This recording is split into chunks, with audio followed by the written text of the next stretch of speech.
Oh, okay. I guess this can go over here. Gotta set some stuff aside. All right, there we go. I've rearranged my setup, so now it's very different. It feels weird. I don't know if it's better or worse yet. It just feels different. All right. All right, let's see. All right. Get the controls back under my hands.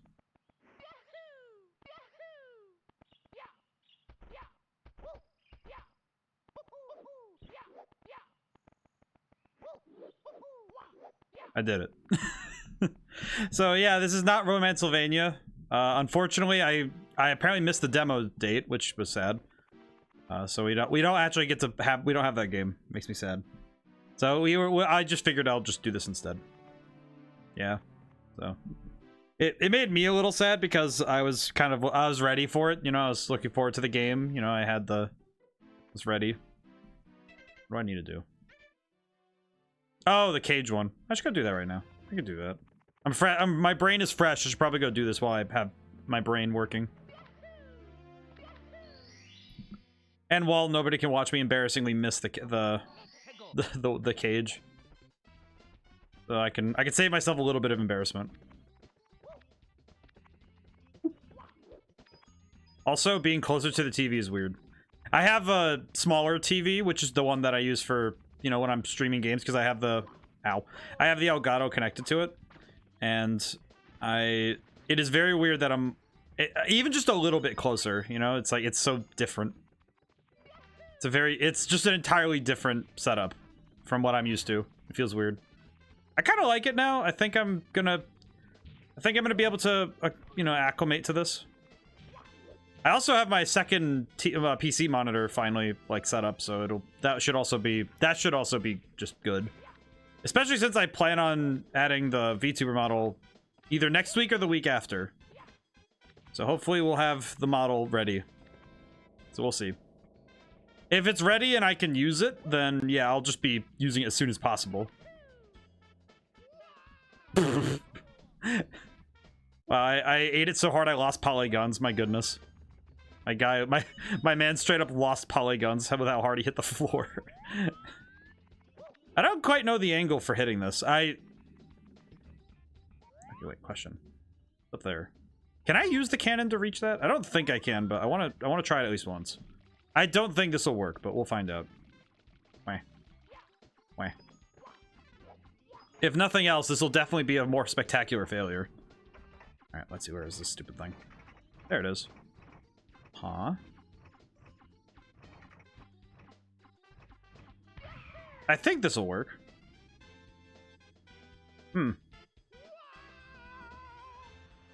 It almost did. You know what? That might actually be the ticket. I think I'm gonna try that. That actually seems to be the go-to. Let me try that instead. Wee. Hey, Devil4, how's it going today? Hey. More Mario today because I couldn't get the other game working. Let's see. Maybe something like this? Wee. Alright, let's see if this works. Nope. Whap! You just started? Yeah, I start at 7 my time. So, and you got the first. Hey. Very good. Yeah, I usually start at 7 p.m. my time. Let's see, so a little bit lower. Let's see. Maybe something like this. Make sure it's lined up. Yeah, it's lined up. That should do it. 7 p.m. for it? Yeah, just about. Oh, hey, I did it. That was a good shot. I did it. Excellent. It's 1 a.m. for me? Wow. My goodness. Oh, there's one more in there? Really? That was the last one. I don't even remember this one. 1 a.m. though. I have such a hard time staying up past a certain point nowadays. Blast away the wall? What the heck? What the heck is this one? I don't think I've ever seen this star. I don't think I know this one. What? It's interesting how much I don't remember, or even just don't know about games like this, because this game is evergreen, and it's just, oh yeah, I just don't know this part. Just, yep. Whee. Alright, let's go up top. I have a hard time staying up past, you know, if I get past midnight, I'm usually okay, but it's not often I can do it. All right, I didn't see anything on the way up and down, so maybe I should just go up.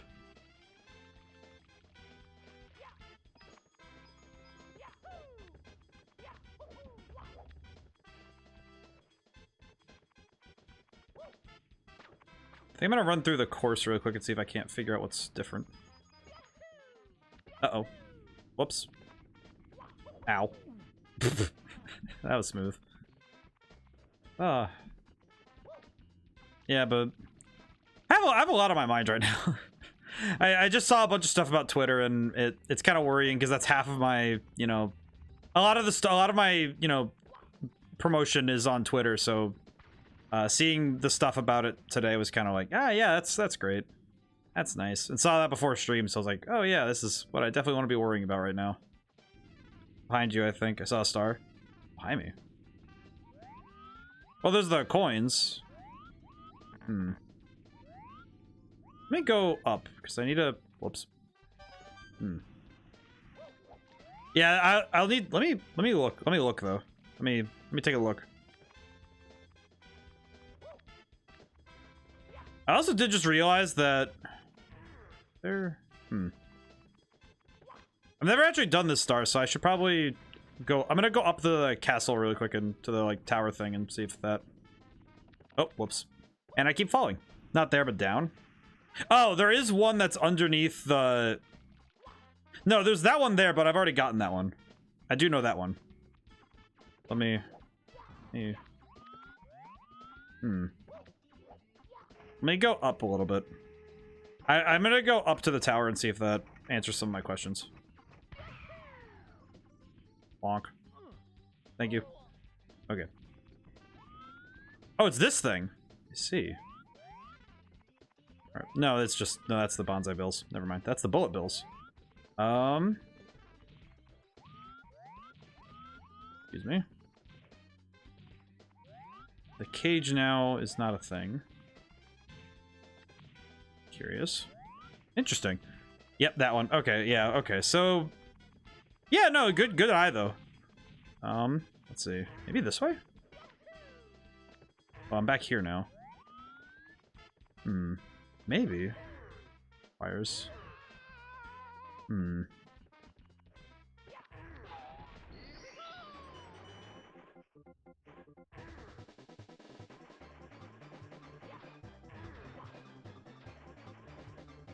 Trying to think of where else to look for this one, because I don't think I've ever...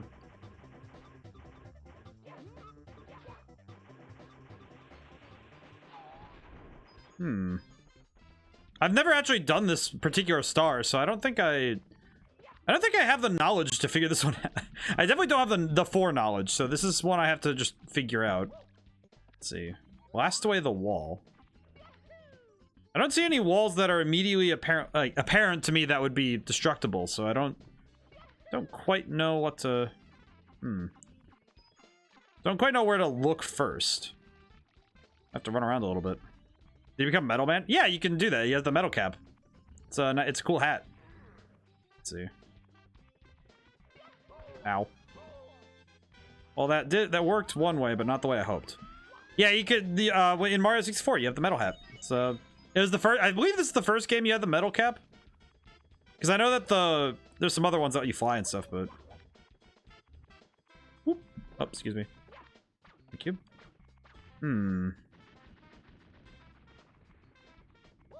Well, it said blast away the wall, so...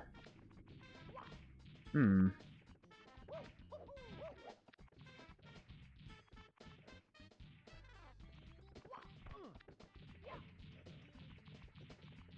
don't think I quite know. Mushroom with... I've only played the 2D. Yeah. I played a fair bit of the 3D games where you have, like, the different power-ups for different... with the hats. I'd guess it's something to do with this, but I don't quite know how. I don't think I know. Huh. I actually don't know how this one works. I could run around for just a long time and just I could just do that. I could just run around that level until ad infinitum, but I think I'll come back to it because I don't really know what to do with that one. Cool Mountain. Oh, that one's red coins. Oh, I should go do that. That one's not bad. The red coins aren't that hard to spot, so I should probably go do that. Whee! It is funny to me that I wonder if they, in the testing phase, ever tried making the fire flower a thing in this game. I don't think I've ever had that answered as like a question. Because I don't think I've ever known if they tried doing that stuff. I know the mushroom, I don't think they would have done that one for this game, but I am actually kind of surprised that the fire flower was not something that was ever implemented in this game. That one kind of surprises me a little bit. Ah!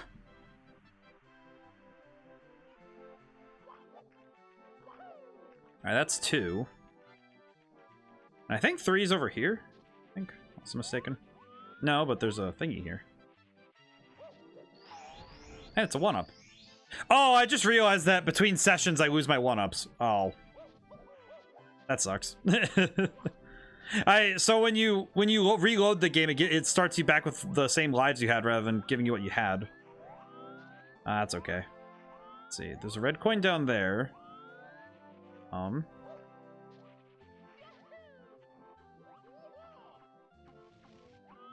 Oh, no, I did not need to do this. Well, that's unfortunate. Ah! Just fell right off. Alright, that was silly. Alright, I'll have to come back. I'll have to try again. Not come back, but let me go back in. Messed up there. That's okay. Alright. I feel like if I actually remembered where everything was, I'd have a better time. Whee! Alright. Jump. Just I've had moments like that when I was a kid when you're like playing in the snow. You slam right in and you just pint in. Oh man. I feel like this winter, if there's enough snow, I gotta just go outside and play. It sounds weird, but it's just like, how often as an adult do you ever get the chance to just go out in the snow and play? You know what I mean? Like just it doesn't seem like it. Too bad they didn't have Luigi on this one. I remember that there's rumors that he is in the game, but I don't think it was ever confirmed one way or the other. I actually don't remember that one. I know that people have talked about the rumors of Luigi being in the game. Let's go down here. Yes, hello. Not dealing with you.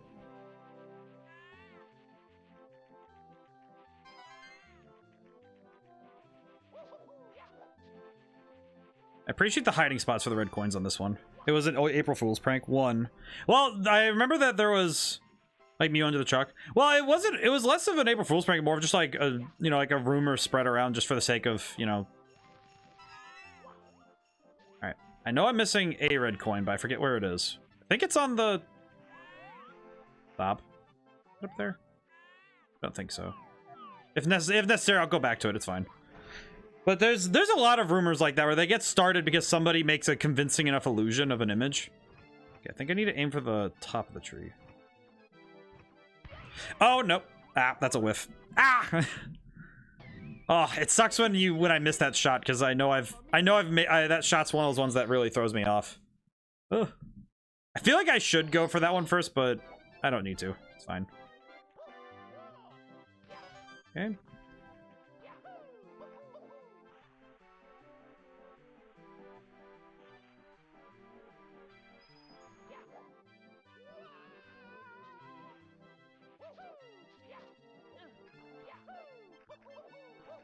There we go. Most of them are magazines that do it. Yeah, because it's, well, I remember that was back in the day when magazines had, I'd say they aren't popular anymore, but it does feel like, there's a lot less of them around anymore. At least, major publications. You don't see them in places anymore. But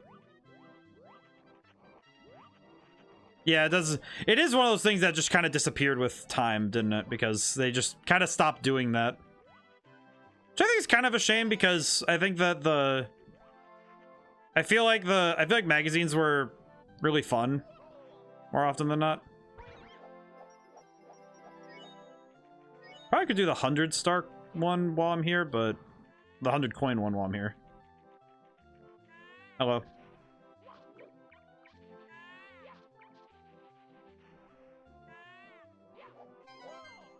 But I used to get free games for magazines or demos for the PS2 in Greece. Oh, that's pretty cool. Kind of nice, actually. Feel like you'd end up like with a lot of experiences playing games because of that. Yeah, I think it's... Yeah, there we go. Alright. Warped. Let's see. Maybe the other red coin's up there. Yeah, that's why I'm missing it. Hello, small one. How are you?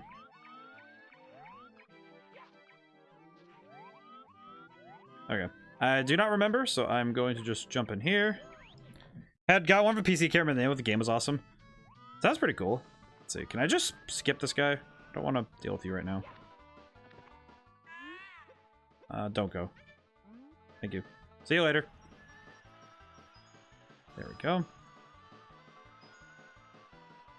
Gonna have to slow this down a little bit so I can get everything. This takes a fair bit of concentration, surprisingly.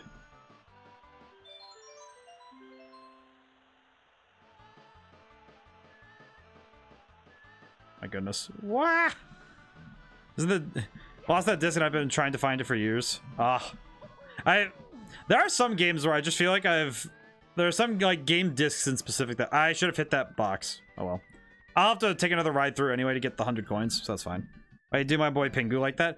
Hey, he just, it's like, I just literally didn't want to race him that time. It's not that he's sad or anything. You know, I just told him, hey man, I just need to do other stuff right now. Alright, this doesn't mean anything. It's good to know, actually. Wah! Okay, good. Good Sunday evening. Hey, sweetie, how's it going? How's it going today?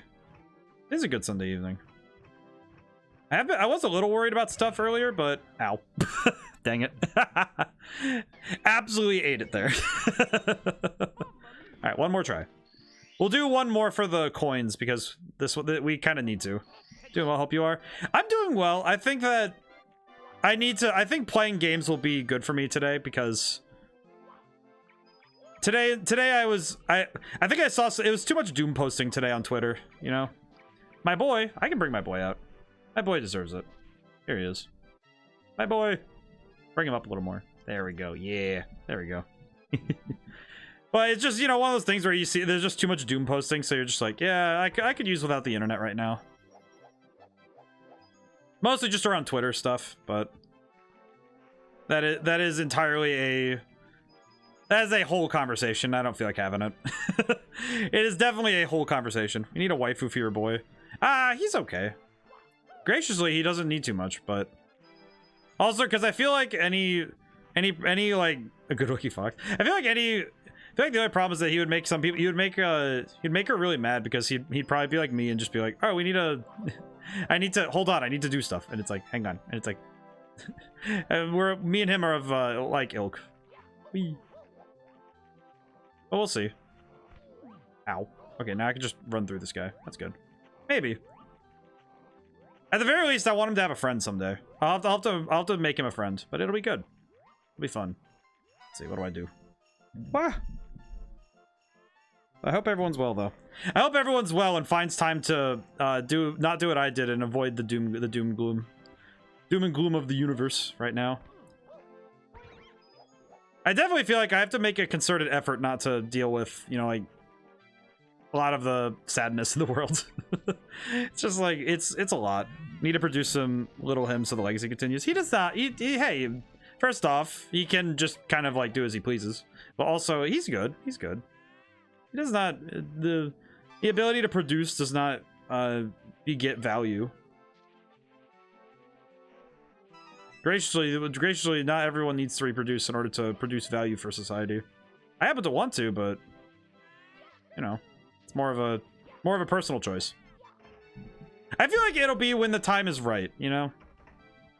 Okay, I need it a much higher than I have been. Like up here. Yeah, up a little more? Yeah, there we go. That's what we needed.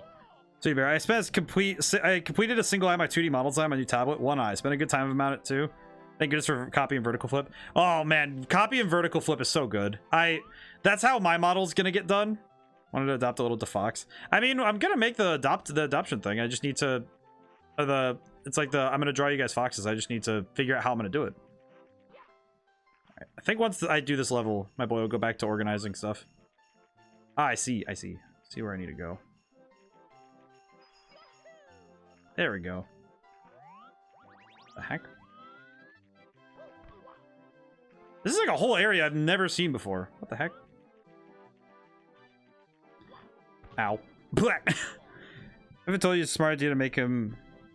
I haven't told you, but it's a smart idea that you make him appear like that. Oh, it is cool. Thank you. I happen to really be happy with how this works. I'm happy with the system I've created. But yeah, sweetie, the vertical flip is how I'm doing my model right now. Having it, you know, reflect over an axis. Ah! I keep missing this jump, and I'm not quite sure how I'm meant to do it. Maybe I need to have a different view of it? Okay, let me see it again. Let's see. Oh, what the heck? There's a star up there. What the... Not what I wanted when I came up here, but... Uh-oh. Wah! I do appreciate having the... I do appreciate that somebody appreciates me making him appear like this. Yes, and the symmetry tool. Oh yeah, the symmetry tool, very good. Wah! Being able to make symmetry easy by using the computer's ability to replicate stuff, very nice. Wow. I missed the jump again. This is like when you have to... This kind of reminds me of when you have to walk back up the hill when you sled. You know, it's like every attempt. All of his little glasses. I really like this. How about you jump from one wall to the other? I am trying to, but I need to get high enough to get to the... I need to do that triple jump to hit that wall. You see?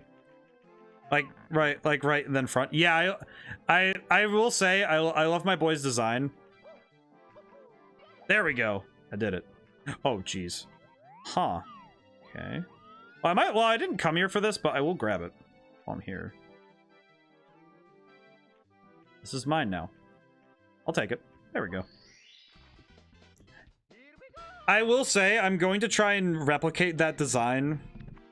Like right in front. You can't jump that way. It's really weird. You can't do 90-degree angle jumps like that, Devil Flurry. It's really weird. I don't know why you can't, but you can't in this game. They hadn't quite figured that one out yet. But yeah, sweetie, the glasses are a look I'm gonna be trying to replicate. Like I'm gonna make a prop for my boy. Because right now I'm building the model. The base model is just gonna be the fox. And then I'm gonna model the glasses individually. Because I really want to do that. Be fun. This is mine now. Sounds like a pirate. It is mine now. Let's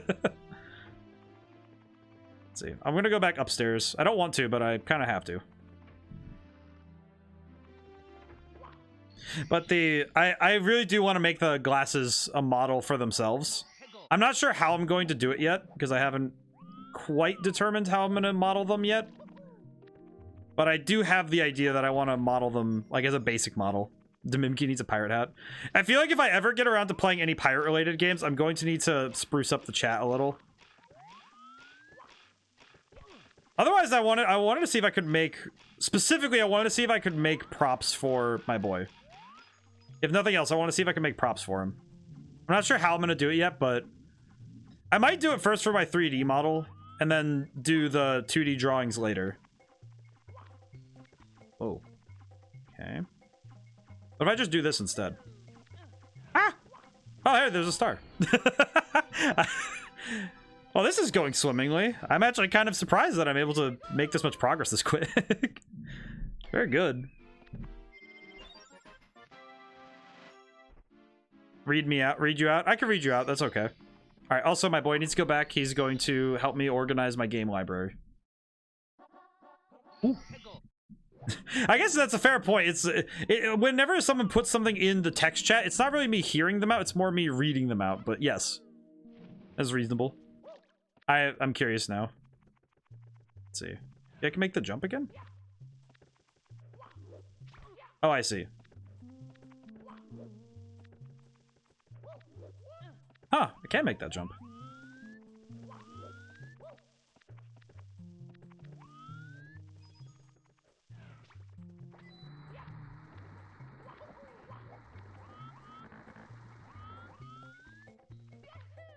Let's see. What am I trying? What was my objective here? You need a TTS redeem. But for every game you put a cap on from the, you put a cap from that game on the Dimki, you need a TTS redeem. Yeah, I would need, I also need, text-to-speech would be great. You are right though, sweetie. A text-speech would be fun. I also need the, ooh, sweetie. Gifted a sub for Devil Flurry. Oh my goodness. Ah! Oh my goodness, sweetie. Your generosity is astounding, and I really deeply appreciate it. Ooh, sounds. I should do more sounds. I could definitely come up with, I could definitely make some sounds. Text-to-speech would be funny. Oh, I need that guy. Yeah. Ooh. Let's see. Ow. That's what I do. Aw, that's so kind of you. Let's see. I think that brings the round total of subs though to 6 now, I think. Just a number I did not think would actually. I will confess I didn't. I had a follower count in mind. So I did not have a subscriber count in mind. Like when I was thinking about like channel stuff. You know what I mean? It's not something that I anticipated. But it's a surprise to be sure, but a welcome one. Let's see. How do I jump? how do jump? There we go. Toughest part with jumps in this game is trying to get them to. Oh. Wait, whoops. Ah. I don't want to deal with that.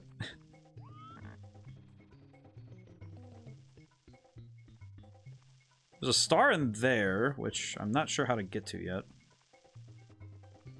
Ah! Okay. I came up here so I could maybe make the jump to... Actually, that's really far now I think about it. Oh yeah, I have to make progress on the new emote. Not sure, not quite there yet. Ooh, game design facts. All right, let's see.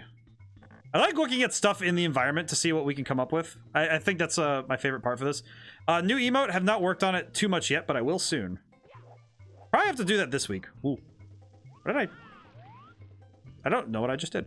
But actually, all right, you know what? A good one we can talk about right now is this water. I can actually talk about something with collision. Because collision in video games is one of those ones that is basically the chimera of nonsense that a lot of people, not that they don't understand it, but I would definitely say that it's the hardest thing to grasp how it works when you're new in game design. And one of the things that a lot of games at this era did that was really cool was figuring out how to make efficient collision boxes.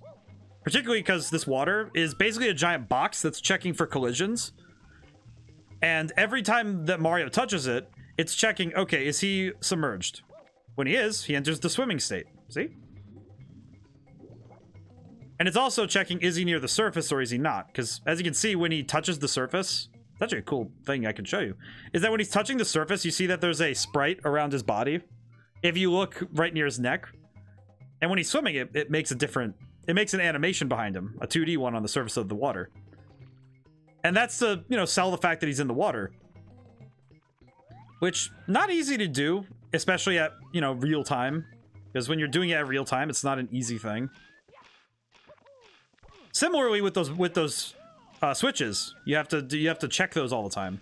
But when you're doing collision, there's a lot. Boxes are the easiest one. Box to box is the easiest collisions you can check, because you're just checking, do they overlap, and do they have, are they touching? Have they overlapped? I think overlapping is one that's a hard one to. What am I doing? I'm trying to figure out my objective here. What have I done? Need to break this. I see. But collision is usually done in it's usually either box to box or circle to circle, because those are really easy collisions to check. And then the other one is what would be considered like a poly shape, where you have things of a different shape being checked against each other. Those ones are the hardest to check, but now modern technology allows us to. All right. But yes, the new emote should be, I'll probably have to make one. I'll probably have to make it this week if I can. Let's see if I can help it. It's tough because I have to make time for it. It is one of our favorite characters. Oh, I see. Let's see. Hello. Thank you. Uh-oh. Not yet, not yet, not yet. Wah. Wah. Ow. Excuse me, my good sir. Can you chase me? Thank you. That is not where I wanted to go. Ow. Oh dear, I miss you. Thanks for the facts. Yeah, sure thing. I think it's the first time I've had someone say thanks for the facts. It's like usually it's just like I provide the fact. I actually kind of like the game design facts thing. Oh dear, I've missed you. we haven't seen Alfonso in quite a long time, have we? Oh man, you never say thank you. It's okay. It's expected of me. That's why. Which I understand. That is part of the contract, as it were. It is part of my understanding of my status here. I provide. Similarly, it's also how they do shadows and stuff. Let's see. Can I just... Oh, whoops. Oh, that's... Wait, no. Wait, no. Ah. Okay. I didn't really realize what I had to do for that, and I probably should have just jumped off of that. Okay. Let me try that one more time. Ooh. Lots of coins. Now, should I try 100 coins? Maybe. We'll see. You should display the more you know star after each fact. Oh man, that would be hilarious. I need to like set that up as a part of the redeem if I can help it. Just make it an event that I can play whenever I'm done. Or something equivalent to it. Maybe maybe a fox that with like a Windows 90s screensaver looking fox that with the little star next to his face that says the more you know. Whee! Oh, there we go. Kind of worried for a moment there, but now we're good. Alright, let's see. Let's try this one more time with gusto and feeling.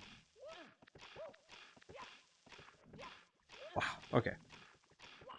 Slam. No, I wanted to jump. Ah, this is fine. There we go. Did it. I do like that, though. If we say thank you, it goes on full designer mode. Yeah, that is true. I do go full designer mode every time.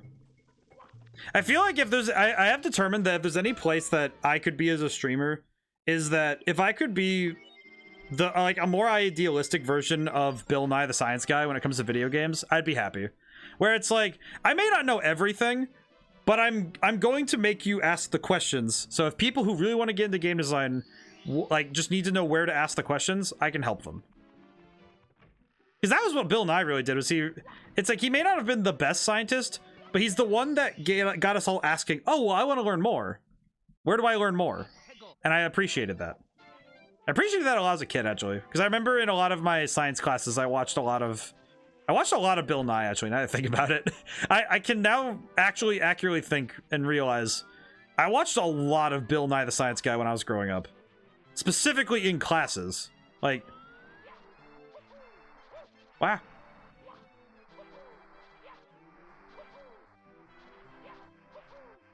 Oops. Ah! No, no. Go! There we go. Whew, made it. Tried to make a game once. Oh, what'd you try to make it in? Did some levels that left it there? I'm curious what you tried to make it in. Because I actually remember distinctly what game made me realize that video game design is a possible thing for me, and it's Little Big Planet.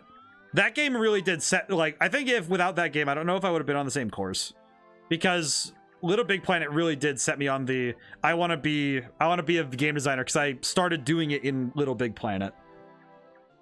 Because in that game, you actually made the levels for the game. You could, and all of the levels were made in their editor, in the level editor thing they had. So it was something that was not only possible but real. It was very cool. Hello.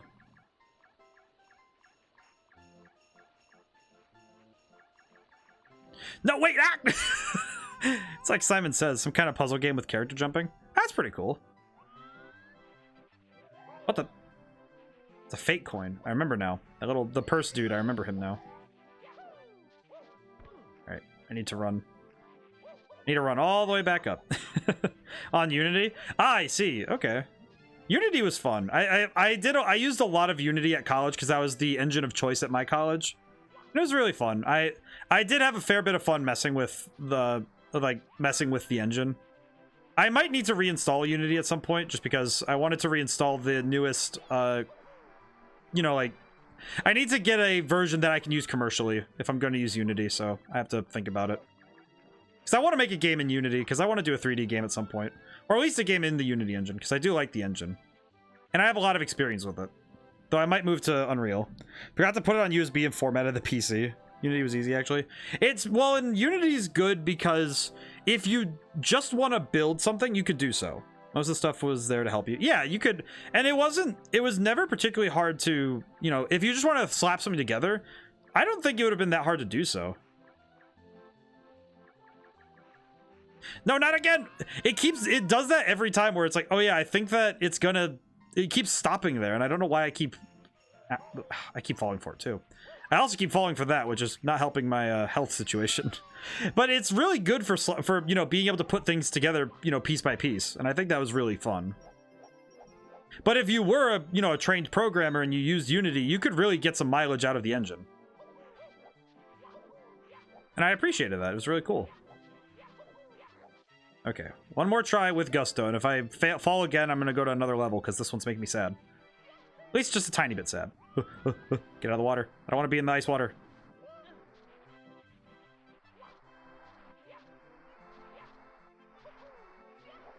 Ow. Wait, no, wait, ah! There we go. Okay, that worked. I started learning C++ on my college of Java. I've actually been playing Long Dark at the moment. That was created in Unity. It's funny how many games are in the catalog that we finished on stream that were made in either Unity or Unreal. Because let's see, Triangle Strategy, I believe, is Unreal. Cuphead was Unity. I believe, I'm trying to remember all the ones we've played, because there's a lot of games that we played on stream that were made in the Unity engine that I didn't realize. Gorogoa was also in Unity. And that was just a 2D puzzle game. There was also Unity engine also was Donut County. There's a lot of games that are made in the Unity engine, and there's a good reason. It's a fantastic engine. No, please. Okay. What are you doing? Oh, I made it past. What the heck? How did I do that? Now, how does that work? Interesting. Cool.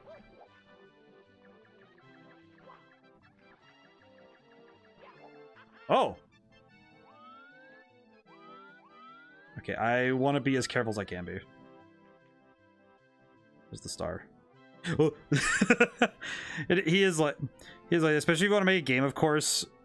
You start from the older ones. I really like, well, and it's like, for me, it's, I've played this year. So this year, you can't create plus AA game right away. Let me see. Oh, I need to go back. Did I miss a big message? I think I did.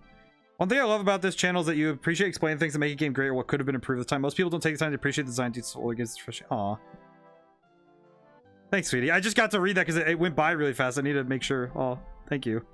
But yeah, one of the things I've learned from my experience in games is that there's a lot that we have hindsight for a lot of older games, and for newer games we don't have that yet. We don't have the ability to make hindsight, but to be able to say, oh yeah, we know what we could have done better. It's like, well, not everyone gets to see that, but for me, every game is someone's favorite, and learning why a game is fun is an extremely fun part of you know, playing games for me, and it's also why I wanted to design games in the first place. You know, I keep falling for that.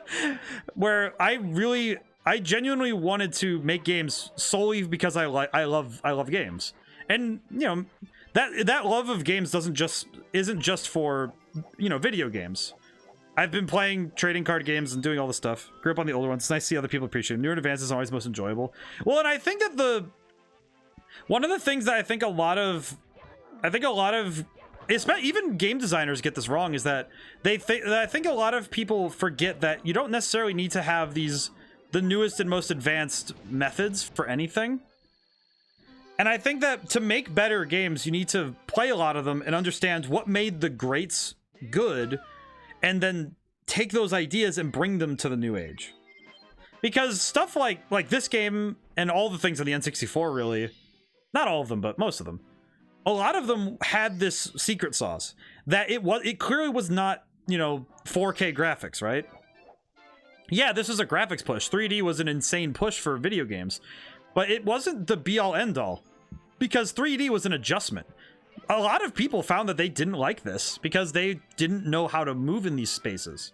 Shrez, what mission am I doing? In the deep freeze. Well, there's the bully. I'll have to figure out where I'm going. But by taking and understanding what made these games good and understanding them well. Oh, that is lava. Ah! Huh, funny thing about that. Back then it was just gameplay, not a lot of story, but new ones we have story, and that's amazing like The Last of Us. Well, and I think that what we're doing to push the boundaries is still really good, but I think a lot of people misinterpret it. They think that... Ow, I died. I think that people misinterpret the new pushes in game design and in games that are made nowadays. I think they misinterpret what makes a game good because there are games pushing what the medium can do. And yeah, we have these games that make these fantastic stories. I'm not going to say that they're wrong. In fact, I'm going to say that they are correct in answering a question that is not the same one. It's not the same question that a lot of games ask.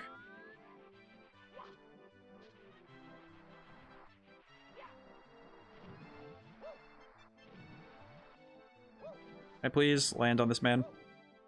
Land on the man. Whoops, that's not great. But regardless of story or no story, the thing that made them fun was that they were focused on making the gaming experience fun. It was about fun in no uncertain terms, you know? By designing the game 100% around the enjoyment and the fun, by bringing the player something new and exciting, that's where I think a lot of games forget themselves. Because a lot of the games that I think aren't good are the ones that have a gimmick, but that's it. Where they don't, it's not that they don't introduce something new, it's that they introduce something new but never do more with it. Because there's a lot of games where they introduce something really cool and interesting as a mechanic. You know, they introduce a new mechanic to the game design, to games. They show something that could be, and what they do is then they don't capitalize on it. They don't make it interesting by showing more of what it can do. Also, I need to figure out where I'm going. What is my attempt here? Maybe there's a box somewhere? I'm gonna guess there's a box somewhere that I can... Ow.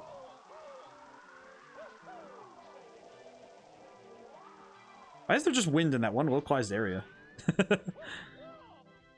There are a lot of critics who make something that one person doesn't like, they all go downhill. Well, and a lot of people think that every game is made for them. I think that's also part of it, to me. Is that I think that a lot of people forget that not every game was made with everyone being the ones who like it. Hey, Drifter, how's it going today?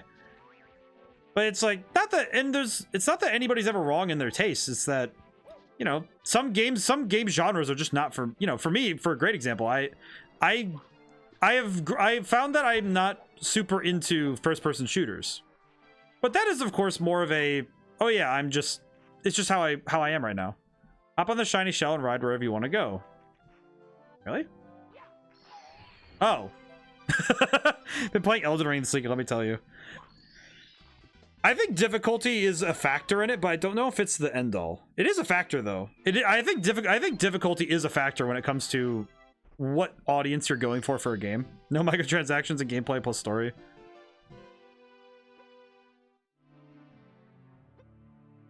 Hurry along. Third floor is just ahead. Okay, I can do that. But when you're looking at games like that, even like the thing though that the Souls-like games, you know, I'll say From Software games, Elden Ring is also beautiful to look at, and that is also true. But the greatest thing of all though is that Elden Ring looked at what it wanted to do. I had more fun than I expected, even though I died a couple times. And I had an adverse reaction to Elden Ring, not because Elden Ring itself is a bad game. In fact, quite the opposite. It's not that it's even a bad game at all. It is 100% because of the fact that I didn't find more reason to play it.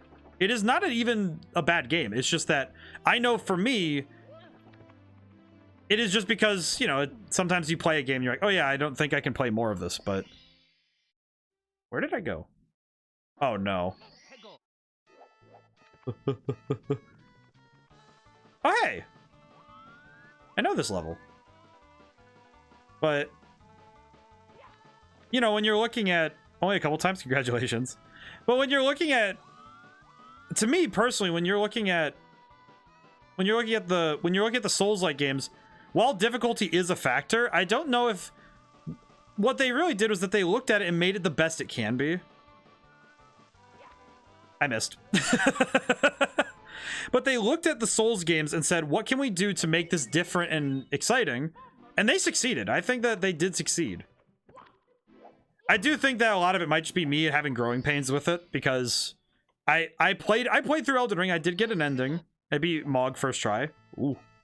Mog is not an easy boss to fight, so that's pretty good. Yeah, I remember I played a lot of the game, and there was a lot of stuff that for me just didn't jive, but the game itself was really cool. I think the game itself is really good, because what they did was they looked at what the people who play those games really enjoy and expanded on it. They took what they learned from the other games of their ilk, you know, Dark Souls, Bloodborne. They looked at all of them and said, okay, well, what about these is the fun part? And then they expanded on it. Oh, hi. How are you? Wah! Wah. I do not appreciate how intense this is getting. Not to mention the slide music is not making me any less tense. Oh my goodness, I just realized I'm gonna have to come back here for their coins. Where am I trying to get to? Oh, I just realized where I have to be. This is foolishness. Ow. Wah! Okay, let me just stand for a moment and spin. But I do really like Elden Ring. I think I just have a complicated relationship with the Soulsborne games now. And it mostly stems, I think it mostly stems from me having gotten really good at them, because it wasn't that hard. Well, it's like, I feel like for me personally, it's just because I learned what the Souls games expect of me. And I just became, you know, like really good with it. I just started work and I'm already feeling like going home. About 150 server repairs for me to complete alone. Oh, Drifter. I hope that today gets better, because man, that is intense. Oh, 150 server repairs though. Ugh. I remember last week you said that you had 90 one day, and that still sounded like too much to me. Oh, I see what I have to do. Okay. Let me take in the situation. Where am I trying to get to? I think I'm trying to get up there?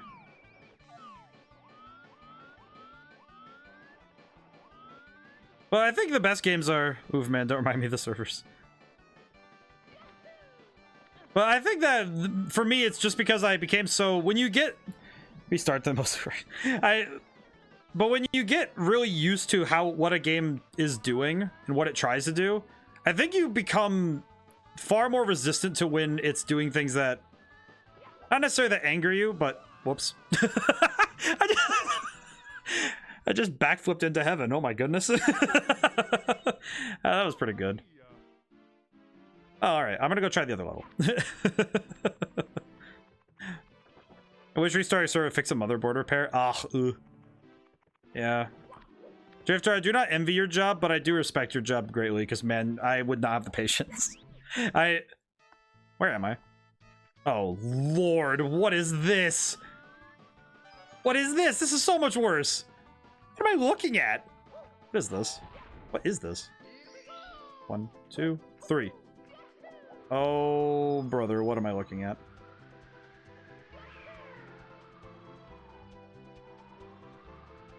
Oh, this is like the level that would be the box special. Oh, jeez. Come on, Mario, we can make it. Oh, no, we're not gonna make that. I pray for you. Yeah, I do hope that your day gets better, Drifter, for work, because man, that is a lot. Ugh. Oh, thank goodness. Oh, this level is... I appreciate this level, because man, this is... I never got to see this level. I just realized. I've never actually gotten to see this one. Okay, how do I think I see what I'm supposed to do for this? I think. Yep, there we go. So you can follow the rainbows to where you... Cannon. Okay, let me open the cannon. Hello. You only get one life, so watch out. Oh yeah, you're right. I only have one life. Oh, that's not great. I am grateful though that I at least have... I'm grateful that I at least have the knowledge. right, let's see. Okay, let me make sure there's not one above me. Okay, no, there's a pole here, though. Interesting. Whee! All right, in we go. Affirmations, huh? You know, this one's also for me as much as it is for you guys, but man, world's tough right now. Mario YOLO mode. That is the play style I do wish to go for. Whee! All right, there we go. Excellent. But I feel like whenever, you know, if I'm gonna tell you, for affirmations, if you just need to know that the world's gonna be okay, because I think right now there's a lot going on right now. You know, there is a lot going on in this world right now, and of all things, I feel like we kind of sometimes need to just be reminded, hey, things are gonna be okay. Sometimes you just need that gentle reminder of, you know, things are gonna be okay. That hat just went flying off. That's not great.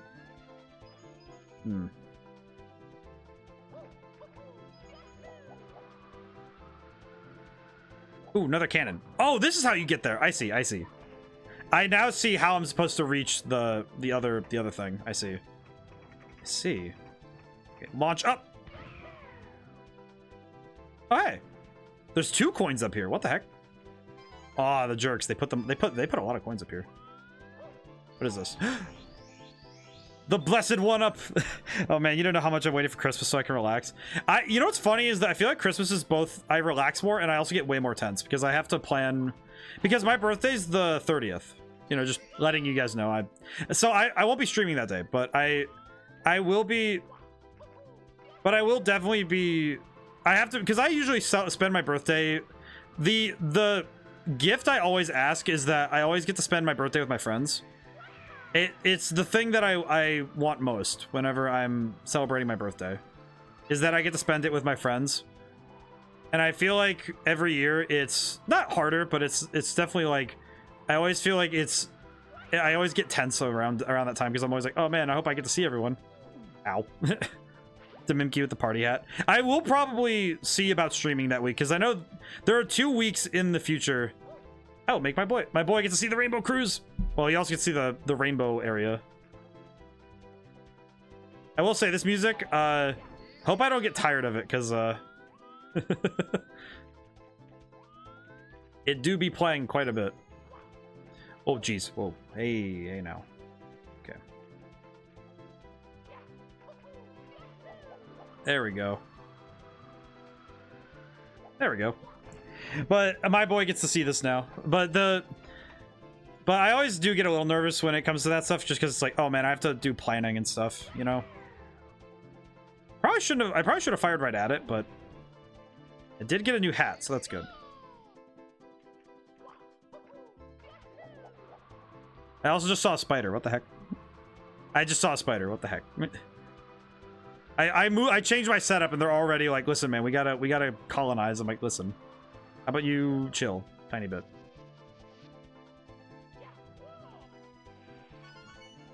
There we go.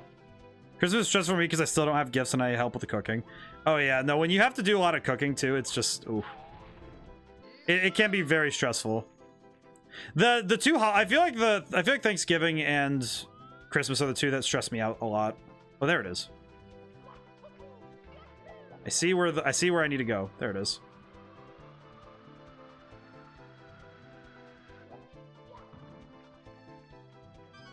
Ah, and it's only back in the middle. So for it, I will go for vacation to leave the job to my parents.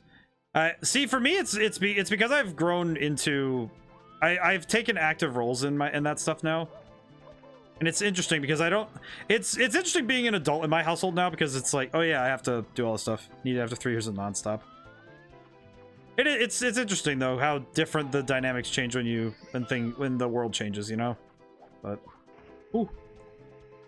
I will say, as a secret level, this is really cool. Because this is the thing on the box. You know, I just realized this is actually the level from the box. Like, if you looked at the, oh, that's where I'm going. Whoops. Let me go back down. Like, if you look at the box of Mario 64, this is the level that's advertised, because it's the one where he's flying through the sky. This is the level. I just realized that. That's really cool. That's actually really nice. I just realized that now. But yeah, I hope that... There he is. Okay, one moment. Oh wait, yeah, I can't pause in the cannon. Wah! Spider literally just decided to take a moment to stare at me. I don't know why either. Just here. Okay, I need to find cannon. Okay. I'm dilly-dallying a little bit. Apologies. Wah! But I also know that Thanksgiving week is going to be weird because I'm going to have to adjust my schedule because I'm obviously not streaming on Thursday. Because that's Thanksgiving. And I don't want to stream on a holiday, so... At least like a, you know, like a... I guess a national holiday like that. But because of Thanksgiving, I will be moving my stream schedule that week. But we'll see. I'll let you guys know how I arrange it. I'm personally thinking it's going to be Tuesday and Wednesday. So it just push everything back a day. But... Ugh, apologies. But I'm not sure yet. Alright, we have 51 stars. How many stars do we need to open the door? Let me see. I like that Peach's portrait is just scared. Open the door that leads to the endless stairs. You need 70 stars.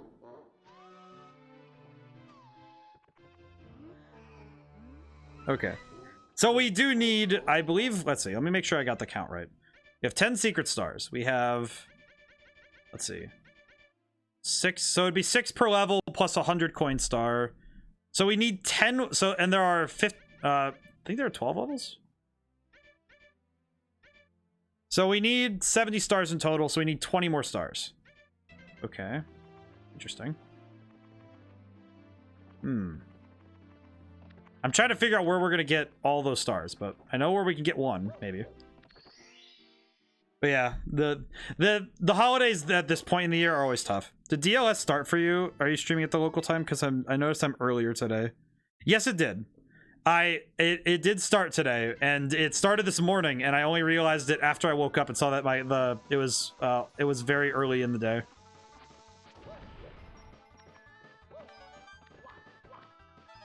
So it is indeed daylight savings time now. So it is that sacred time where we all hate our sleep schedules, and it is the absolute best time for everyone to remember that time is a material concept made to sell more Xboxes. If that isn't something that I'm just gonna at some point throw on a t-shirt for no reason. Right, where am I going? I don't want to go there. That's annoying me. Those platforms bother me. They upset me. Let's see. Whose clock is built like this? This is Dracula's clock tower or something? What the heck? Wow. No, the cube. The cube! But yes, daylight savings time has started, and it is pain. Alright, I think I know what I'm gonna do. I think I'm gonna go... Let's see. Wait, did I get... Big Boo's Haunt. I have not got 100 coins there. I'm gonna go back downstairs. Okay, I want to go to the basement. Alright, let's go to the basement, see if we can get more stars. Ow. I, for some reason, forgot that happens. In we go. Yeah, I feel like daylight savings time is gonna mess with me because, on the one hand, I will be waking up when it's daytime. Can someone explain the origin of daylight savings time and why is it still a thing? Alright, so the origin was that, as I recall, it was first implemented in one of the world wars for the reason of trying to maximize production times because they were able to use all of the sunlight, which, yeah, kind of a weird thing, but it was at the time very helpful for the purposes that it was needed for. And the idea was that the day starts with, I don't think it really matters which one I go in. Yeah, we'll just go in. But what really mattered was that we had more time, more daytime in order to utilize for production and stuff. But after the fact, it became, all right, my boy's gonna go back for now, but I just realized he wishes to avoid the spooks tonight. He wishes to sleep well. Ow. But the main thing about it was that it was generally seen as a time-saving thing because from what I understand, mind you, like this could be entirely wrong, From what I understand, it was originally meant to make so there was more daytime to be used for production of materials during wars. But then after the fact, they just left it because too many people, like, they just left it in the law, so they kept doing it. And then it just eventually became part of, you know, like, just our understanding of time, I guess.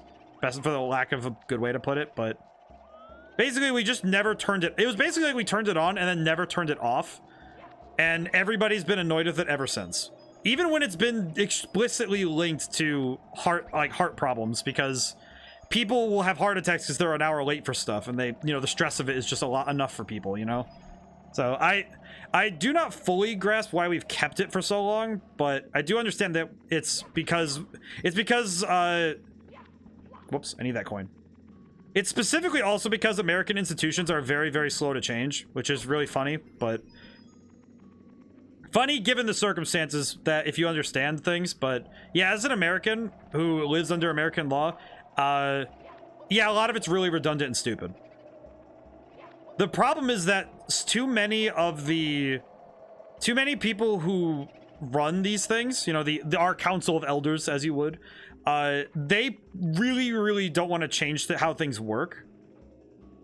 Because changing the system would be too bad. That's what happens when you're on a country higher up on the hemisphere. Sort of. It's also yeah, it is basically because of that. Because when you're higher in the hemisphere, you do end up with some nonsense. Specifically when it comes to when the time shift happens, it is a little weird.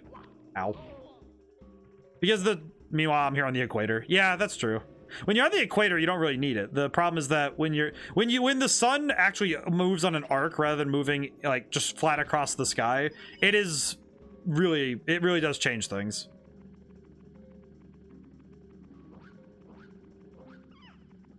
There we go. All right, we're up to 56 coins. So now we're getting very close to what we need. But yeah, the main problem with daylight savings time is that it's very much an antiquated thing, and we have not gotten rid of it because our Council of Elders has decided that keeping tradition is far more important than progress. But at the same time, though, there are certain things that I feel like they just haven't changed because it didn't feel like an important issue to worry about. Which that I understand, because on the one hand, yeah, it's really stupid and kind of redundant, but also it's not exactly been something that's been like so detrimental to human existence in America that they need to get rid of it. It's really weird. It's just bizarre, but it is something that hasn't been enough of a problem for them to get rid of it. But I do know that this year they are looking at getting rid of it this year, so it is actually, I believe this might be the last time we're going to turn the clocks back. Like, after this, they're just going to leave it. But I am uncertain if that will pass or not. Because they have to put it through Congress, and I heard something about governments wanting to abolish it pre-COVID. They did, and then COVID happened, so it kind of went on the back burner while they were in, you know, full damage control, as it were. But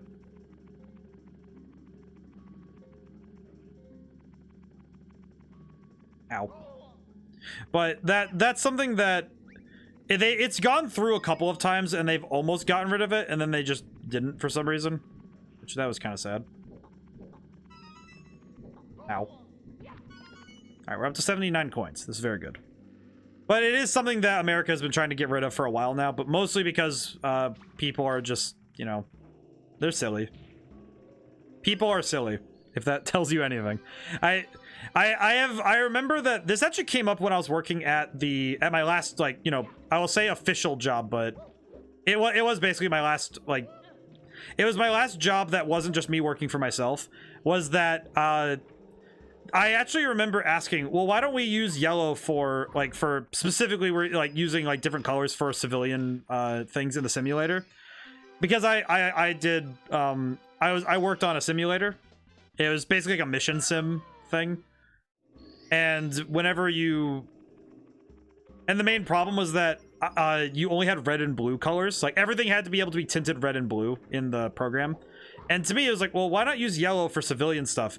And he said, yeah, it would make more sense, but because the military doesn't want to change anything, they don't want to change red and blue because that doesn't work. It's red, blue, and gray, but so they didn't want to change anything, so they told me, yeah, just make sure it can go red and blue. I'm like, yeah, I know.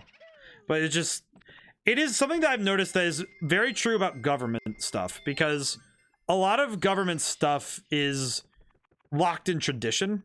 And that's especially military, because military tradition is something that's been around for, I think, in every civilization that's gone to be more advanced, there has been a form of military tradition one way or the other. That's why you have things like the Aztecs, when they would collect certain, they would, like, you know, collect, lack of better terms, I guess, collecting like parts for stuff, or doing traditional dances before battles, like the, name of it is coming on the tip of my tongue, but it's the one that the Polynesians do. Haka, that's the one. But there is a very distinct necessity, I think, for military to have tradition. And anything that changes that tradition is something that is viewed with a lot of like eye rolling, and is very much looked like, hey, don't do that, you know, kind of thing. Which I understand.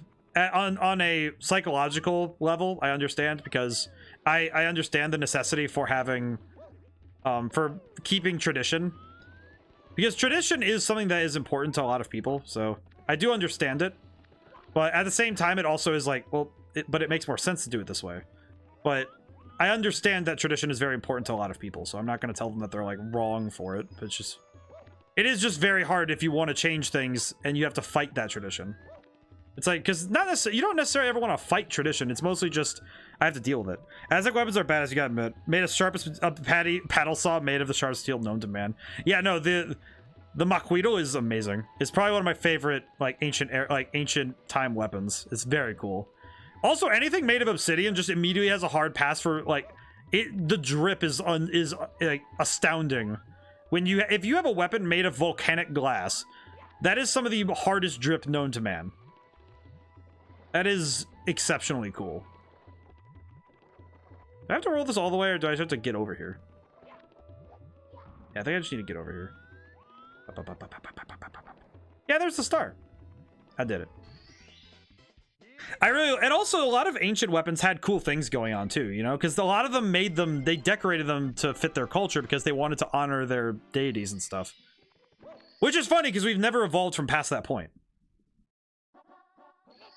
All right, we have to go in the volcano. I feel like this is the one I should get the 100 coins. I don't know why, but I feel like this is one I should do it. It's very weird. I don't know why. Ooh. Yeah, buddy. We get to use the shell. 1, 2, 3, 4.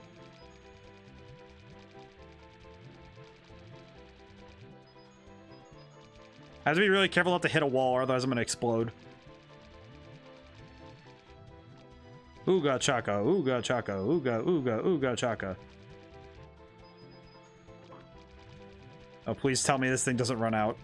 If this thing runs out of gas, I am... Uh-oh. Oh, I got the one-up.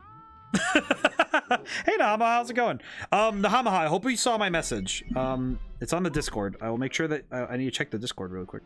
You check. I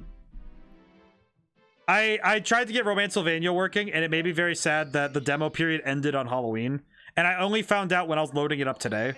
I'm good. I am good though. But I do want to make sure I apologize that, like, I do want to apologize because I really wanted to play Romancevania today, but we did not get to have it. It makes me sad. But yeah, we still do that made in the USA label each on every round. That is true. That is true. Whoops. I looked down for half a second. All right, that's on me. Do I get another one of those, or do I just have to suffer?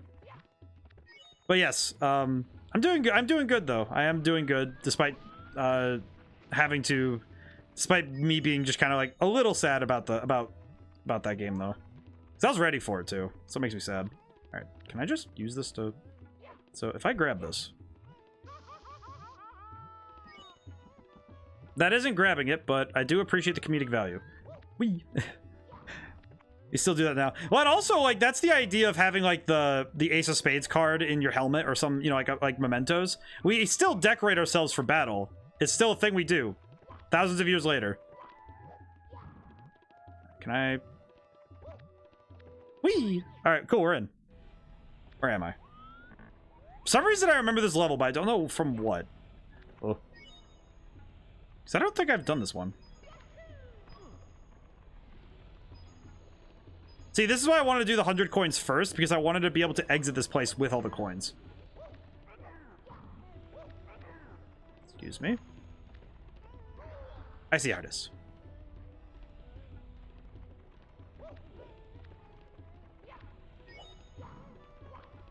Ooh.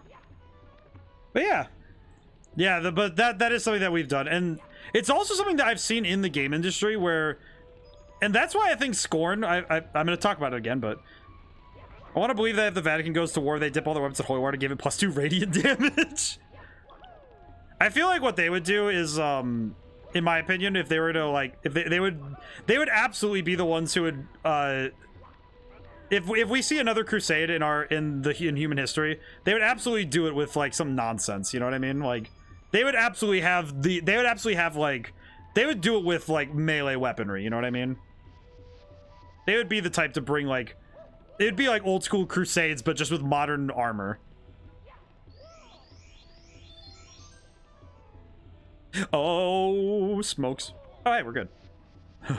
That scared me. I was really scared there for a moment. Whee. All right, there we go. And we did it. There we go. I feel like they would probably do that for the radiant damage, though. And with the light armor set, oh, so swift. They bless the armor so you get that +1 to movement speed. Or it's like you get the... If you're using D&D terms, it's like you get that extra 5 feet of movement speed. I would absolutely be happy if we got, like, 5 feet... They give people the mobile feat by giving them blessings. I still have not done this. I need to go do this. Whee. Oh, please no. Uh-oh. Oh, this is fine. Okay, you remember where that hat is that I can reach right away.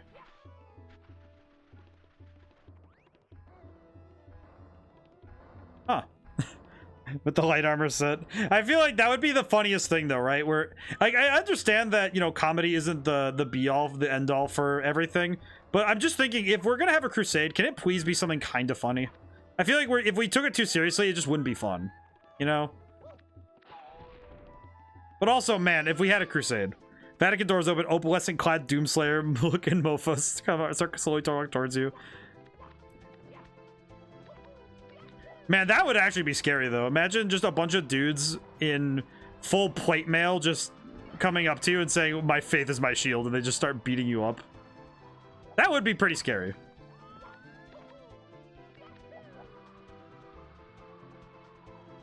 Give me the lamp!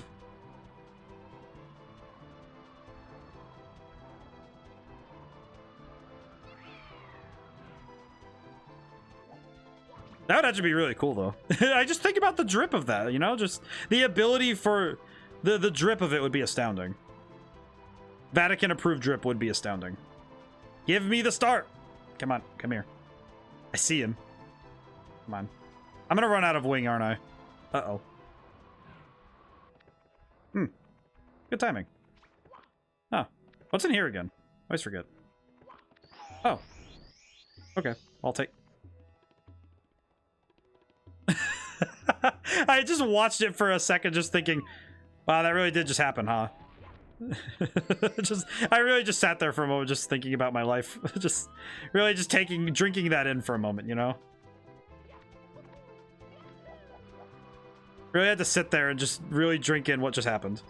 Have that rosary equipped in the utility slot. You just have it, they have it ready so that they can immediately bust out the rosary prayer and just hit you. They hit you with the rosary prayer and then a 3-hit combo. That would be tight. Are you kidding me? That'd be cool. All right, let's see. Also, the fact that I used the word tight unironically is amazing. Come back here, you freaking bird. How did I miss? No. I see this nerd. I want him. Give me the lamp. I keep thinking of that scene from Aladdin for some reason where he's like, give me the lamp. Side equipment, holy hand grenade. It only count to 3. Do not count to you do not count to uh-oh. Oh, thank goodness, I landed on solid ground. I've also appeared to have been shot. This is not this ain't ideal.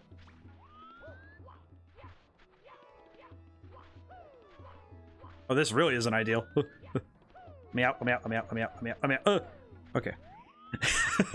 I feel like us drafting the idea of we're drafting the idea of the next Crusades. Wonder what they'll take though, because I don't think the Vatican would take like. I don't think we'd be going for anything like. I wonder where they would go with it. I'd imagine their rosaries are made of individual Maria from FF. Materia. Oh, the Materia, yeah. That would be pretty cool, though. They just whip it out. That spider is still there. I forgot. I kind of forgot to go get that. Hang on. Okay. Let me stop for a moment. Okay. Hang on. All right, buddy. You've been trespassing on my proper tower long enough. Okay. Sheesh. Sorry. Hang on. Ugh. I do not appreciate it when the spiders start trying to crawl on my stuff. No, I know, but it's specifically Drifter. I have made the rule clear. Spiders are friends. Yes, they are friends when they know their territory. I know their territory, and this one was quite blatantly saying, "Hey, I want to climb on your desk." I'm like, I will not allow that. You are allowed to have the space underneath the dresser and underneath the other things in here. There are places that they can be, and I do not disturb them. Bonjour, Mizubi. Hey, Drifter. Hey, Echo. But yeah, Drifter. The spiders know their place, and when they break that tenant, I do not appreciate. But I appreciate the spiders. I do not appreciate it when they are on my things. They're allowed to have the space in between, though. Come on, I see him. No. This man is starting his castle doctrine. I mean, to be fair, it is my domain. They have theirs, I have mine, and we understand that. But yeah, Hecko, how's it going today? But yes, at some point I will try to fit in Romancylvania into the schedule at some point, because I feel I feel bad that we didn't get to play it, the demo, because I did want to at least play the demo, but I feel like now I need to like go give it a day or two so I can play it. I need to wait until it comes out though. Wings. There we go. But I kind of feel that way about, like, obviously I wouldn't allow like wild animals in my house, right? Can I request in the game? When you put in the points, yes. I have the redeem for that. But yes, I have made the point redeems for the requests so that so then people know well that if there's a game they wish for me to play, I will play it at the request. Because by putting it behind points, I guess I also ensure that I'm not going to be constantly inundated with requests for me to play Genshin Impact. I don't think that's what people would ask me to play, but I feel like people would ask me about it. I feel like I don't think it would be the first game everyone thinks of, but I've also had the thought that of all the games that I could be asked to play, it'd be one of those ones that I'm the least prepared to play because I haven't finished Breath of the Wild yet. So the obvious comparison would not be obvious to me. I have played Breath of the Wild, but I haven't 100%, not 100%, but I haven't finished it, which is something I want to do at some point. Oh, I see. All right, Drifter, you do get to choose the next Sunday game, which I think I have to figure out though, because I need to figure out how we're going to do it, because I need to get Nahamaha's one in. I need to get Nahamaha's game in. Hacknet? Ooh, I'll write it down. So Hacknet and Romancylvania are on my list for Sunday games. So I'll have to figure out how I'm going to do them, but I will do them. I'll probably have to see when Romancylvania comes out. And then also then cross that with... All right, come here. Yes! Get smacked, you big bird. All right. Now then, I have to go find the star. But yes, so we will be doing Hacknet, and I'll make sure that I have the right game when I go to find it.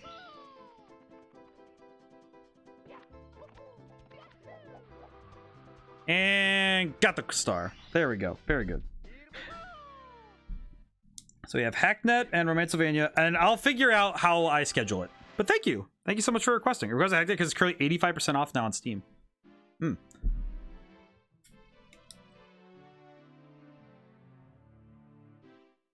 Do you happen to know how long that deal is going? Because if I can, I'll try to get a card. I need to get a haircut tomorrow anyway, so I could just go get that while I go get my haircut. That could work. All right. Oh, yeah. All right. So now we have... Okay, so now we have 12 levels available. I just realized we haven't gotten the big world yet. The big Island. 15 hours remaining. Think about it. Okay, wait. 15 hours, so 3 hours from now will be 12 hours. So midnight. So it'd be noon tomorrow that I have to have it. I see. Okay, I'll have to figure something out. Whee! I'll figure it out. I'll figure it out. Don't worry. I'll figure something out. Even if it means I have to pay full price, I will figure it out. Hello. Elevate? Oh, it's the 8. Oh, this is right. It's the red coins in this area. I just wanted to put on the cap for the music. I'm not gonna lie.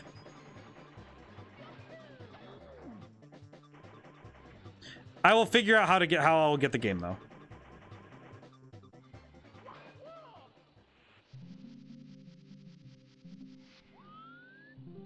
All right, let's see.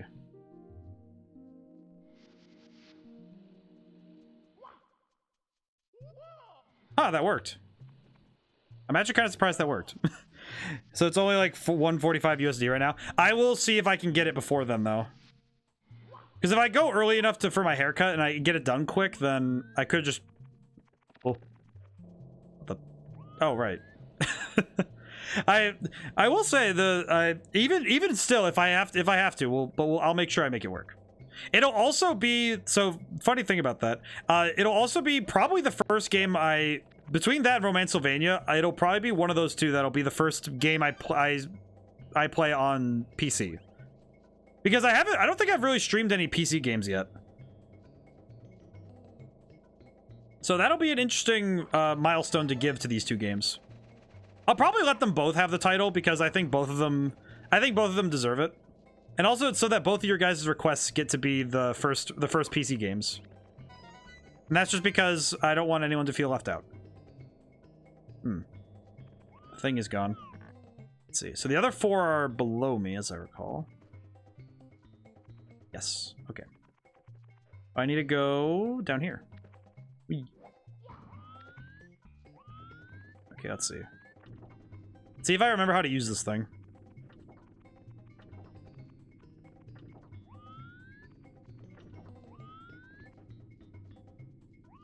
I keep moving it. I do apologize for the annoying little noise. No, go the other way. Go the other way, please.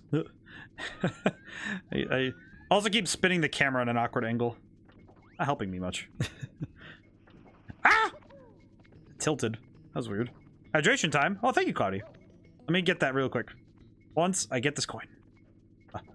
Okay. Also, how's it going today, Cloudy? And stretch time. Oh yeah, no, I need to pause for this one. Yeah. Thank you, Cloudy. Oh, stretch the shoulders. Ow. I'm good. About to eat food. Very good. Very good. Oh, I'm really looking forward to when I have a model so you guys can see how weird my stretching is. You guys will be able to make fun of how weird my neck moves. That'll be fun. Let's see. So do I have to break these for the coins? I'm curious now. I'm curious. Ah, they are in the boxes. I see. Okay. That makes a lot of sense, actually. Wait, no. Why is there a coin here?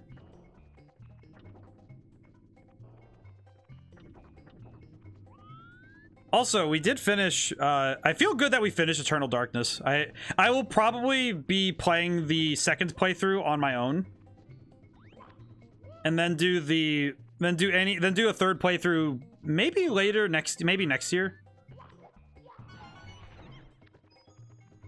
How many do I have? 1, 2, 3, 4, 5, 6, 7. Okay, the last one's over here. Okay, got it. But I hope that you guys enjoyed Eternal Darkness. I feel like of the October games we played, it was definitely the more popular. which surprises me because I do keep track of the numbers. They're not like, you know, the numbers are secondary to me as long as everybody's having fun. But I do take notice when things are more or less popular compared to each other. And it did surprise me that of all the games that didn't do very well, Alien Isolation was actually one of the I thought it was gonna be a big hit, but I don't think. It seems like it just wasn't the thing that jived with me the most. Maybe it's just because me and it did not like each other, but I don't know.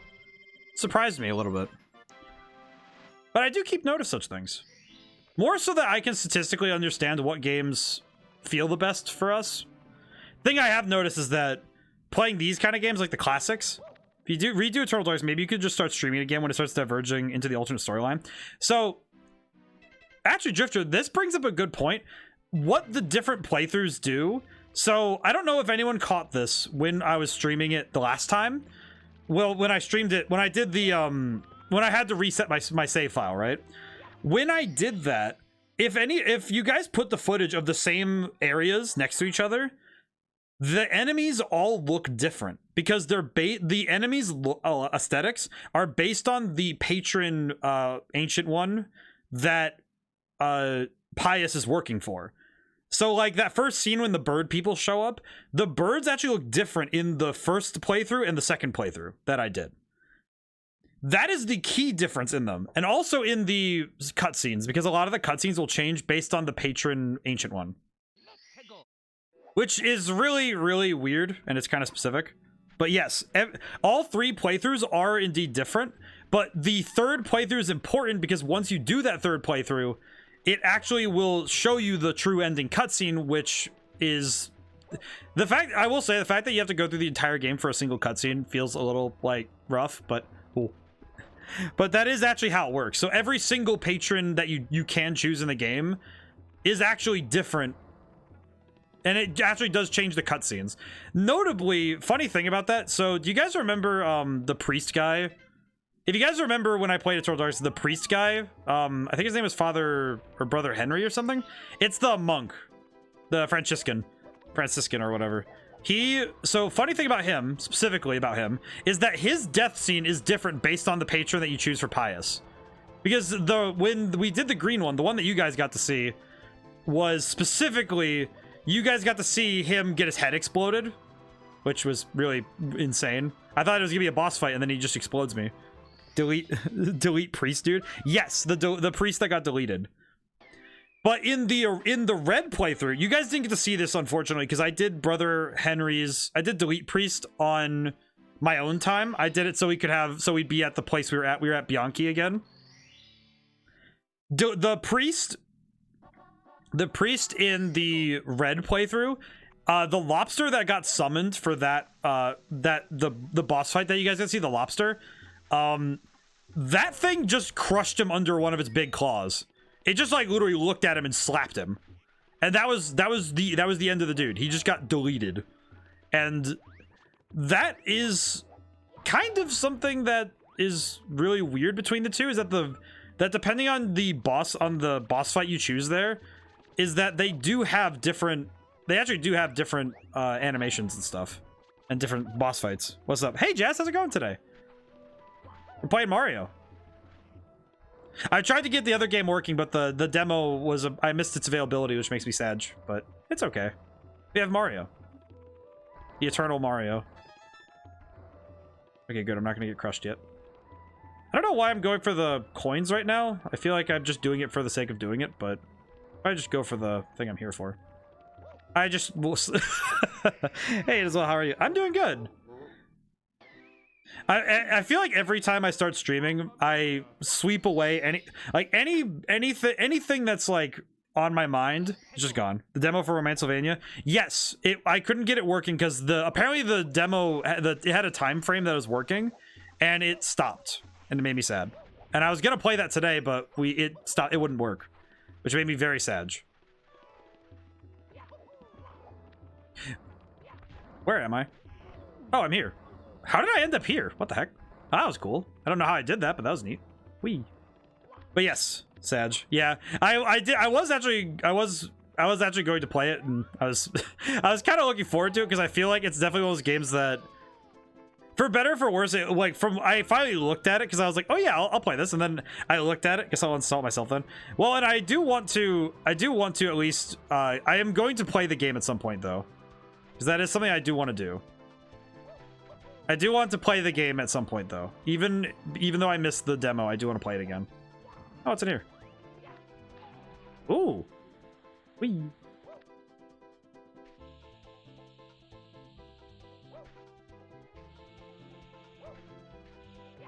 Why did I grab this? But it looks like it'll be a fun game, so I do want to play it. So we will do so. I'll probably depending on when it comes out, I'll probably have to do Hacknet first and then Romancevania second on Sundays. But I'll keep a close eye on the schedules and figure things out. Whee.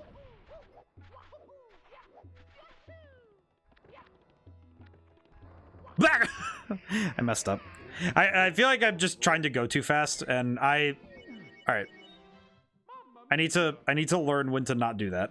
I need to really stop doing that because I keep rushing. I feel like I'm just rushing too much because I'm trying to just get it over with rather than trying to do it right.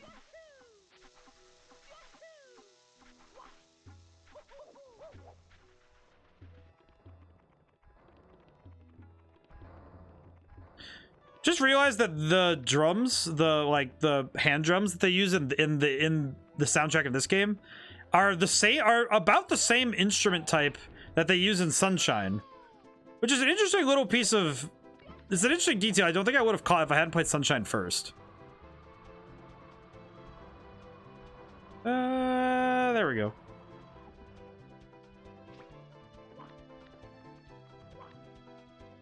In we go. Did you try rolling back your system clock to see if the demo works? I did not, but that was because I wanted to be a good boy and not roll my system clock back. But also because I really didn't think about it when I first did it. What the heck? Oh, they're right there.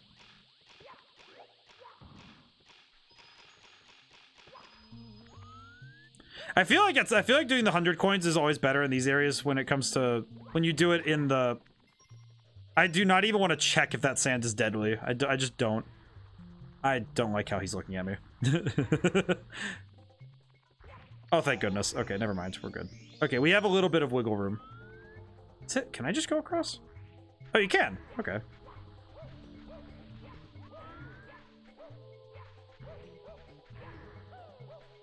Sort of. Please just grab the ledge, Mario.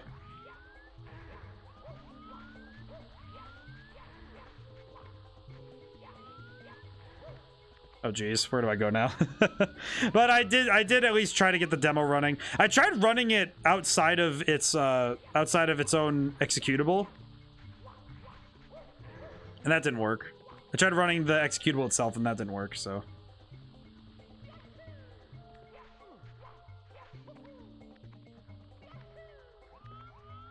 Okay, let me go the other way now. But that is something that I did try. I do appreciate that the time of demos has moved. I do appreciate that. Just try that's working for me. What? It didn't work for me when I tried it for some reason. I did try it, and for some reason the executable just went weird for me. It went to the task manager, but it didn't go in. Get an affirmation. I hope that everyone's taking time to take care of themselves, especially given, you know, as I said earlier, there's a lot of doom and gloom. But hey, Jazz, I hope you're doing okay. You know, and I think that knowing that you surround yourself with really positive and fun people, I think that you're well equipped to deal with problems that come your way. But just remember, you know, take care of yourself. And remember that I care for people unconditionally. So if you ever need someone to talk to, I'm always here. Even if it's just, hey, I had a good day today. I feel like don't want negative people, huh? Yeah, exactly. I feel like a lot of us don't want to be around negative people, but sometimes we find that it's hard to get around them. But it's good. Only room for positivity here. That's very good. Screenshot of it working. Ah, Heck, I feel like I feel like a fool now, because now I'm like, well, did I just not try it hard enough? Did I just not do something? Now I'm curious now of why it wasn't working for me. It might be similar to what was going on with the... Kind of trying to figure that out now. Eat the negative people. Eat the negative people. See, you know what it is to me is that I feel like there's a lot of people forget there's a difference between negative and realistic, but also a lot of people forget that being realistic does not mean you have to dunk on people. Appreciate you. Love my friends unconditionally. It's good to love friends unconditionally. I have noticed though that there is a difference between negativity and realism, and I feel like a lot of the ones who are just negative Nancy's are the ones who think that they're being realistic. It's like, no, you're just being kind of a jerk, you know? But yeah, I'll have to figure that out. Oh. Ah!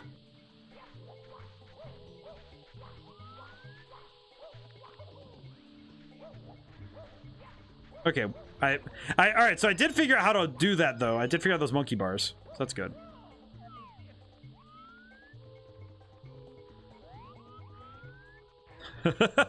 He looks so happy to try and crush people. Good for him. He has a good job.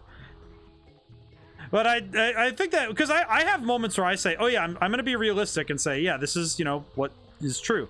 I actually saw a post recently. My mom actually showed me it. It was a post about there's a difference between, you know, honesty and, you know, because a lot of people like being honest. You know, they want to say, oh, I'm gonna be honest to my friends and, you know, just tell them what I think. It's like, yes, that's good of you, but you know that there's a time and place for it, you know?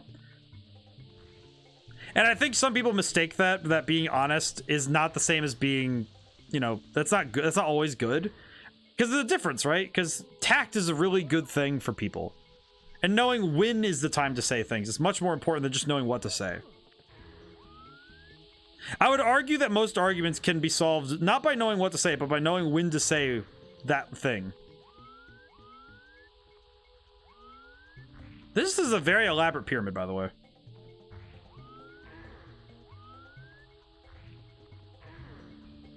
Blunt people be like.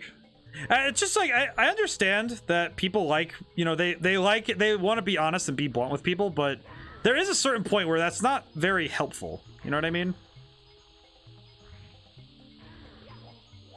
Because as much as I'd love to just blast people, right? And that's something I've sat and written up a tweet or wrote up a message, and I sat there reading it, and that's what I wanted to say. And I stop and think, this isn't going to help the problem. And I, you know, and it's happened a lot in the design process too. When I was in college, there were a great many times that I sat there staring at my computer, ready to rip someone, like, you know, go for the throat. And it's happened many times, which is, you know, I think for you guys might be odd because it's like, wow, you know, I don't seem the type to do that. But that's often because a lot of the things I think to say, why is being blunt not the opposite of calling someone sharp? See, I don't, you know, you just asked a good point. I have to think now. Yeah, not everything needs to be said. Yeah, exactly. But Drifter, now you're making me consider what the heck. See, that's the thing. We say dull versus sharp. We don't say blunt versus sharp. But maybe that's because bluntness isn't the opposite to sharpness, because you can have a blunt object that can also be sharp. So it's hard to figure out, especially as a really truthful person. Yeah, because you want to be as honest as you can, but it's very hard to determine what to say and when. Blunt is very powerful. That is true. But yeah, the trouble is that when you're communicating with somebody, that it's really hard to measure when it's right to say something. And when it's right to say what you really think. And oftentimes it can be very hard to figure that out. And a lot of times when I personally go to do stuff, when I personally go to think of and, you know, say things, it is the hardest part, I think, is that you have to sit there and say, is this the time? Being honest, it still has tact and timing. Yeah. I think good honesty has timing. You know, it's like I said, I think that if you're really going to say something, it's like, you know, it's not just about, oh, if you can't say anything nice, don't say anything at all. Because no, there is a time and place. I just realized I messed that one up. I'm blunt and sharp. Me sharpening my hammer in Monster Hunter. I mean, that's kind of what it feels like. But but the key that I've noted is that, did I just, where's the, yep, the one up is gone. Ah, that's okay. Ow. Oh no. Where am I?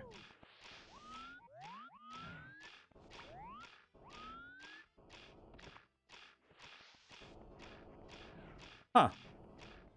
What's over here? Ah! But when you're... The best thing you can do if you're going to be, you know, horrible... If you're going to be honest with somebody is just knowing that if you're going to say something, know that you can't take it back. You know, it's like the words we say are kind of like, you know, they're like writing with a pen, or, you know, the brushstrokes of a, you know, they're like painting and making brushstrokes. You can't take it back once you do it. And a lot of times for me, I always sit there and think, is this going to help, and do I need to say it? And it did not start that way. There's been no save states in IRL visual novels. Yeah, exactly.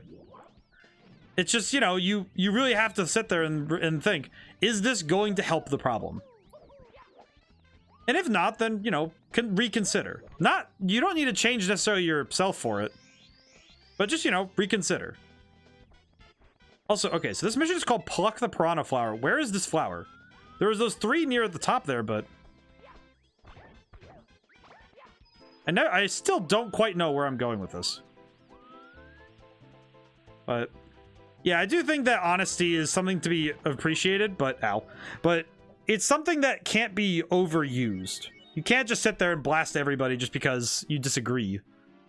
Like, yeah, it'd be nice, you know, we all have that fantasy of doing that. IRL visual dev novels, they step up their features.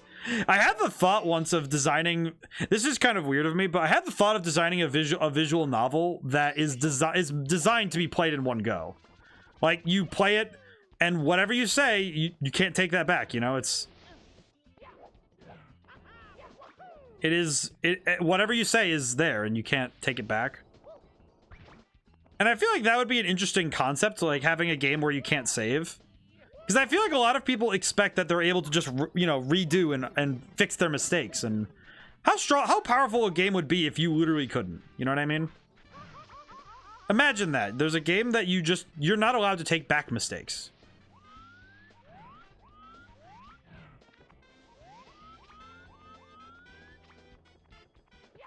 I feel like I don't understand what I'm trying to do, but we'll try to do it.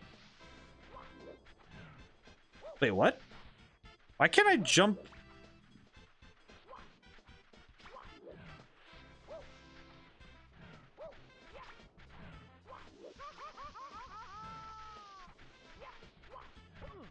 The heck? That's weird. Why is it that one area I just can't do anything? Man, saying something bad, someone is like failing Christmas check IRL. Yeah, it is. It does feel like it, doesn't it? Okay, I'm just gonna get out of here for a moment. Let me think. Let me look. Let me rethink my decisions. But and I feel like a lot of people really miss it when they say something that just doesn't feel right, you know? Because man, does it feel so bad when you accidentally just like flame somebody for the wrong reasons?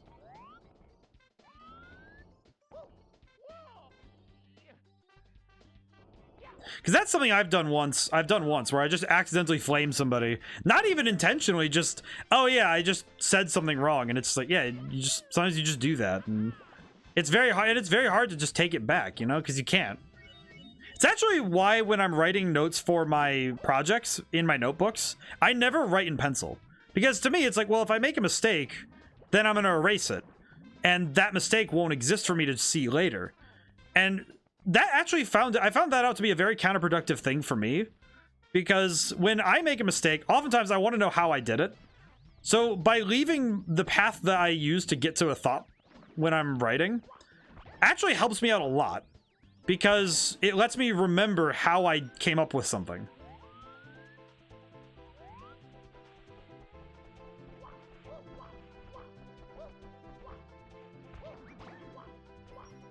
What on earth am I doing?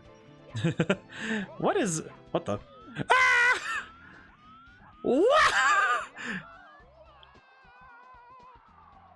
Bleh. I went a little too fast. That's supposed to be for this is supposed to be for this Wednesday. Uh-oh. Oh, there we go. Oh, thank goodness. I was about to say, please no.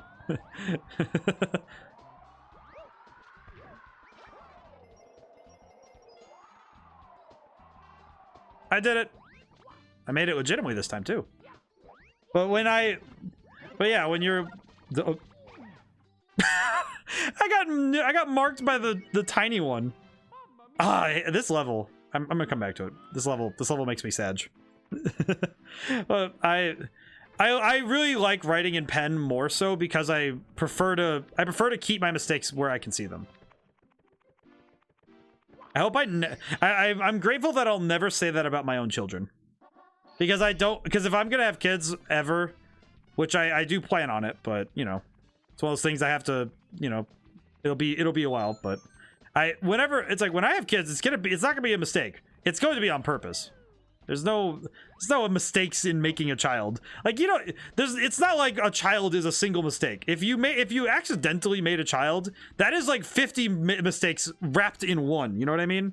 You don't suddenly make a child on accident. That's not one mistake. That is like, you know, that's a diagram, right? That is far more. 'Cause that is like 8 or 9 decisions coming together to coalesce into one decision.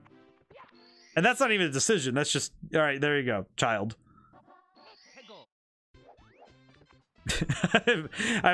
It's similar to I saw a comedian once who said something about, it's like similar idea, but it was about cheating instead of kids. But it's like, to me, it's far more, it's still applicable. Like kids, you don't just end up with a child with one decision, you know? You know, so those are you roll in that one, and so that you're a father. The singular nat one, it's your performance check. You have failed the vibe check. Here's your child. Let's see. Ow. There it is, the star. Be gone with you, monkey. You shall hassle me no longer. Okay, I see my objective. Enemy spotted. Okay. Okay, let me eat this. Okay. There it is. Okay. Is this accurate? Okay.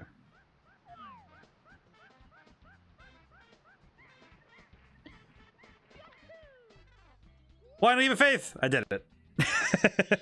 I did do it. That was scary, but I did do it. Sorry I went quiet there. I was just like, oh, this is scary. I got really scared for a moment there. But yeah, no. Similarly though, when you make a game and you make design choices, it's funny how I can turn the conversation back to games, but it's similar when people make design choices that just aren't right. I feel like the YouTube channel What Happened by Matt McMuscles, he pretty much talks about this. It's like, you don't make a game on one bad decision, you know? Hey, the 60th star is given to us by the funny man.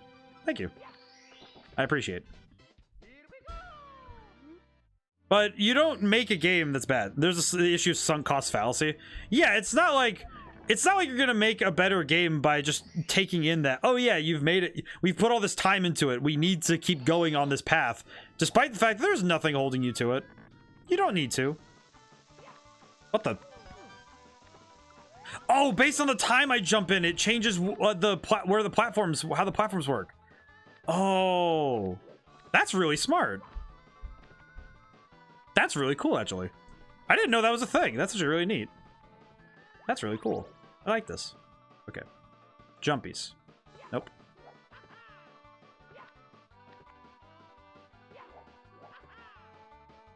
Jumpies. There we go. But I do think that is true for a lot of products and companies, is that because they believe, falsely, that...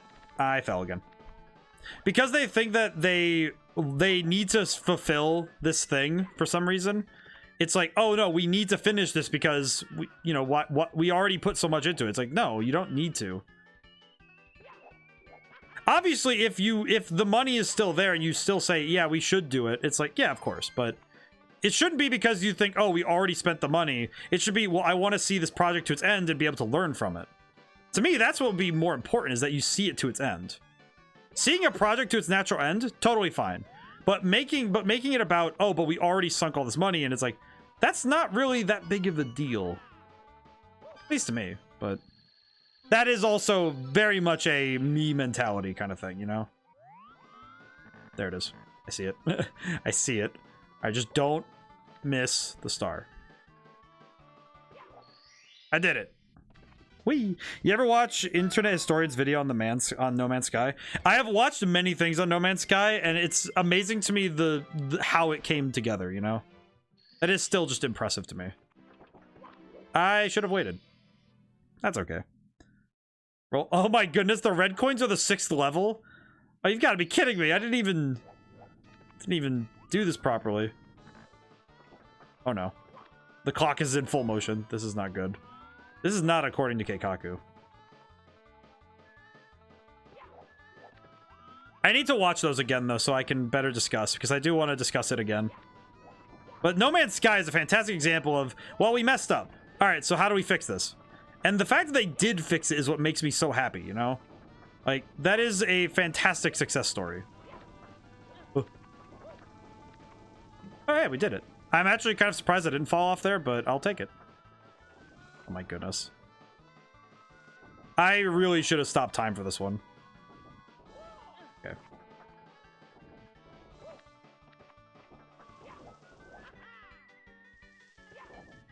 Whew, okay. It's funny and very informational. I also really liked, I really like watching stuff like that where it's like fun and informational.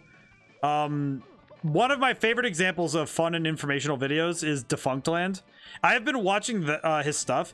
So, weird thing that's very topical for me is that a lot of my level design, you know, training, as it were, a lot of my understanding of level design comes from theme parks, which is, you know, a weird place to think about, but a lot of the principles and ideas of theme park design are very closely tied to how video games are designed. Which, you know, when you look at like how they use landmarks to, you know, draw your eyes to certain things, how you design pathing, how you design pathways, and how you make things more catching, or, you know, to either push or pull your, you know, your players slash, patrons. It's all very closely related. Oh, yeah, I did it.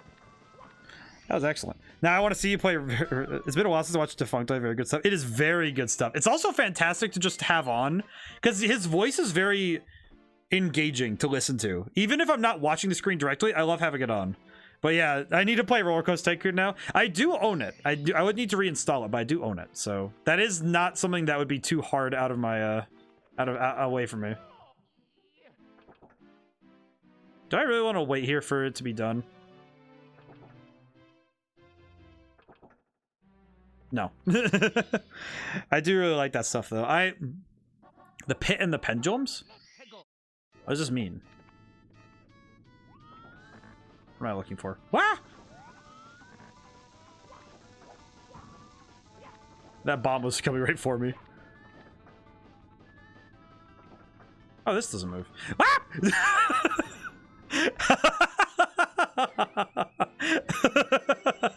I say, oh, this doesn't move. Ah! Immediately swept away. Oh, that was really good. I can't stop laughing about it. Just, oh, this doesn't move. Oh man. I'm sorry. I'm sorry if no one else finds it as funny as I do. It just caught me so off guard, you know, where it's like, oh yeah, it's just, oh, it's not moving. That's nice. And then just, oh, peculiar. Oh, I see. I have to stay on it. I see. Whee.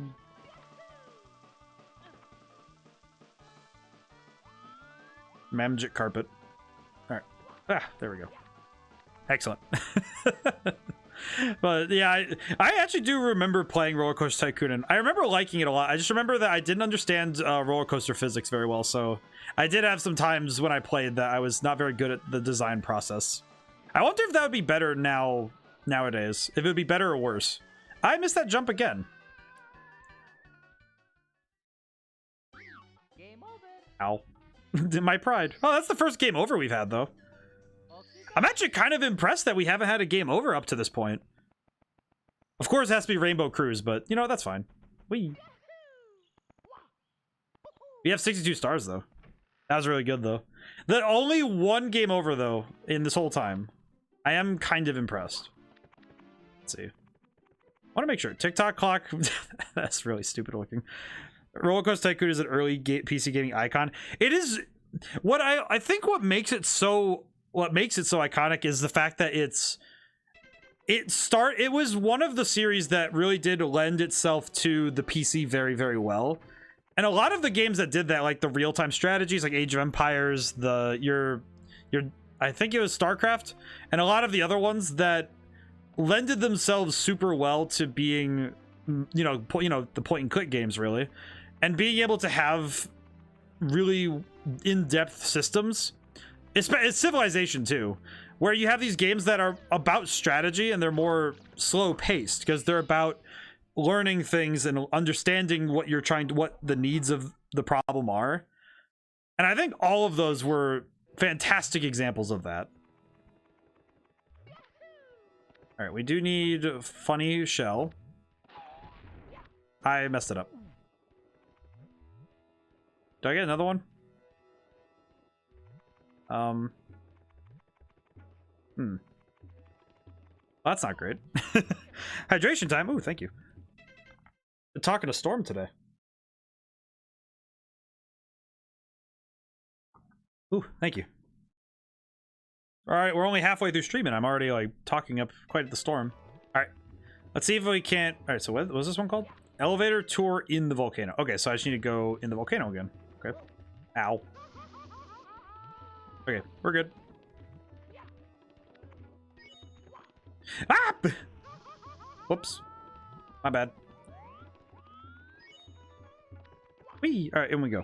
Would you consider rhythm games just quick time events with music? Now that I think about it, that is basically what a rhythm game is, huh? But I do really like it. I do really like the different genres evolved out of different needs. I think the rhythm games, how they evolved nowadays, one of the things that I think affected it greatly was the advent of Guitar Hero. My brain has been blown.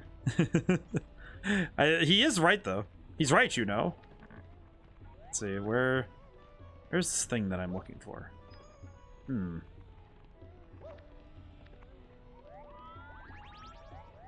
me look around a little bit. Maybe I can... Ah, I see. There's the elevator. I see it now.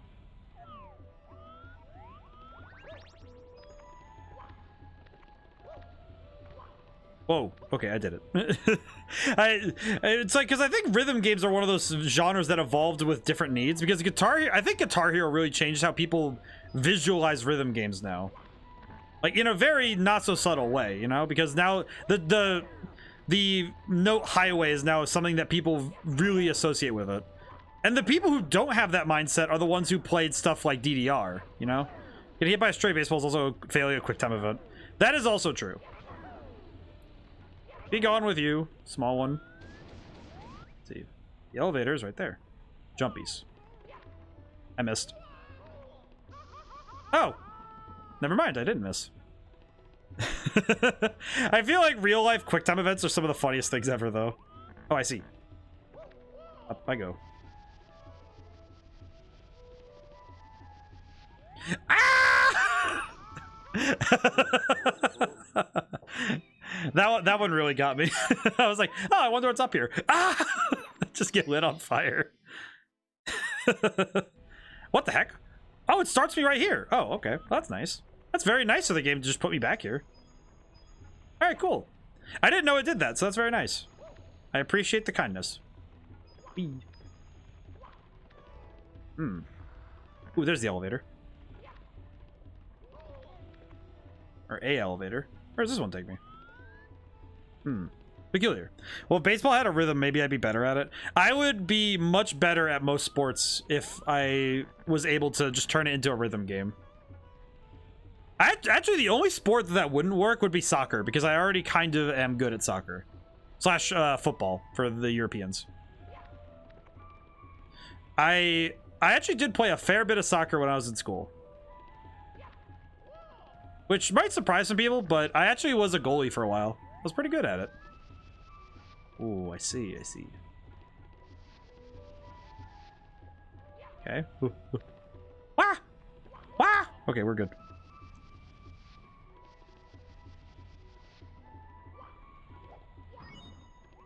Oh, okay, I see, I see. Ooh.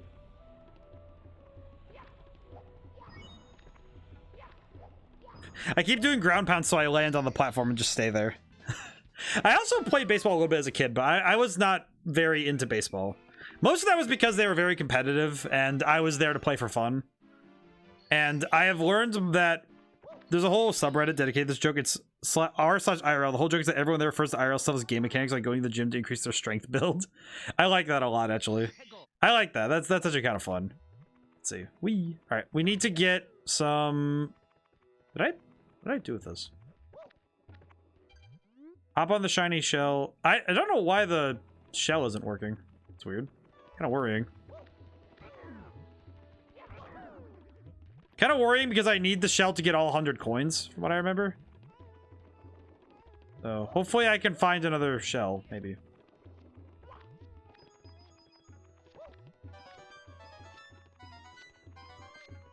Let's see.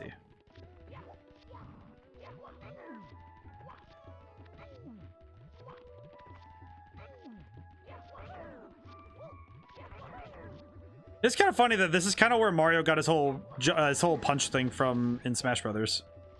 Just that one combo.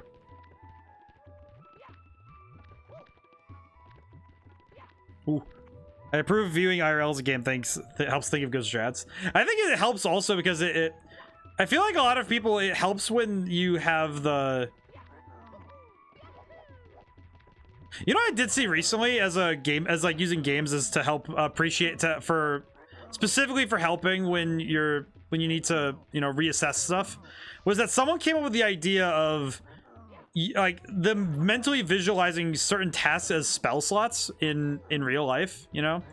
So like a good example would be like making a phone call is a 5th level spell slot in that sense, right? Where you only have so many of these slots per day.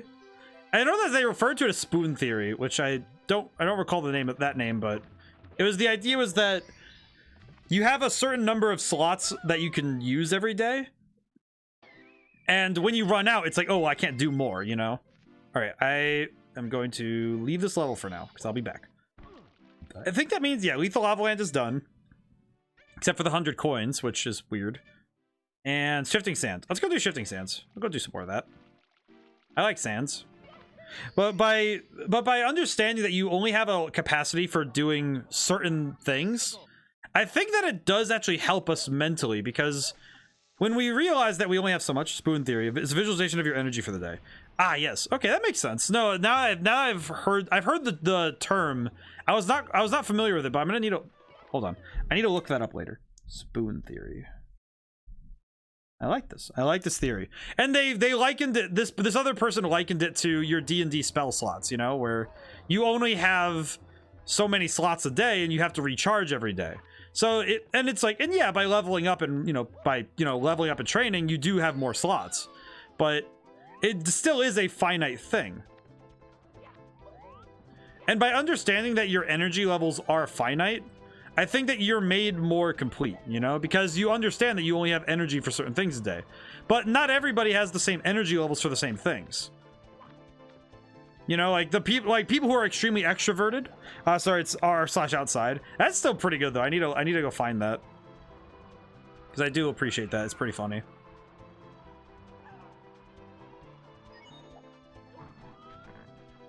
Whoa, what the? Whoa, that was weird.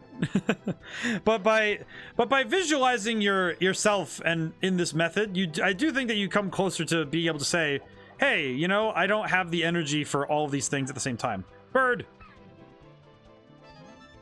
That bird does not like that I took the star. Oh no. Ah! Oh. Well, I'll be danged. Did make it.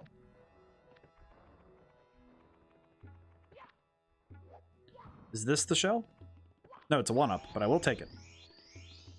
There we go. I've tried to exploit the game by minimizing idle time. Here's an example of other posts.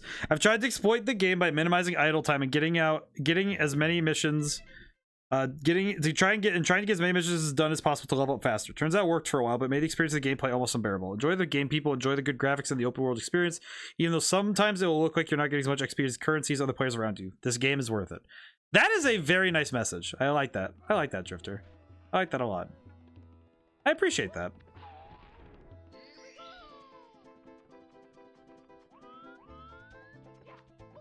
I think I appreciate it because it's so... It takes the message and says, hey, you know, enjoy this game, you know? I appreciate that you double-checked. I also do appreciate that you double-checked. But yes, that is a very good post. I like that.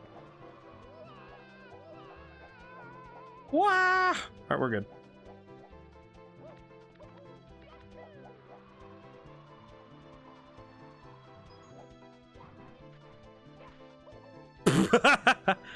Dove right in. Wah!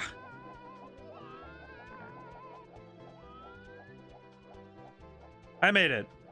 Excellent. Need a new hat.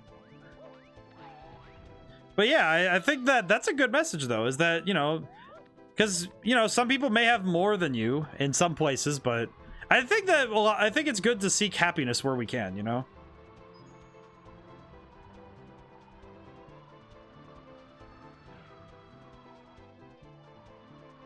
Because the life is, you know, a little too short. PSA, do not take the extra chromosome perk at character creation. Trust me, it helps some stats, but ruins everything else. It messes up the whole playthrough. But they're also posts like this. Yeah, that makes sense. I feel like there are always posts like that when you go to look for stuff, when you go in that stuff. It makes sense to me. There's always those weird posts that you find and it's like, ah, yeah, that's less than ideal, but understandable. I'm gonna do red coins right now. I don't know why, I just want to. You know what is interesting? Oh heck. You know what is interesting to me? It does bring up though that there's a level of comedy, and I say comedy, you know, as I'm trying to be as loose as possible with this description, but it's defined as comedy. There is a level of comedy, and you know, sense of humor that I'm not quite sure how it's evolved this way, but it's basically this very dry and sardonic method by which... Why is this... That was neat. But it's this type of humor that I think it's always at the expense of somebody. Even if it has to be themselves, it's like they have to... It always has to be at the expense of, you know?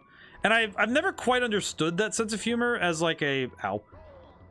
I've never quite understood why it's exclusively for like the sake of... It's like it needs to be at the expense of somebody. Somebody has to pay for this comedy. And it's like, I don't really know why.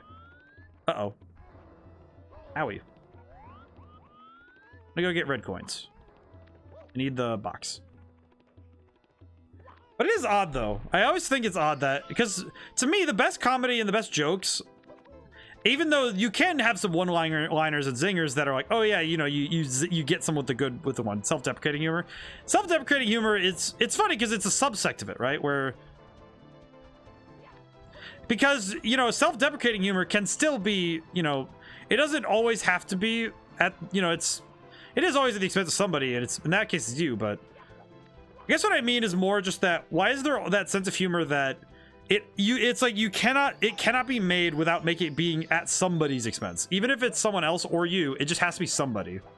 I've never quite understood that sense of humor where it always has to be at the expense of somebody that a joke can be made rather than being able to make jokes for the sake of the joke, you know?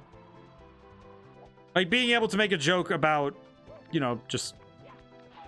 Which I guess is because there's always a subject and the punchline is usually, you know, either at the expense of or... Let's see. So I have to stand on these towers?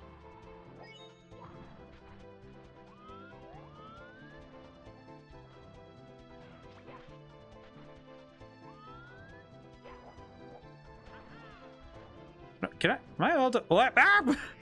Self-deprecating is the only okay humor because that hurts somebody, because I hope you're working out whatever you're joking about. Yeah, that's true. I think that's true because you're able to, because I think that at the very least, you know, you're poking fun at... I feel like poking fun at yourself it's a safer target, but I do know that some people find it offensive, which is odd to me. It's also odd because I feel like, because a lot of people are like, well, you shouldn't say that about yourself. It's like, well, and yes, I do agree that you shouldn't repeat things like that, but if you can make yourself the butt of the joke for the sake of a, you know, humor, I think it's okay, but it shouldn't be like, oh yeah, you constantly say that you're like horrible. It's like, no, that's, you know, make some, you know, sharpen the wit, you know, sharpen thy wit. Cool Mountain's missing too, and I know one of them's the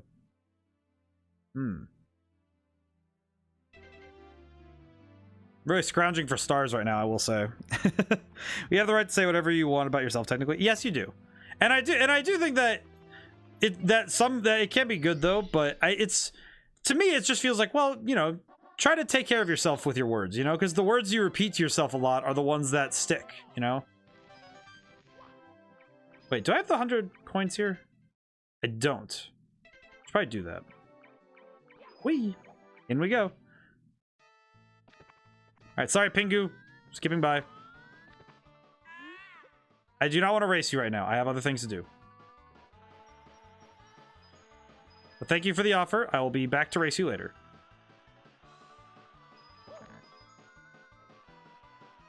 But yeah, there is a...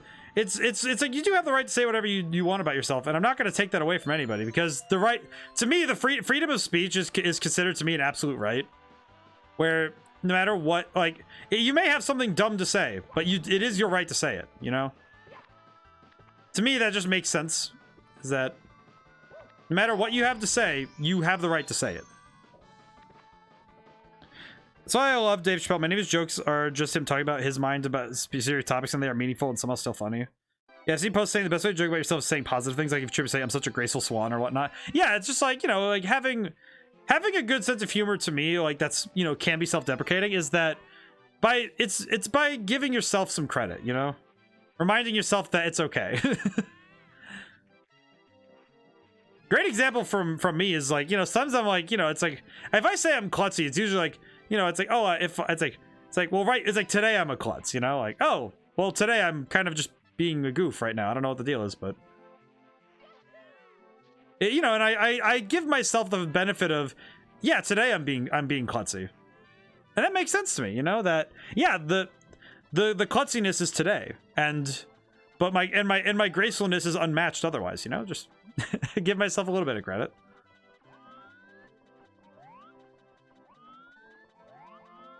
Woo. By being able to give yourself the feeling of, yeah, you know, I'm so graceful, you know. I'm so graceful I can fall backwards and stuff, you know. I can trip forwards, mind you. How impressive is that? I can trip while walking forwards. My good man. Hello. Oh no, talk about out-of-body experience. My body is melted away. If you run into any headhunters lately, I could sure use a new body. If face might freeze like this. Peculiar. But I think that also just being able to, I don't know, just a sharp wit does not necessarily mean you're able to roast people, you know? Because I've roasted I pressed the wrong button. Because I've had some times in my life where it's like, yeah, I've thrown down some good one-liners, but they're never, I don't remember them as fondly as I thought I would, you know? When I said them at the time, it's like, oh yeah, of course, you know, oh yeah, it's so funny, and I'm like, they're not as funny as I remember them, because a lot of times I just remember, wow, I was kind of, that wasn't really cool of me, you know? I don't remember it as being very cool.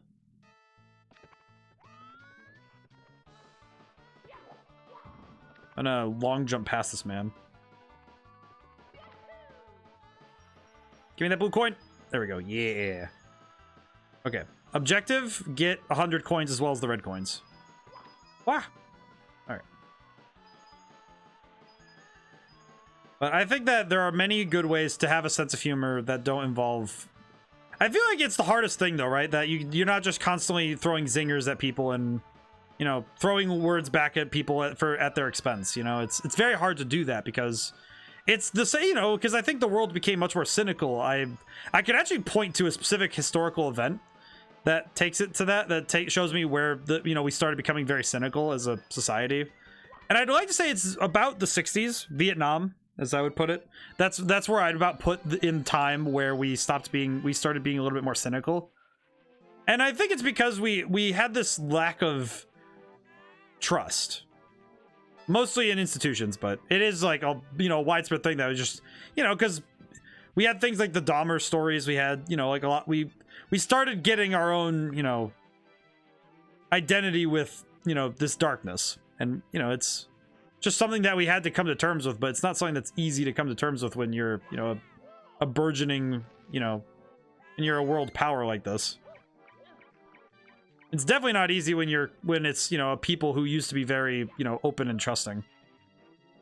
Which is interesting because I felt like that would have gone away a little earlier because we had our own Jack the Ripper. It was during the World's Fair.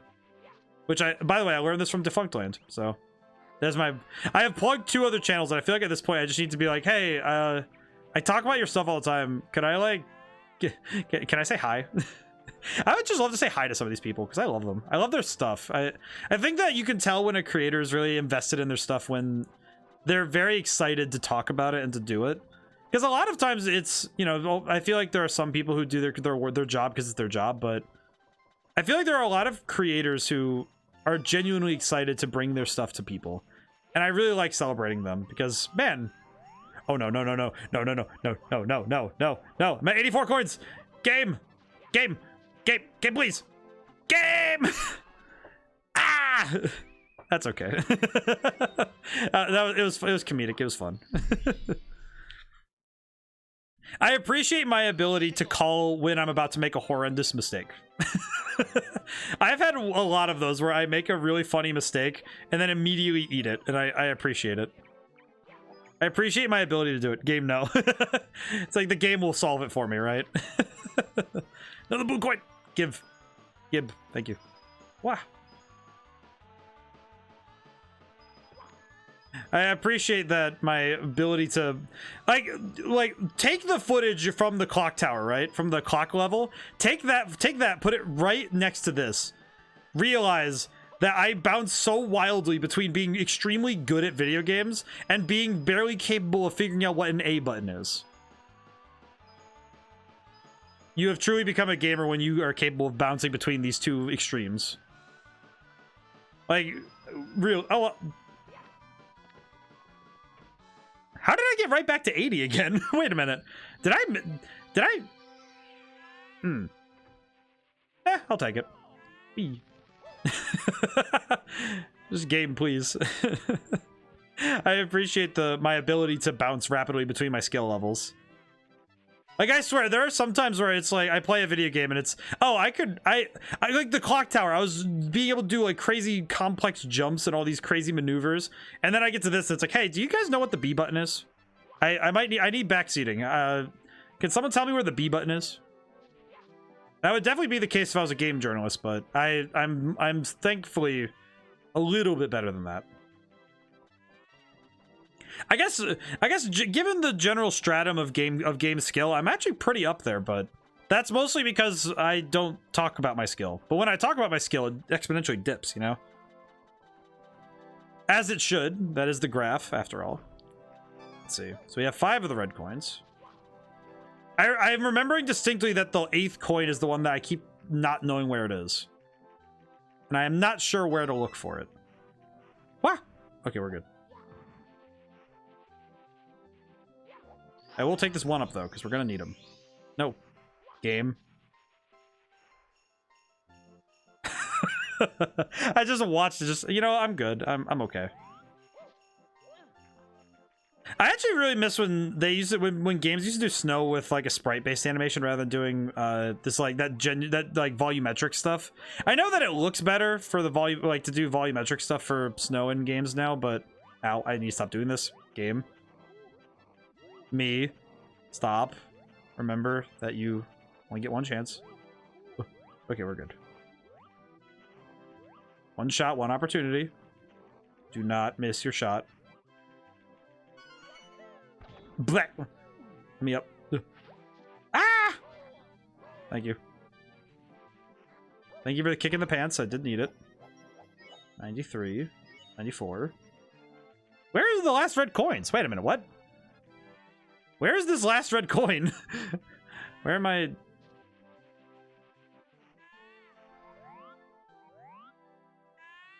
Where the heck? Do not dare. Let me go back up top. Maybe I can find it. Very strange. I'm actually a little bit confused by this because maybe it is because I never got all 8 red coins on this level when I was growing up, but I am now really confused as to where the heck this is. Where is this? Where is this thing? It's on top of the mountain, probably. If I had to guess. If I had to guess, it's probably up here. And then I can take the slide down, because I know that I can. Where the heck?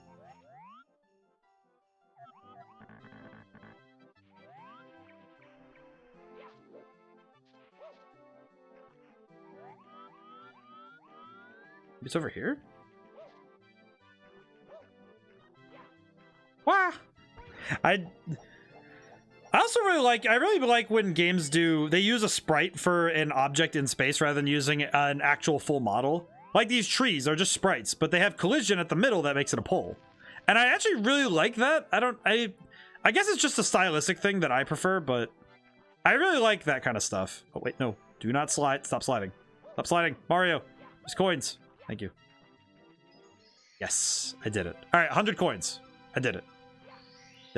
64. Hey, that's the magic number in this game. Excellent. All right, where is the wah? All right, where's the red coin? Where's the red coin? It said the frosty slide for the red coin, so I imagine that's somewhere on this slide. I had to guess.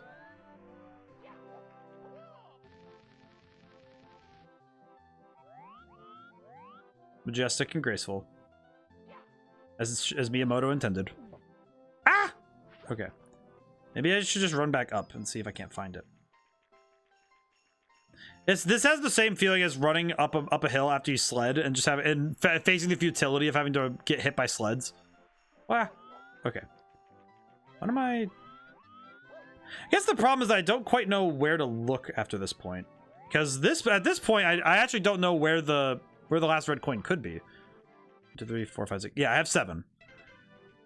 But yeah, there's also the ability to only have to worry about a certain collision box and only having that instead of a model it's good for games. It's good for efficiency.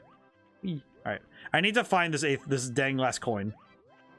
I feel like Shadow the Hedgehog. It's just like, where's that damn 4th Chaos Emerald? It's like, I'm just like, where's that damn 8th coin? I don't know where it is, man. It's confusing me. It confuses me greatly. Bonk. Okay. Maybe it is over in this area, but I don't know where. Okay. Let me go check. Whoa! Alright. Let me go find out. I don't think this is accurate, but we'll find out. Because I don't think they would put a cannon for a return shot here if there wasn't something over here that you needed for another thing. Excuse me. Excuse me.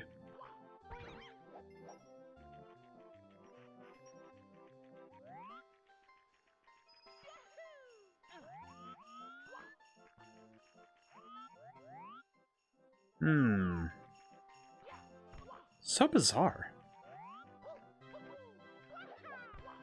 There's no red coin here, yeah? Game. Let me see. Alright, let's see. There is no red coin here. Then where's that dang where's that dang coin then? That dang coin is just nowhere to be found, I guess. Where do I go for it then? Strange being, do not question me. I need to figure this out. Where the heck is this 8th red coin then? Because I've checked pretty much every inch of this mountain. Maybe the only place I haven't checked would be the... Remember, aim high.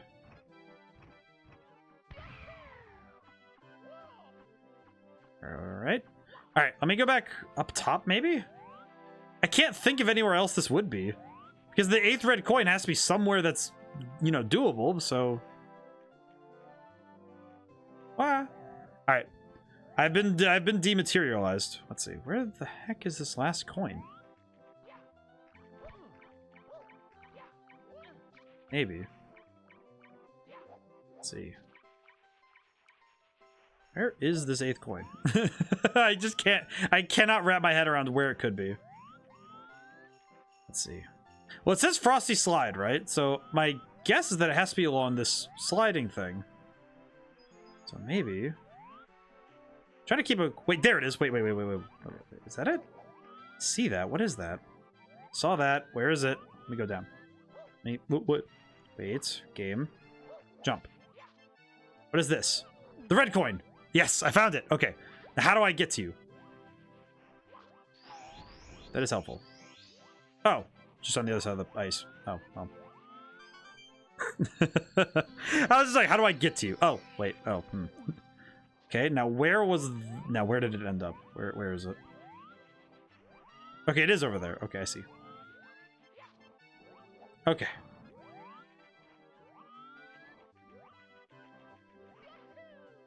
And got it. Yes. Okay, good. We did it, guys. Hey. That was pretty good. I'm actually kind of surprised I was able to make that jump, too. And we have some extra lives to spare, too. Okay, so that means that Cool Cool Mountain has one more star to get, and then we're done with this level. Go! GG. Yeah, I'm very happy. Snowman's lost his head. Ah, so we have to do the snowman stuff. I see. Whee! I'm actually pretty happy with that. That was surprisingly fun. Surprisingly fun because I remember this level being very sad. At least for me. But that's just because I was not very good at this level when I was growing up. Hello, my friend. How do I assist? Your face might freeze like this, huh?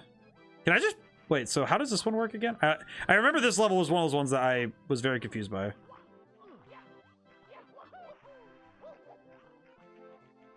think I remember this one a little bit. Actually, you know what? I'll come back to this.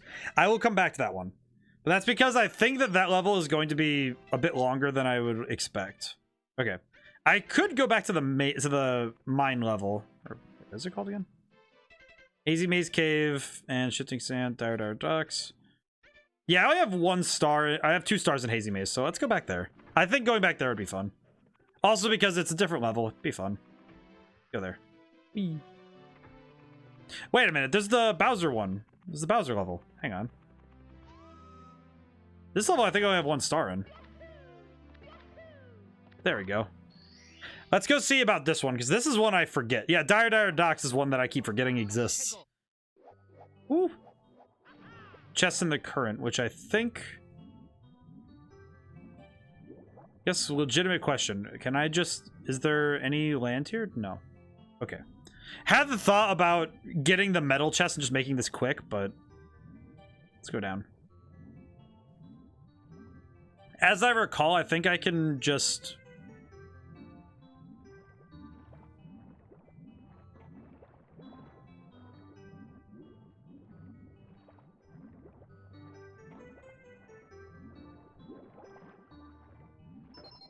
Okay, that was 1. Pretty good. I feel like this level is going to be one of those ones that is weirdly complex for some reason. Not in a bad way, just... It's going to be weird because I don't know why it's complex. You know what I mean? Where it's just got this weird notion to it. I guess is the best way to put it. Because this one has a lot of water despite a lot of it being easier to traverse. Okay, I need to go around this because this is gonna suck me in. Ah! No, I don't want to go in. I do not wish to go in. That is not good. I do not. Let me go. Where's the next box? Oh, it's right. Oh, the one I need to open is right here. I see. No, wait. Let me out. I wish to exit. Ah. I do like that this game's water does not feel horrible to be in. I feel like if they made all these water levels and they weren't fun to play, this would definitely be very upsetting. Yeah, that's death.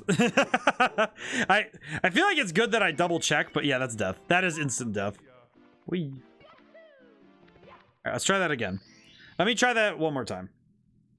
What I should do is appraise where all the chests are before I go down. That I know where to go first. So there's one there. One over there. Is there 3? There is 3. Okay. Alright, good to know. Oh, those aqua rings near the manta ray are really cool looking. That's nice. That's a nice touch. They did not need to go that hard with that kind of thing, but wait, this isn't first, is it? No, it's not. That one's not the first one. I remember. One of the first ones was one of the ones that faced outward, as I recall. I think it was this one. Yes, it was. Okay, so it's that one. I'm gonna guess it's this one over here. If I'm gonna take a wild guess. Okay. Yeah. Come here. Come on. Whoa. Okay.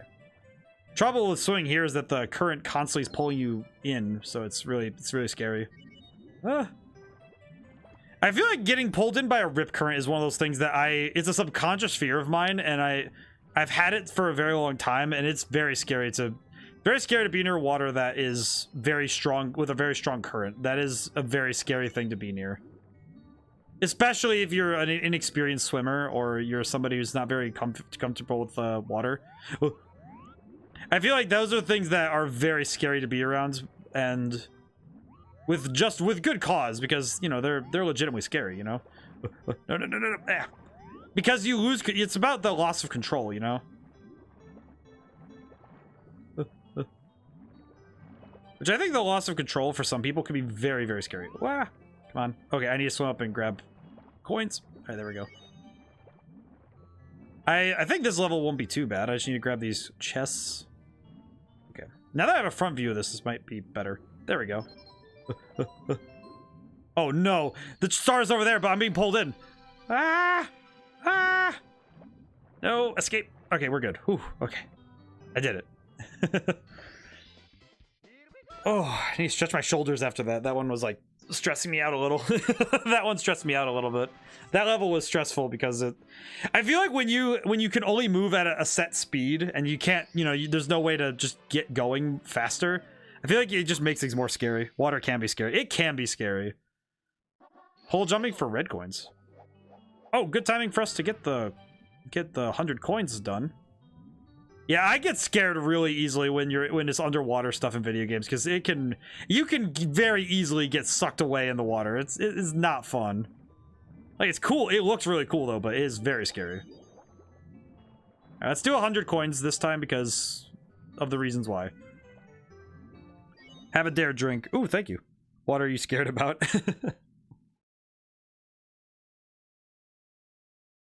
See, for me, it's specifically, it's thalassophobia, right? Where it's the fear of deep water. I know for me personally, it is absolutely I'm mildly scared of being in very, very deep water without, you know, like, proper precautions being taken. Because that can be very scary, you know, where it's like, yeah, this is absolutely a setting that I could, if I don't have control, I can, you know, get taken away. Thank you for the drink, though, Hecko. Very, very appreciative. Ooh. I should go through and grab all these coins, because we're going to need all of them to get the 100 coins, so... Let's see, 30... Let's see, what am I up to? These two, it'll be 33. There's a coin pillar over there, so I can go grab that really quick. Alright, 36. Alright, is that all the ones in this area? Really? I think that's something that is a very easy fear to evoke in video games, because in a lot of video games you can't swim, right? And I think that by utilizing everyone's basic fears of deep water, it does allow the game designers to say, hey, we're going to keep you away from these areas by putting this deep water. Because they hope that, you know, base instinct will kick in first. Which is fair, because generally that will happen.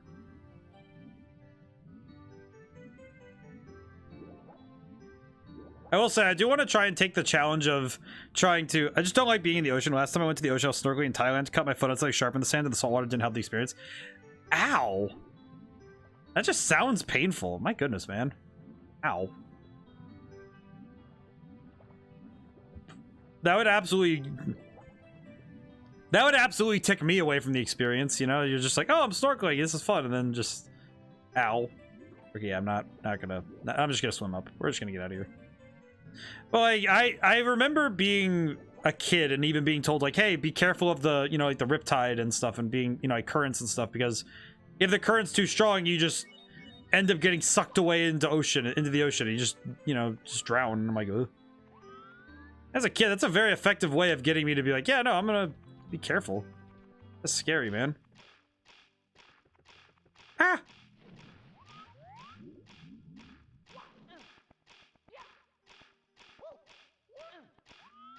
Oh, the sub isn't here. I see. All right. I was able to make this jump, though. Ooh. Ah! Oh, I see. The ocean bowled me over my first time at the beach, like 2 minutes of getting in the water, but then I got later used to the rhythm waves, had a better time. It's like I really liked the ocean and I like being at the beach, but I've had a couple of experiences with deep water where I'm like, yeah, this is scary. Funny enough, one of those experiences is this game. This game did definitely mentally change my perception of water. Primarily the idea that there are things that are as big as that eel, and that kind of, as a kid, that really made me just question my love of the ocean, you know? Just, I see. This is fear. I understand fear now. The child has learned fear.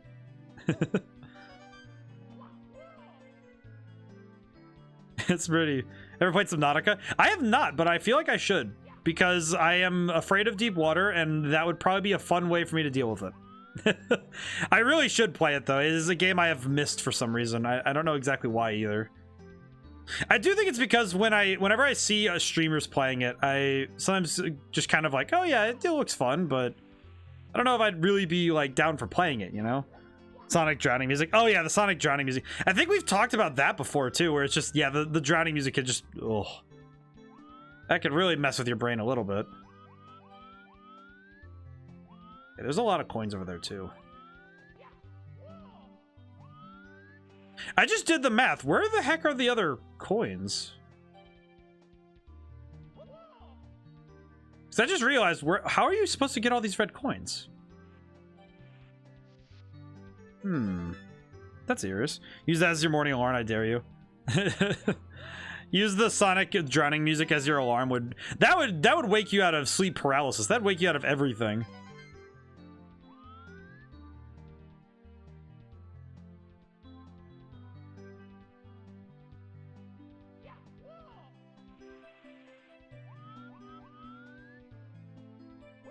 I wish I had Mario's arm strength. This is amazing. Imagine having to hang onto a pole for this long. I can barely imagine hanging onto this for half the time, let alone the whole time. My goodness. I just had a realization though. Where am I supposed to get the 100 coins? Because I'm at 75 right now and I didn't get anywhere close to it. Makes me wonder where the heck the other coins are.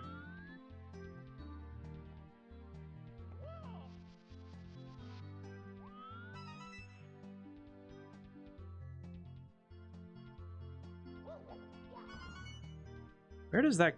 Why does that go all the way over there? That's weird. Interesting. Wee. Mario would smash the Ninja Warrior courses. Beg if they have mercy.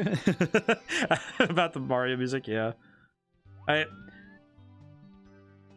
can only fathom how insane... Alright, I just had a realization. Imagine the American Ninja Warrior courses. Or, well, Ninja Warrior courses, really. I don't know if they're just in America or not. I don't know. But imagine those courses, but we make them for video games. Like, have video game characters who would realistically have a challenge in doing this. Have them do the American Ninja Warrior course things. I say American Ninja Warrior, but that's just because that's what I grew up learning. Okay, we only need 3 more stars, so I'm going to make it a little bit more challenging and do them from upstairs, because you might as well get them. You mean Fall Guys? No, well, sort of. I mean, like, what would happen if Mario tried to do them? Or if Link, or Alloy, or...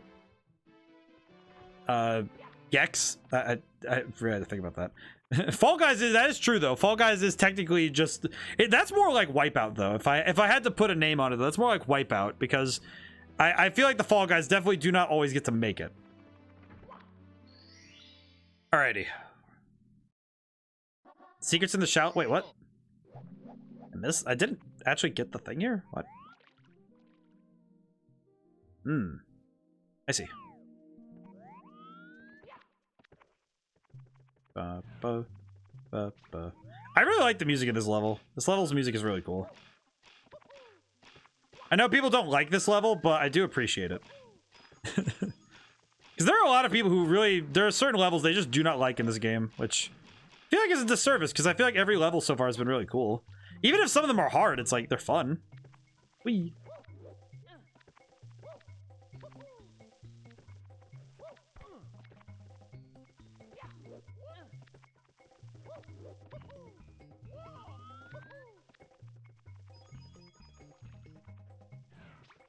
Alright, hit the funny diamond.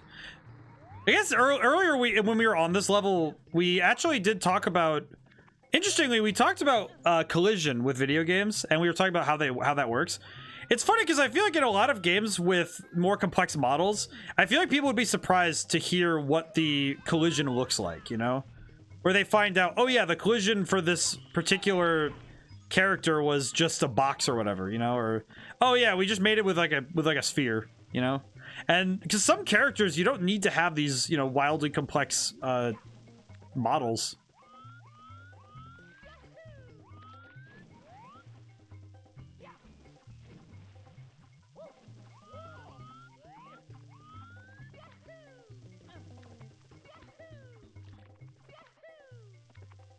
Which I think is an interesting bit of...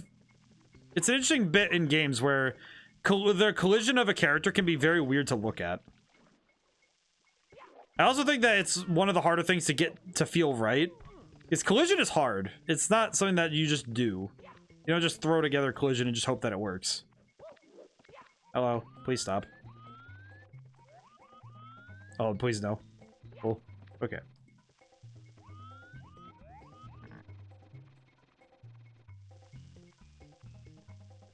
Ow. This is fine. Ah! Alright, that's fine. This is fine. It's okay. I will live. Alright, let's see. I really want to get the cannon unlocked, so I'm going to try and do that. Then you see games with mesh hitbox with fighting games where the moves weave through pinhole gaps and models and you feel cheated. See, that's why I prefer that fighting games, if they're going to do hitboxes, they need to be 2D. Unless it's a 3D game, you know? If it's a 3D game, then it makes sense that it's a 3D hitbox, right? But when you're checking collisions, what it should be is simple shapes checking simple shapes. It should not be mesh hitboxes. To me, mesh hitboxes are one of the most frustrating things for a gamer. And this is coming from somebody in the design side. If you make mesh hitboxes, you're doing something horribly wrong, in my opinion. Because mesh hitboxes are not fun. They're not optimal. They're not good. They're always just taxing on the loading. They don't do anything for your game except to make it longer, make longer load times. Just make, you know, like what are referred to as, like, you know, composite hitboxes. Just use a combination of spheres and boxes. And I fell. Wah. But use a combination of spheres and boxes and do that instead. Because I feel like they try to get too smart with it, you know, where they try to think, oh, we're gonna make it so that the hitboxes are exact, and people are gonna love that. It's like, no, they're not. There has not been anybody who has said that a mesh hitbox is gonna be better. In fact, most of the time, it's a technical flex, you know, where, oh yeah, we were able to do these really complex hitboxes. It's like, yeah, it's a technical flex. Hydration. Ooh, thank you, Jez. Needed that. Really going through the Stein today. It's very good. I usually have a Stein of water near my desk when I'm working anyway. And it's funny because when I'm streaming, I refill the full Stein, even if I've had 2 or 3 in a day. And it is extremely good for my hydration situation. Let's see, where is the thing that I'm looking for? There it is. Okay. See what I need to do. I missed! Okay. I'm gonna find some solid ground and exit this area. Only games I feel would benefit are sniping simulators. I feel like in games like shooting games, they can be helpful. Because I think that by making the hitboxes more precise, you make it so that you're not just getting hits by shooting near somebody or, you know, missing things. But when it comes to games that you don't, it's a matter of knowing what is needed, you know? The key of all good game design is knowing what is needed and what is just a flex. And I think some people mistake a flex for being necessary. Because my game is a good example of this. I don't need to have the most complex stuff. I do not need to have... There's a great deal of, you know, JRPG tomfoolery that I do not need in my game. And I recognize that. Because I'm looking at my game and I say, what does it need? Not just looking at you, Sniper Elite, you and your testicle shots. I will say, I played Sniper Elite 4 once upon it when on stream, and I still really have fun with it. That's a fun game. I really do like that game. That game is a lot of fun. I remember playing... I've played a lot more 3 than I have of the newest one. Okay, I'm back. Ah! You have to go to work soon, don't you?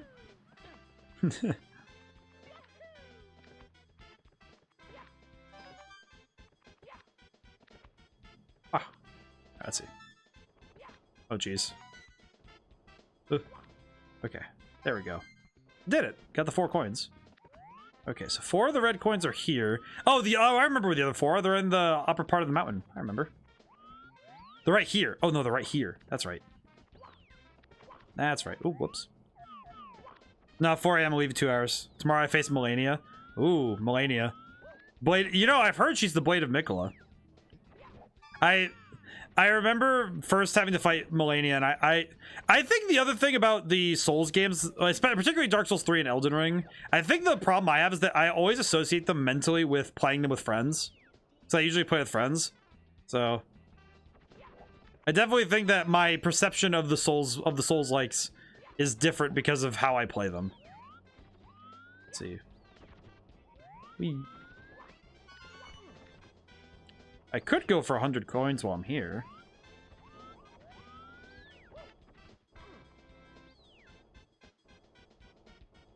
Come on, there we go.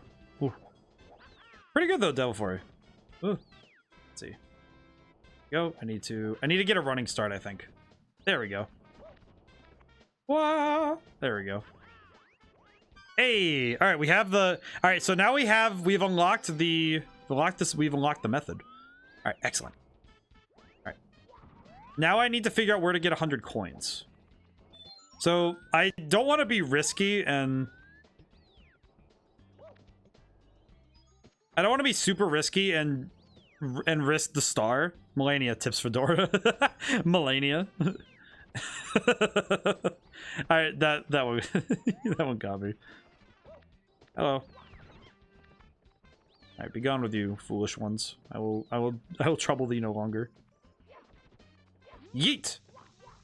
These Hunden Leer. Yeet. No, thank you. All right, continue.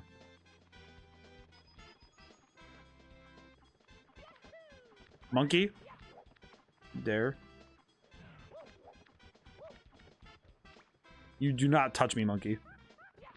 Ah, what the heck? What the heck hit me? Whoa, whoa, yeah, but dude, it's crazy. One of the guys I've seen had a Deathless run. He's pairing all of her attacks.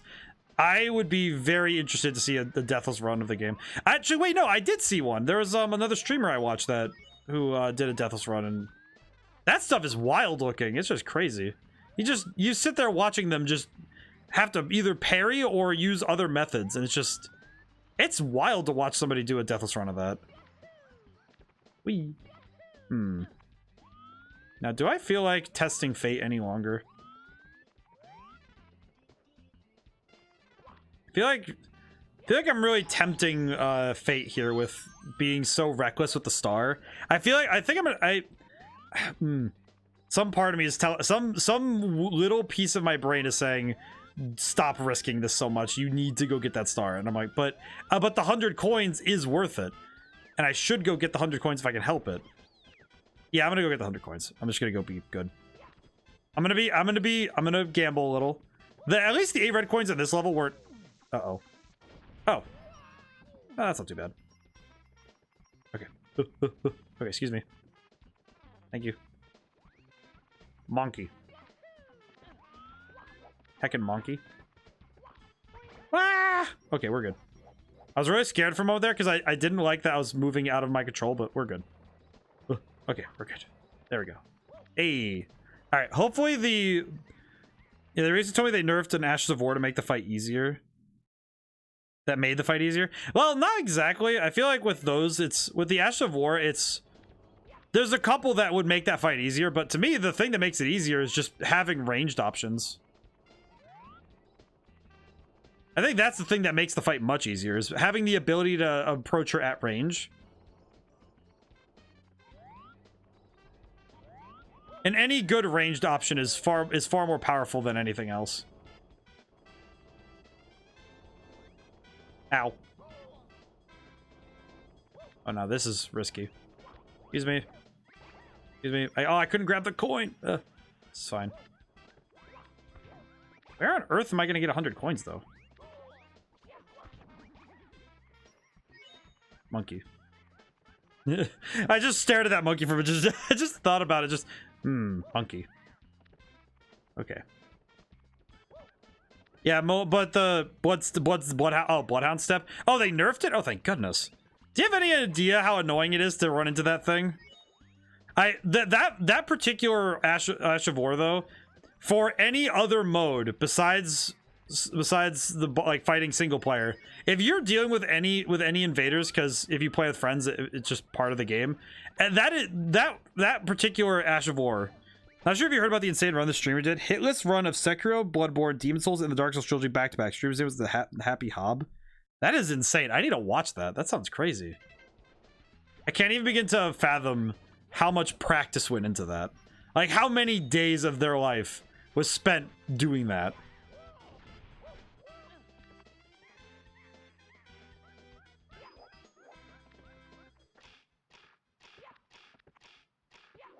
Okay, we're up to 51 coins now, which is kind of concerning me because that is clearly not 100.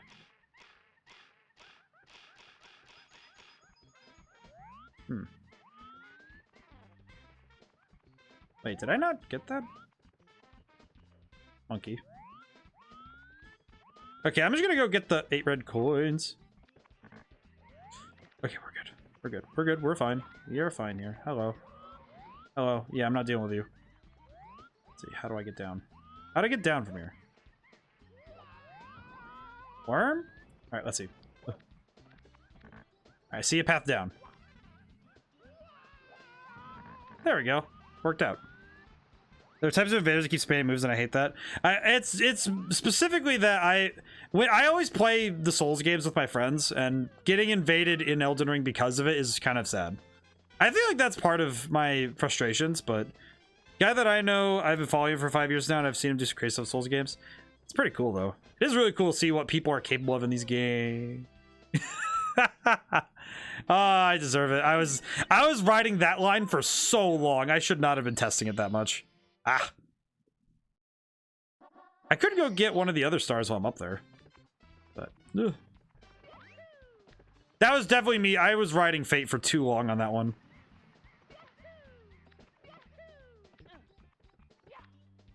I feel like I definitely should not have been testing Fate as much as I did. I think I'm fair, and I think it's fair to say that the Souls games have created a cult of difficulty.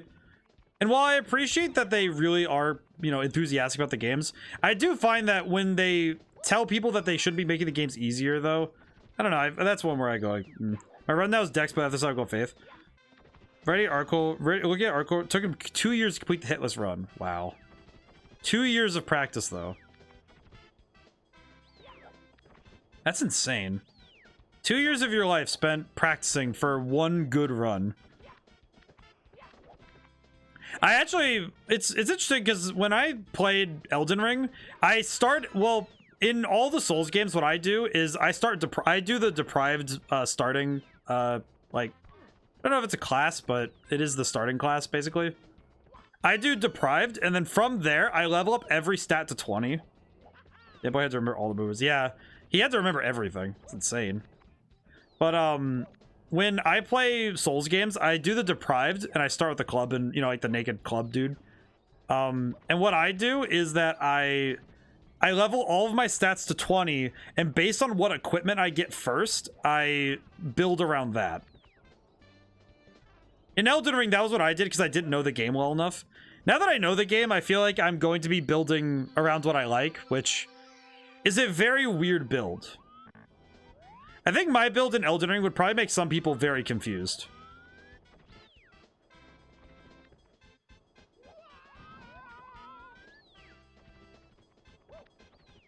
Because my build in Elden Ring is based in, I believe it's Strength, Intelligence, and Arcane. Bloodhound Fangs is pretty good at half the game.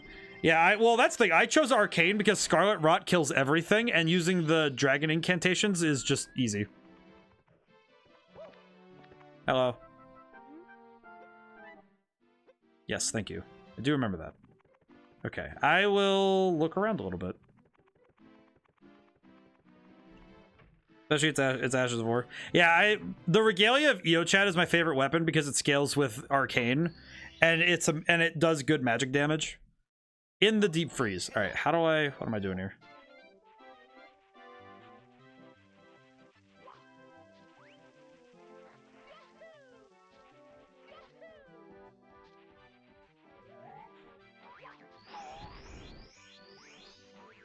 Oh, whoops.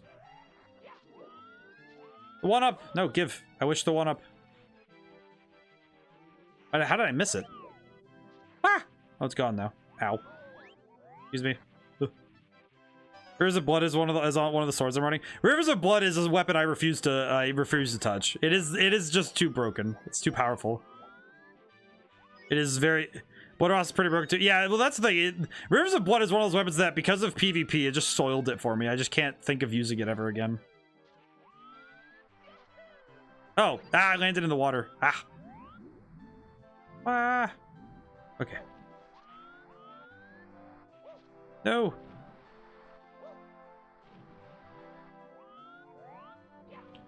Okay, I will need to try a different method to get up there.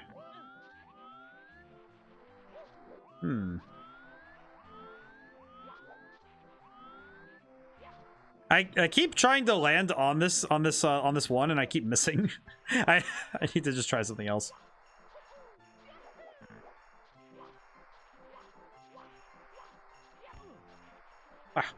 Alright, we're good. We're good. This is fine. They nerfed it for PvP. Oh, there's Ujikatana with seppuku. That's the thing. The only problem with the Souls games is that they always have to be balanced for both PvP and PvE. Which is not an easy thing to do, because what people do against each other is a very different ballpark than what they do against the bosses. Because the things that they use against the bosses are very different feel, you know? And I don't think that the same skill sets apply to both sets. Then you got Moonveil. Yeah, the people that I remember would do Moonveil and Rivers of Blood, and that would be all they do. Which is very sad. But yeah, no, Elden Ring has a lot of stuff that's good, but yeah, I don't know if I'll be back to Elden Ring soon. I know that I talked about it for a follower goal, but I will honor it, but I will probably not be going for a lot of the optional stuff. I'll probably choose an ending, do what's necessary for that ending, and then that's it. No, my hat. Wow. This level makes me a little sad, but that's mostly... You know what? I'm going to go up and do the... Ow. I fell for it. I'm going to go do the... You know what? I know what I'm going to do. I think I know what level I'm going to do for the last 2 stars. I'm going to do the one level for the Rainbow Cruise. I'm going to do one of the Rainbow Cruise, and then I'm going to do one for the Clock Tower. And I think that with 70 stars, I'll be good, so... We'll just take that. Let's see. Upstairs we go.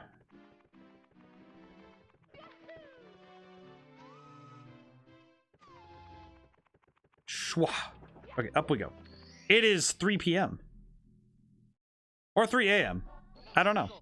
I will get all the endings. I think the only ending I'm not, like, concerned with is the Madness ending, where you have to do the stuff with the Dung Eater. I just don't like the Dung Eater. I believe there are 8 or something like that. Yeah, I got the... Which one did I get? I know I didn't get the Age of Stars despite doing Ronnie's questline because I didn't like it. Because I had to do Ronnie's stuff only because of the fact that I wanted to progress Fia's questline. Because I wanted to go fight a certain boss fight. And the game said you can only do so if you do this questline. And I'm like, okay.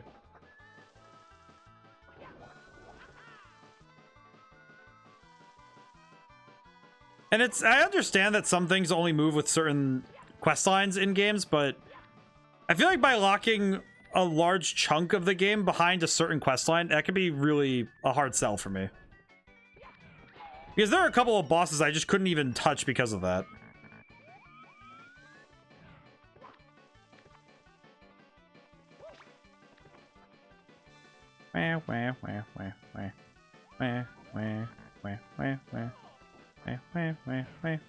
Alright, let's see. That's the ending I'm going for my first... I did Ronnie's questline. That's the ending I'm getting for my first run. The boss is easy at the end of Ronnie's quest. Well, there's a bunch of bosses in that questline that aren't bad. It's just, you know... I feel like by making it so that it can be very tough as a tough sell. I think if you make the quest line, I guess the problem is to me is that if the quest line isn't emotionally worth it, like there's no intrinsic value to the quest line. To me, it's just like, you know, to me some of those quest lines don't feel that way, where there's a intrinsic value to doing the quests. Where it's like, oh, I want to help the Onion Knight, you know, like in Dark Souls and stuff. I messed up. But I think that's where I find I take umbrage with the quest lines in Elden Ring, because a great number of them... I'm about to buy a weird looking orchid from a seller that looks like a bunch of green Skittles glued together. That's impressive. Wow, that's an increase. That's interesting. Millicent quest? Yeah, Millicent's sad. But yeah, I do find it a bit of a hard sell for me to do quest lines if they're not valuable to me. But it's not a matter of just like, oh, I get a good weapon from it, you know? It's because that's not what I do quests for. For me, I do quests because I want the quest to feel, you know, valuable. Great example, when we played Skies of Arcadia, I always wanted to see where the story would go because I wanted to save the world, you know? I'm immersed in that quest line. And to me, there's no value in just, oh, I need to do the thing for the sake of it. If you're curious what it looks like, Google Bulbophyllum moniliform. I'm gonna write it down because Bulbophyllum moniliform.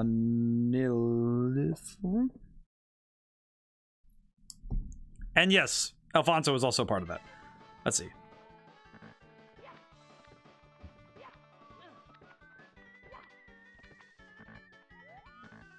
I'm just now realizing that I have a bit of a danger problem right now.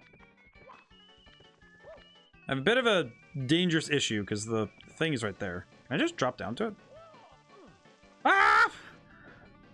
Pargon, Bulbophyllum, Pargon. And you got Alfonso. I didn't let him die. He literally got shot by a laser from space. I had no choice in the matter. They quite literally said, hey man, you have there is no say in this matter. Well, on the side note though, yeah, Pargon. Use Bulbophyllum moniliform as and add Pargons to it to increase the power of the spell, to increase the power of the plantage. It's pretty good though. Throwing Pargon on over any scientific term is pretty good as a means to make a spell. It's kind of like writing Harry Potter spells. Just choose anything in Latin and it's a spell.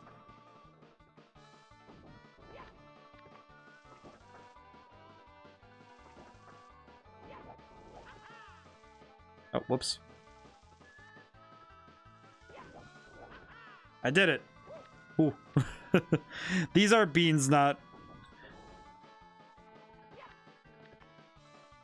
beans that produce flowers.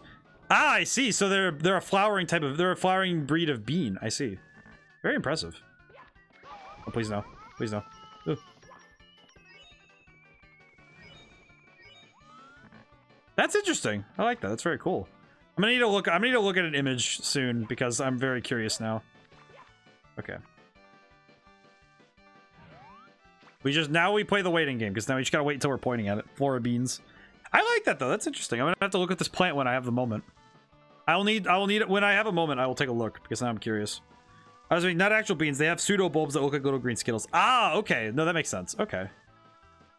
Sounds really cool though. You know what? Let me use my other device in order to do so. I'll look this up on my other device. That flower looks weird, not gonna lie. I'm curious now. Now I'm really curious. You guys are talking it up. I gotta go look this up now. Hang on. Let me look this up. So I don't miss the thing. Let me look this up. Bulbophyllum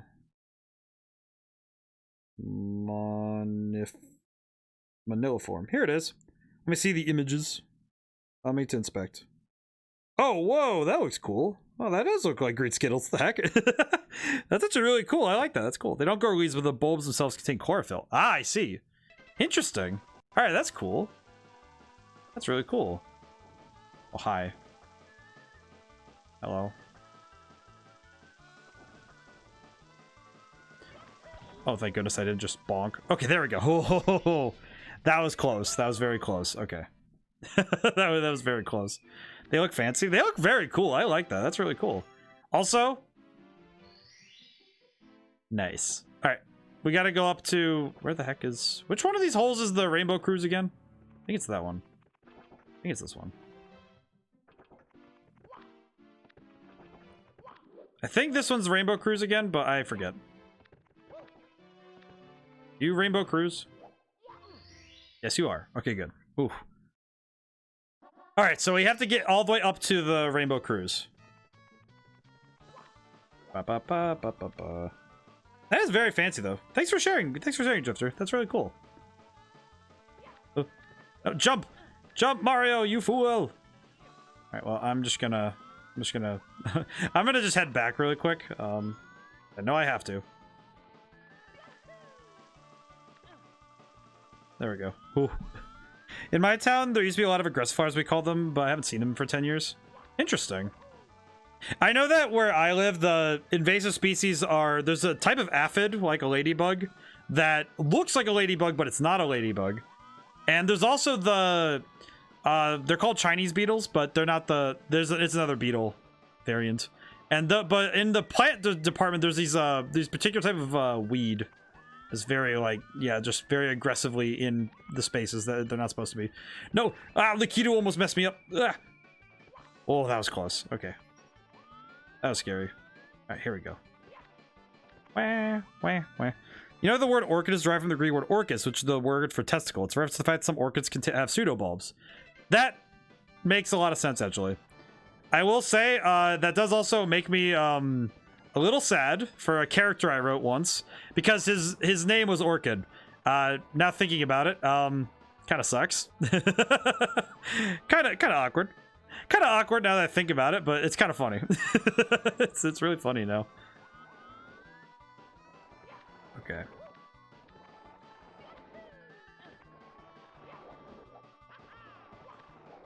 Okay. What am I looking at here? Okay, I see. See what I need.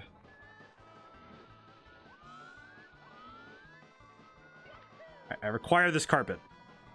Yes. Okay, we take the carpet. But yeah, now thinking about it, that character is made retroactively funny. Like, do I find it funny? A little, because it's funny. Like, come on, the dude's now named after... I now know that name is very funny. Wait, no, Mario! I only realized how much danger he was in when... Heck. Alright, well, we have to do that again. This level... I feel like Rainbow Cruise is probably the hardest level in the game besides Bowser's last level. I can't even begin to explain how much this level makes me sad. This level gets me different. It concerns me greatly. I will say I'm kind of tempted to go get some more stars from other levels, if only because of the fact that we haven't... Well, never mind. We'll have time. Heck. That is exactly how I felt when I fell. Just heck. This level is probably going to be one that takes a fair bit of my time, because it is... Rainbow Cruise is tough. Rainbow Ride, my bad. What is funny to me is that seeing this level, you know that stage in Smash Brothers, the Rainbow Cruise, used to be called like a lot of years ago. I see, still, but yeah, I feel like this particular level,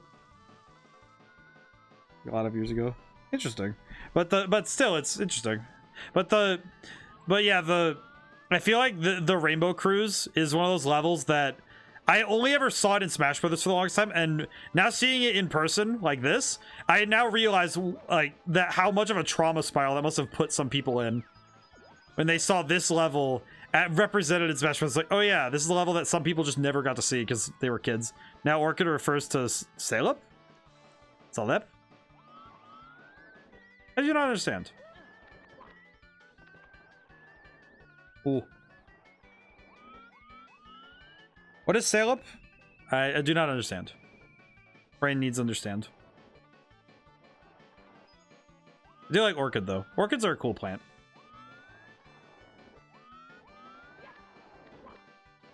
Yeah, I do need to touch this now and then so I can use the carpet.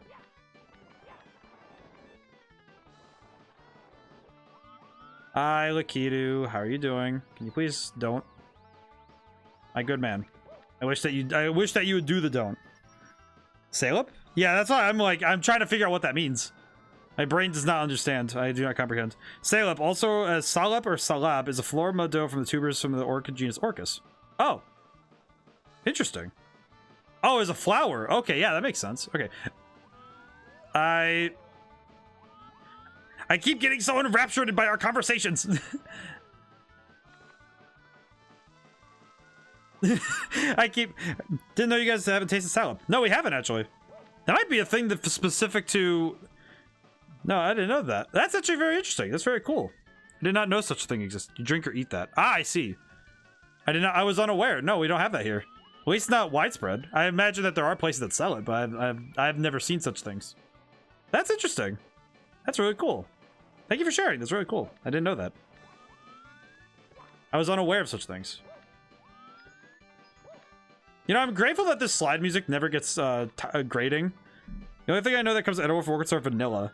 Vanilla comes from orchids. I also didn't know that. The more I know, I guess. Make it with milk and salad powder. Oh. I see. Okay, that makes sense. I feel like today's been very educational for many reasons. I will say that, you know what's really interesting to me is that at my college, I was actually quite the heretic.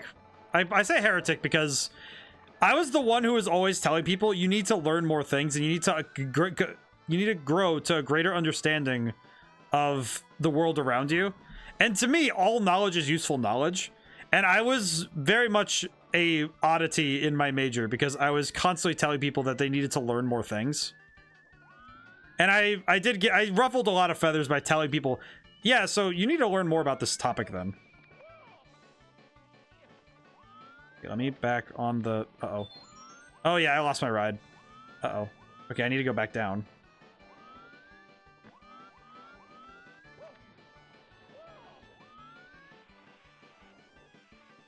So I need to stay on the carpet long enough that I can... Dang it. Oh man, wait till you guys learn about the best dessert ever. I'm curious now. I feel like at this point, I will say, to be fair, learning is just a lifelong thing. Well, some people also, they feel like they need to learn only specific things for their job, which was something that my college, the people in my major were very bad about that, where they thought, oh, well, I don't need to know this because it's not part of what I'm going to be doing. So they would ignore it. And to me, it's like, that's not a very good mindset to me. Of all the things I'd ever want to impress to you guys is that if of all things, gaming is about learning, and if you enjoy learning, then you get better at games. And it's not just like, oh, you need to be good in school. It's like, no, it's about learning. School and learning are not the same thing. I will hold that down to my dying breath. Learning is the active task of growing to a greater understanding. Sometimes school does that, but a lot of people's experience in school seems to be the opposite. Lakido! But yeah, I need to learn. I need to learn about this dessert now. I need to learn this. Freaking, my pride demands that I get the star here. I want at least one star from this level. I want the star.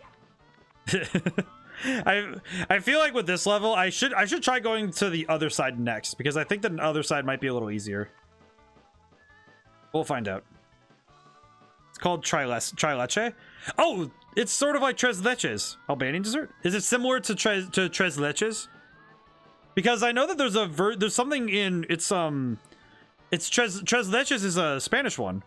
It sounds similar by name unless I'm mistaken. Star over there, but that's not the one I want. Okay. Ooh. Okay, we made it. Ooh. Interesting. What is it? What is this dessert though? I am curious though. If it's similar though, it might be. I am curious if it's similar because it'd be interesting if the two cultures develop similar ideas. You write it down so I can see. Let me hang on. Let me type it in chat. It'd be tres leches. It'd be something like that. Yes. Ah. Tres leches. I need to try. There's a lot of things I need to try. There's a great many foods I wish to try in my lifetime.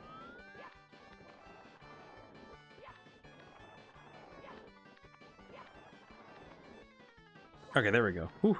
Looks very dense. It kind of is. Ooh. Okay, this way. Can I go through this? Wait, that's glass. How do I go through this? Ah! This is worrying. Oh my goodness. Wait, no. Wait, no, I remember this from Smash Brothers. Ah! Okay, we're good. Oh, that was scary. It's somewhere close. Ah, I see. I see. Interesting. There's the Rainbow Cruise. Oh, I want to go over there. Oh, that's what I want to go to though. Oh, I want to go over there. The heck? Where am I going in here? What is this? I have a book titled 1001 Things You Need to Eat Before You Die. That sounds like a fun book. Where on earth? This is very cool. Cool. Oh, I'm not allowed to touch the camera. That's neat. Hoodly doodly. Where am I going? Hoodly doodly, where am I going? But Trileche is from the Ottoman era. Oh, interesting. Okay. Intriguing. Cool.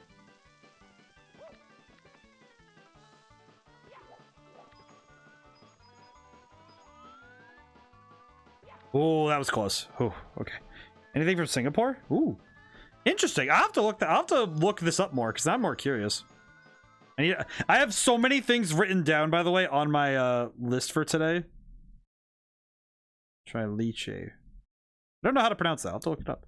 It's so fun to me that there's so many new things I need to look up. I don't know. I haven't actually looked it up yet. I need to look things up. I need to look up all this stuff. No. Oh, geez, that was close. We spin. I need to really look up a lot of these because I'm so happy that I have a lot of things written down to look up now. This today has been very good for that. Whee! Hey, we got a star from Rainbow Cruise. Rainbow Ride. Trileche is a popular dessert in which a very light sponge cake is soaked in 3 kinds of milk: evaporated, condensed, and double cream. It's topped with a cream and dark caramel. Oh, that sounds so good. Found the 70 power stars. The mystery of the end of stairs solved thanks to you. Is Bowser ever upset? Now on to the final bout. Yeah, we're gonna go do it. Whee!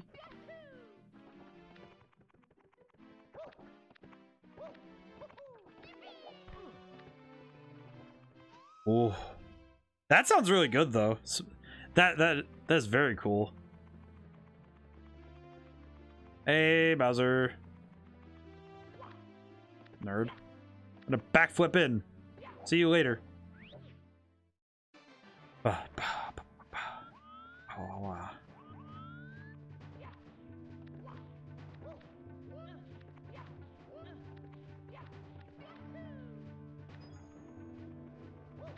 Oh yeah, the weird stairs that just go up. Oh, this is so good. I'm actually kind of excited about this. I've never gotten to like play this level this way. Tres leches has become very popular too in Turkey. Yeah, close to what you said. Yeah, I know that tres leches is. I know it takes 3 milks. I know it's similar to that in that respect. But it's. I think it's the. It might be the difference in what it's soaked in, as I recall. Unless I'm mistaken. I need to look up the two and compare and contrast because now I'm curious. Ha! I do know a skip. Very cool.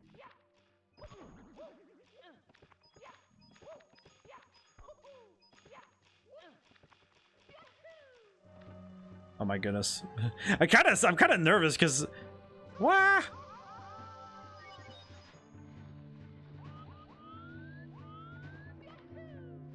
Ow. This is fine. Ow. There are a lot of plants like that for some reason.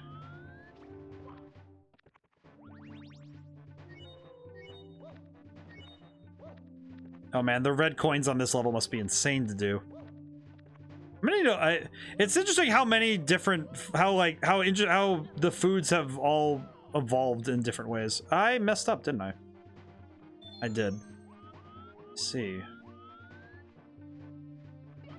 Uh-oh. Okay, well, I didn't lose a life, so I'll take that. That's fine. That is fine. That is okay. That's okay. Just get back up and try it again. Grab the secret 1-up too.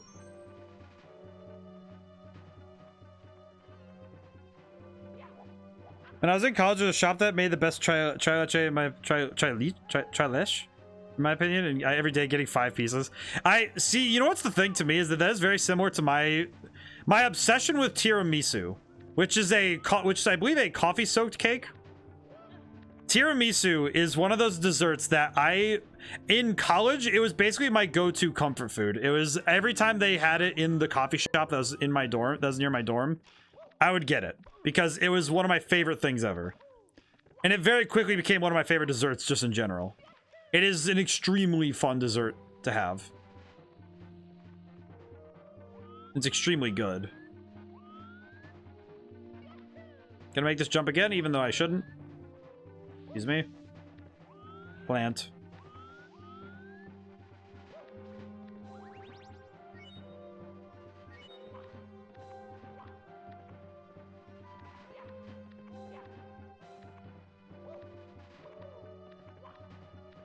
Okay, there we go.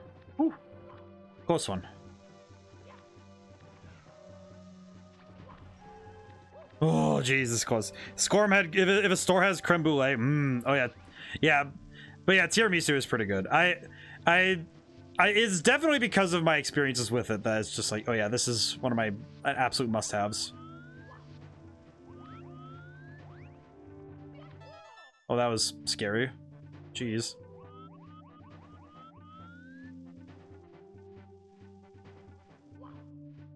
There we go. Ooh, oh jeez. Okay. I need to try creme brulee. I want to try good creme brulee. I feel like I haven't had like the best version it can be, you know? Ooh. Where do I have to go from here? I see.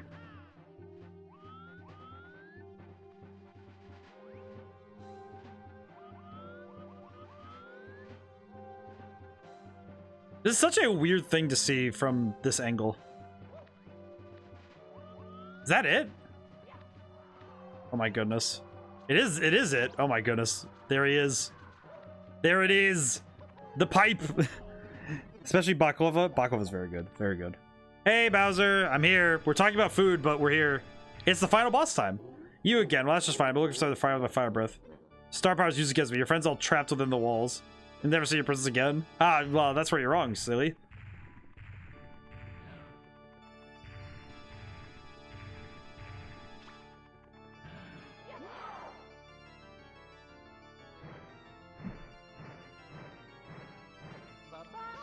Ah! I messed up with the throw, but that's okay. Oh, he has he does taser things when he lands. I see. Oh, I just realized I just realized something.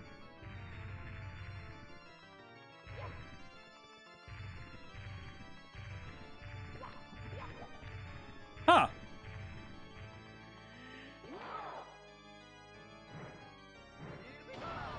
I just realized something about Mario Odyssey. Why would you want to eat a ski mask? My parents brought me some for Turkey and they went for vacation. To tell you the truth, it wasn't that good. Why'd you eat a ski mask? Balaclavas don't look tasty. But I just realized something. You know that shockwave that Bowser makes when he does his attack in this game? I just realized that in Mario Odyssey he does that same move. I just realized that same move is in Odyssey when he does the shockwaves when he lands. Yeah, this one. He does that exact same move. And, huh. That's cool. I didn't even notice that. 2, 3.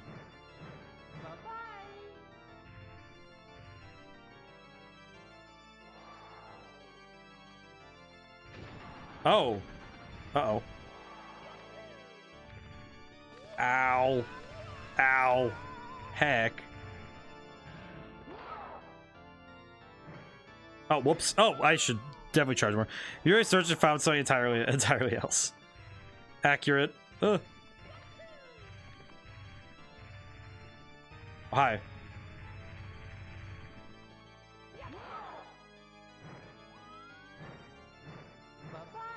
Dang it, I missed.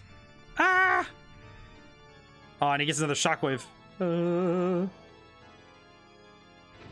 I keep missing, so it's not helping my situation because I keep messing up. Ha!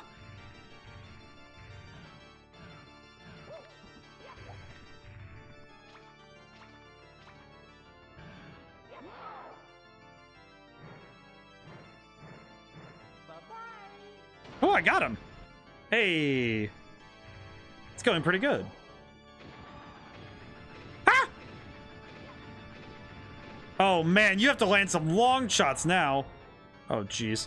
Ah! Oh, no, I died. Ah! I did pretty good, though. First try in the level, and I got to... Oh. Oh, cool. Do it again. Let's do it again. Yeah. I'm happy they don't make you do the whole level again if you just lose a life. That's actually very kind of them. They could have very easily just been very mean about it. Let's do it, Bowser. I'm gonna beat you up. I'm gonna do it right this time. Oh, whoops.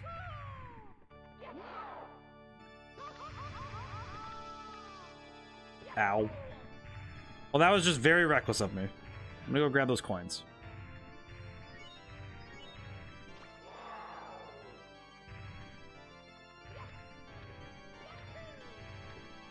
Oh, please, Bowser. Bowser, come on, dude. I'm just messing. I'm fooling around a little bit. I'm joshing you. Crap baskets. Ah! Speedrun of this game is also awesome. The speedrun of this game is amazing. I do really appreciate it.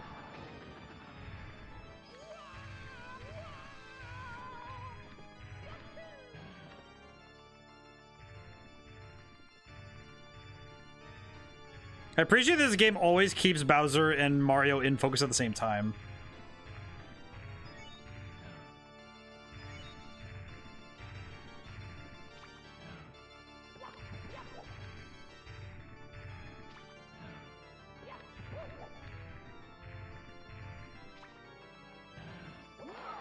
One, two, three. There we go. That's a hit. Yeah, I did it. Ah! And then he lands on me? Oh, man. Really hit the short end of the stick on that one. Ah! No, I shouldn't have gotten greedy on that. That wasn't good of me.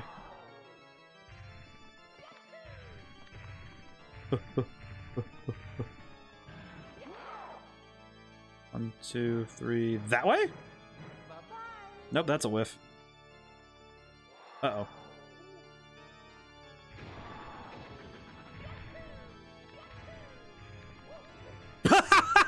I just realized. NR1 that pops up when number one that pops up when I speedrun on is Minecraft and this. Yeah, this game the speedrun is insane. Especially the only downside is that you need to be playing the N64 version because the speedruns of this game.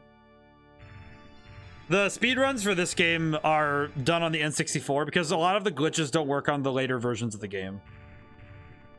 And they like the glitches. The glitches are what make it very fun.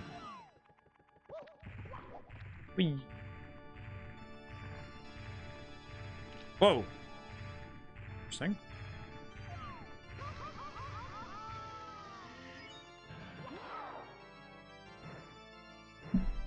Whoops. Crap baskets. But speedrunning in this game is wild, and it's a very competitive field. Very cool though. I think a lot of the people who do it have a lot of fun with it. It seems like they have a lot of fun. So, 2, 3. Yes, there we go. All right, that was a hit. Good. Whew. Doing good so far.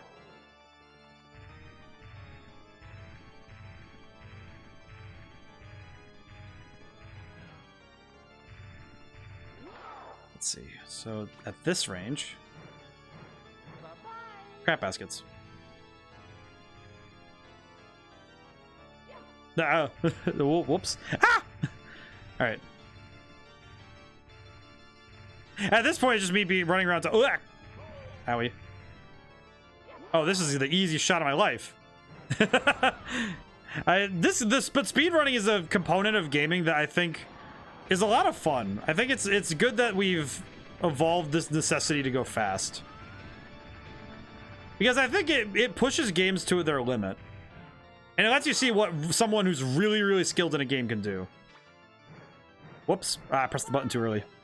I tried with Outlast. I want to speedrun a game, but hard to remember all the bugs on it. Well, and to me, it's not just about the bugs. It's also about the strategy, right? Where you have to figure out, all right, what's the best move for speedrunning this game?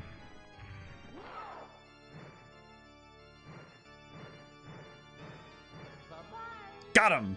I think that's it. Is that it? I did it! I actually did it! I actually beat Mario 64, I think. Did I? Can't be. You really beat me, Mario? It gave those troops power, but now it's fading away. You can see peace returning the world. I can't stand it. It's not over yet. Come on, troops. Let's watch the ending together. Wahaha. I mean... I did it.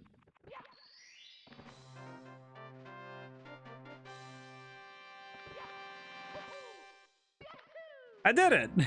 I actually did it! I'm actually kind of amazed by that. I just beat him. Now I get to see the cutscenes that I've never gotten to see before because I've never beaten this game.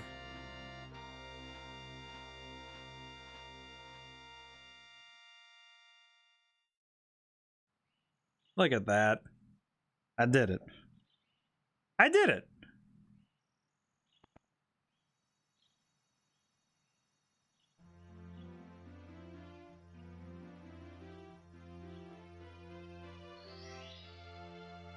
Oh yeah, there's Princess Peach. I actually get to see her.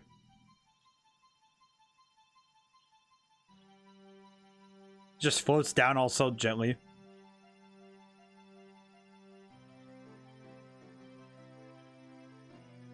Aw, yeah. I actually did it. I'm actually kind of like happy with this. I'm amazed. This is very good. Freaking toads. Oh, that's great. Takes the hat off.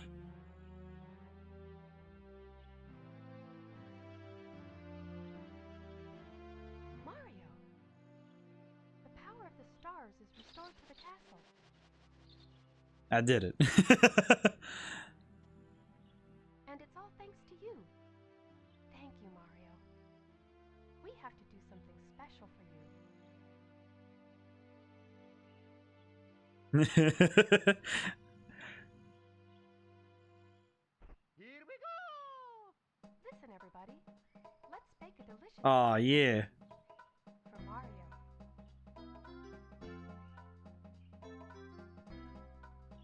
I like that nose bigger than Princess's head. Mario.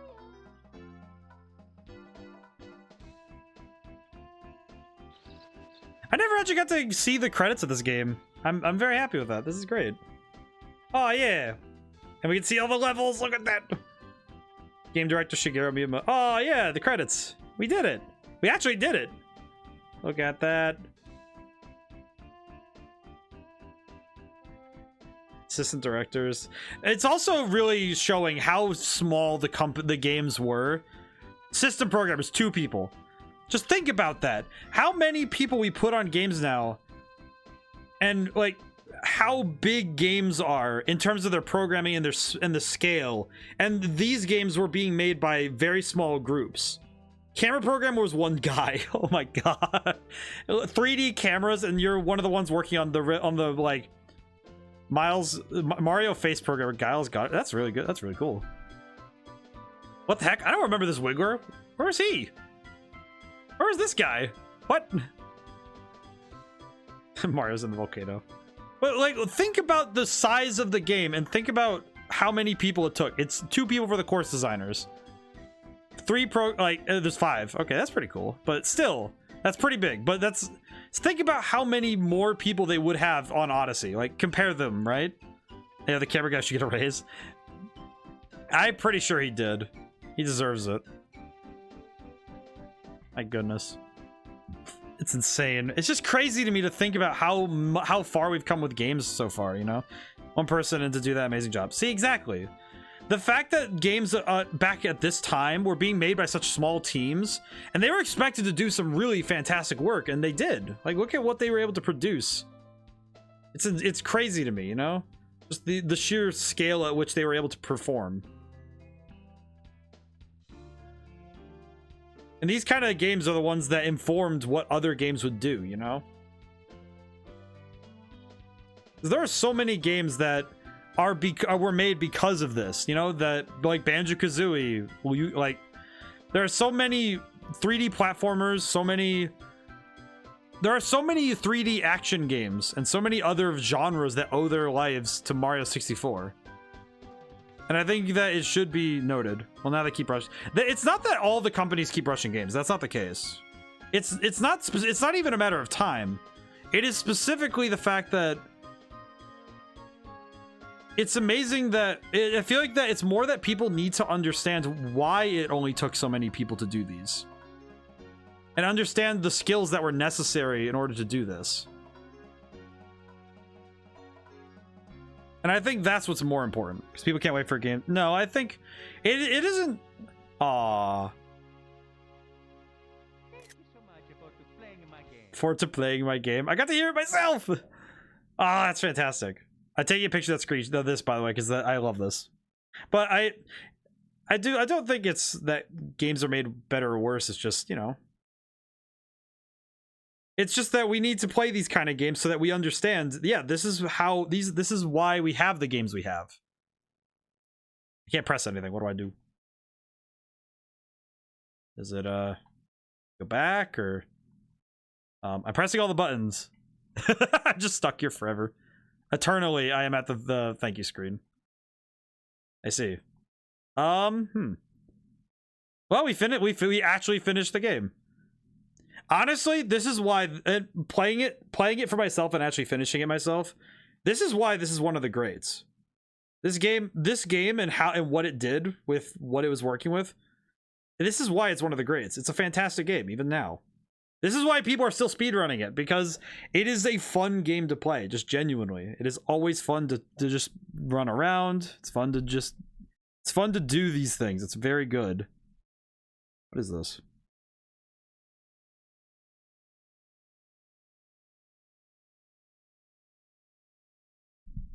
What is this?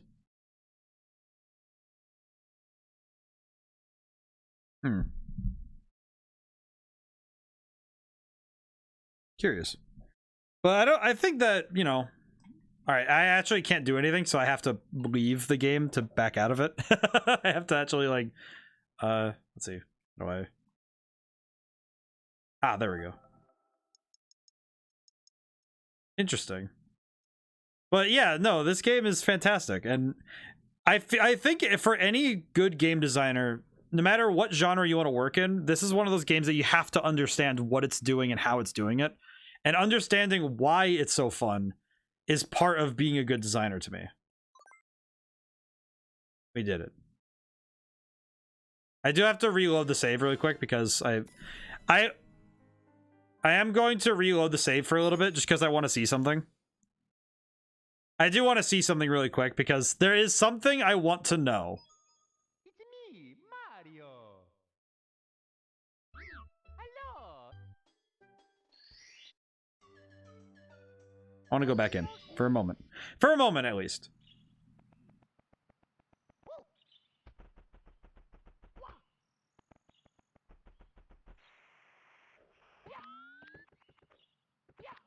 What does this say?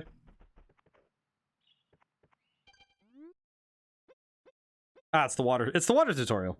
But there's a reason why these games are considered greats, and it's not just because of, you know, like, as much as I'd love to throw it on, oh, they have so many people and it's, you know, they don't make good games, because that's not true. Because if you look at God of War, which is, you know, the new one's coming out soon, that game is fantastic. You know, if you look at what that game is doing with itself, you see what it's capable of. Is clearly not a matter of number of people that's the problem, but what it is that when people don't understand why a game is fun, that's when they lose the grip. That's when they lose their ability to understand the scale. Because God of War is fantastic because it understands what about its genre it needs to emulate, but also it takes a lot of cues from older games, and it understands why those older games it understands why those older games are lauded. And it's because the game is... all games should be responsive. And all games should be... in my head, you know, just personal. it's about responsiveness and it's about impact. Because if a game has impact, to me, what impact means is that the game is capable of delivering on all of its fronts. And if it's delivering and it immerses you, that's impact. It is landed and hit you. Also, I'm going to be running around just gathering extra stars because I can.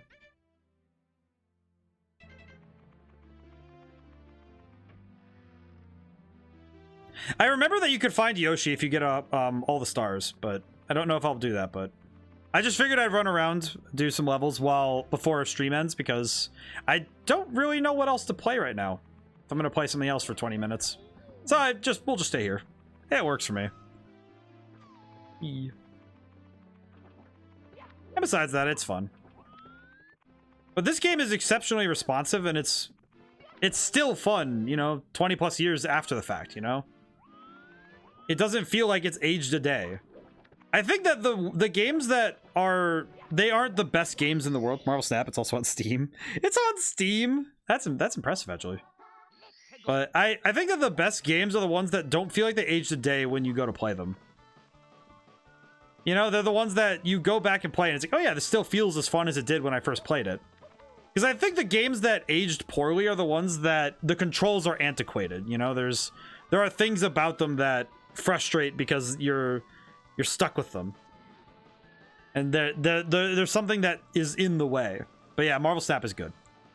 I don't know if it'll be timeless, but it is fun.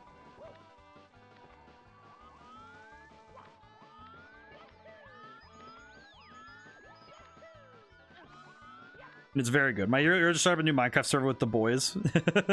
I do like Minecraft. I actually do play it a fair bit when I can, when I think about it.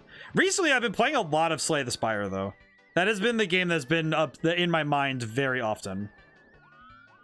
It has been my go-to when I'm playing by myself, and that's mostly because it's so fun to play repeatedly. You know, just sitting there playing run after run is very good. I just realized with my new setup, because I can stream PC games now. Oh, I just realized that I can play now. I can go play Fear. Because I really want to play that. I need an excuse to go play that. It'll be fun. But yeah, there are a lot of games where I think that when you genuinely just get to sit and enjoy them, I think that you get to have, if you're sitting there genuinely just having a good time, you're doing it right. Ooh, that was a very slick move. Wow. I've actually gotten some of the movement down. Maybe I should do a speedrun sometime. You know what I could do is speedrun this game for charity. If I ever do a charity thing, I'm gonna speedrun this game. But I think even games like other games of the N64 era, a lot of you know what's interesting to me? Ocarina of Time is considered a timeless game because you see people playing it all the time. Why isn't Majora's Mask the same way? Just think about that for a moment. How come we don't? I'm curious now. How come people? I don't hear as many people talking about speedrunning Majora's Mask. Have you ever thought about that? They're essentially the same game because of the time limit, right? And I wonder if it's just that simple change. Because if you took away the time limit and you just gave Majora's Mask what it is, it would be the same game. But I'm curious though, what else about that game? Because I don't know if the time limit alone, but it's a factor. But I don't know if the time limit alone would be stopping that game. Because I'm really curious what else would be causing that game to be not as popular. Because they're essentially the same game. It's just the only difference is the time limit and the story and the story beats, really. So it's fascinating because one of them is a timeless classic and the other is considered its sequel, and that's it. They don't talk about it in that fashion, right? Where they talk about it with like high regard.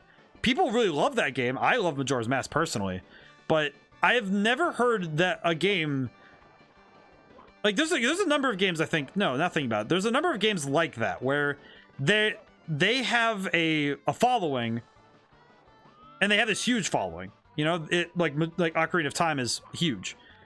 Majora's is more of a cult favorite for some reason. I feel like to me, I think it's because of the fact that it dove into the darkness that was in the the Zelda universe, right? It took the ideas that were, you know, kind of dark at the time in that world and really took them to their, you know, to a higher point. It took the creepy part of the games and made it even scarier, quite frankly. Because I'm thinking about it, and one of the things that game did very well was be very scary. Because there were scary things in Ocarina of Time, sure, but a lot of them weren't, not that they weren't scary, but that they weren't as, I guess, blatant. You know, it wasn't like I don't think the game was as, I don't think Ocarina of Time was as blatantly scary all the time. Oh, Fluffernutter. Well, that just feels pain. That's okay. Speaking of Dark Zelda, I don't see people talking about Twilight Princess either. That's actually a fair point too.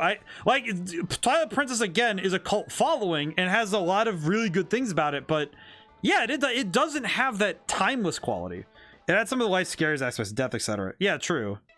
And thinking about that and putting that together, I wonder if what makes a game timeless is less about its system or what it did, but because Twilight Princess was a huge leap for Zelda, but it didn't land with everybody, right? Whereas there are a lot of games that seem to do that, where if they land with everybody, that's what makes them timeless, but understanding their qualities as to why they are considered a classic that's what's important. But with Ocarina of Time, I think it's because what's interesting to me is that a lot of the stories, I just realized, all of the games that are considered timeless have stories that can be boiled down to a single sentence. Or at the very least, their story is so resonant with most people that it's almost impossible for people to not understand what's happening right away. That they don't understand the story right away. And any game with major nuance is what gains a cult following. Not that they don't do well, but that they gain a cult following. And the classics that have more than that, the classics with nuance, often it's because of the fact that they had that timeless quality of theirs is owed to their story being what pushes their boundary, right? But that is interesting. Ah, yes, the plot of Tetris is so relatable. Well, that's the thing. Think about the idea of the game, right? And the story is just, oh yeah, move blocks. Yes, of course. But think about that in terms of how you describe the game. It really is just play game. No. Ooh. Okay. Game, please. Yes, I did it. Okay. Ooh. I did it. Star. Mine. Good. Got it. Ooh. Place block down, clear lines, win. But think about why that's so timeless. It is so instantly understood, right? That we understand, oh, all right, we know how to play the game. We have already figured it out. And the fact that you already instantly understand how to play. Remember Fiber was instantly popular? Because it was so instantly achievable. It was accessible. And Mario 64 is a great example of that. You know Mario. You know this nerd. And then you immediately say in your head, oh yeah, it's Mario 3D. It's easy. And those games immediately catch the brain. They immediately catch you understand them right away. And I think the games that you're in it right away. What about Getting Over It? I actually would say Getting Over It is about the same. It is an instant classic in the rage game genre. And part of the reason I would say that is because of how it handles itself. It is designed so purposefully to make you mad. And it's not that it's poorly designed. That's what makes Getting Over It so frustrating. And that's what I think made people throw chairs in anger at that game. Not because the game is poorly designed, but because it's so well designed that you know it's all your fault if you mess up. That's what Getting Over It, that's what made it so strong and quite frankly potent, is that you knew it was your fault if you messed up. You knew that. Like that, you understood very well that was your fault. And that was something that a lot of rage games barely could ever hope to achieve. Because a lot of rage games, they get it through, oh, we're just gonna like mess with you, right? Like Cat Mario. You know the reason for the dev of Fiber took down the apps because he gave out 50k a day from ads and was constantly getting death threats from people who knew him from demanding money from him. Wow, that's just upsetting. I mean, it makes sense though that he would just take it off because yeah.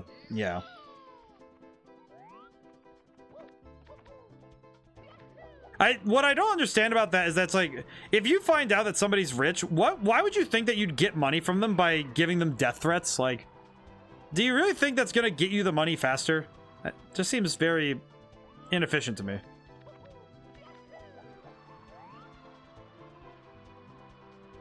Not to mention just highly illegal.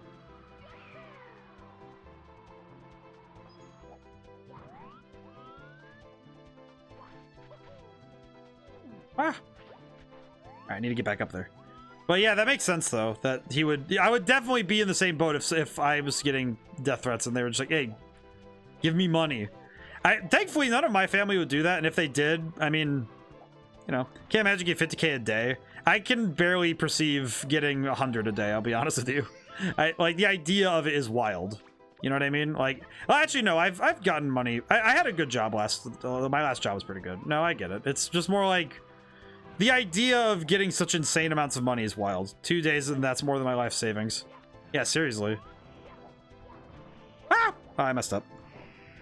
But that's, yeah, it's just wild, right? That, because, and you never know you never truly know when a game goes out if it'll be a big hit or if it'll just, you know, land without a sound, right? But, and even looking at my game, I don't think mine's going to be in the classic territory. I think it'll be good, and I think it'll be fun. But that's because I looked at my game and said, I wanted to make a fun RPG. And I think with that in mind, that is probably the best thing you could do for a game. Is say, hey, I want to make a good version of this game. And if you know what makes a good RPG, or you know what makes a good action game, I think you get a lot closer to getting there.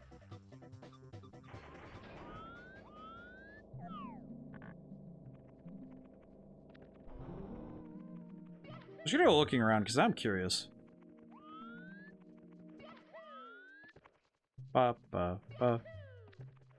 50k a day is crazy. They have talked about it once or twice that if my game could even just sell like 5 copies, I'd be happy. I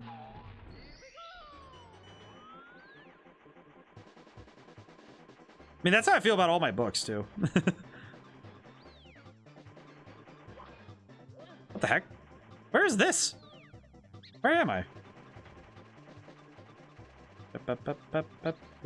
Oh, I think... Wait, this is where I came from, isn't it? Yes, it is. Or is it?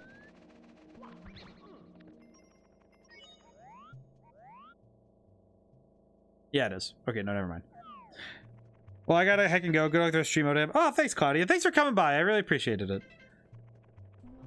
I'll be able to stop in on you sometime. I hope I get to stop in when I can. Wah! Ow. Heck. Whee. This place is very strange. Ugh. The gases! They scare me. Excuse me. Excuse me. Excuse me. Give me the hat. Alright, we got the hat. Alright, we're good. Ooh. Very close. Ooh! Thank you for the redeems on the way out.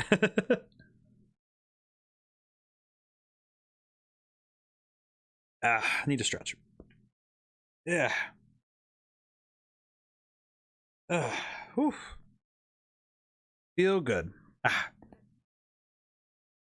Oh, there we go.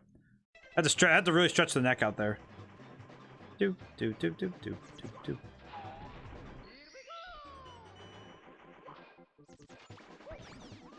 Probably this way, right?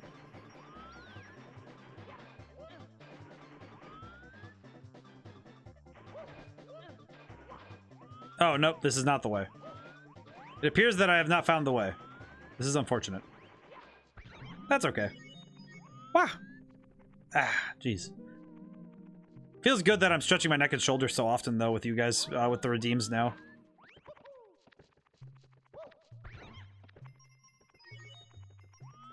I like this. I'm happy we got to play this week. This was nice. I will have to figure out how I'm gonna work in the next week's streams, though. Whee, down we go. Ow. Need to figure out how we're going to do the next games. I know Wednesday is going to be Sonic Frontiers. Because that'll be out on Tuesday. On RPG, hey, how's it going? Oh, that is a wide hello. My goodness, that is an impressive emote. It's a combo emote. Bonk, bonk, bonk, bing, bonk, bonk, do, do, do. How's it going today? We actually did beat the game on RPG. I went and beat Bowser. I was very proud of it.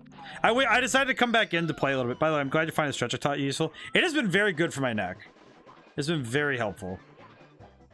Let's see, what am I doing here? This way? I don't know where those coins are. Oh.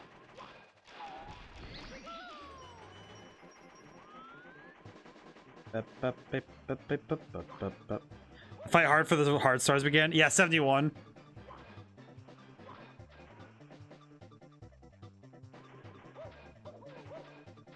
It was mostly just because I wanted to go hunting for the other stars and I was curious, but I don't think I'll be able to finish. Made so confused. Eyes keep an eye on the ceiling. You're right. Do you teach such anyone like mom?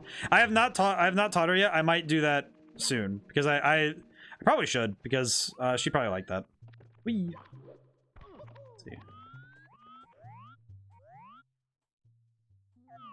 Let's see. We both have desk jobs, so it would probably be wise to do so. It's a good stretch for that.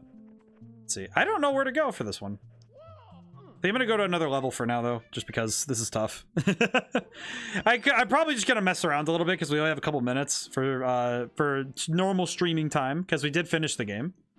But I'm gonna look around a little bit.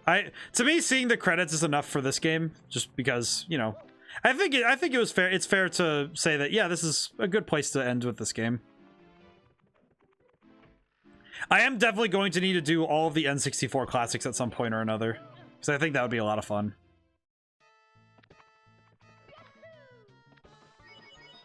I want to see if I can do any, like, nonsense in this level.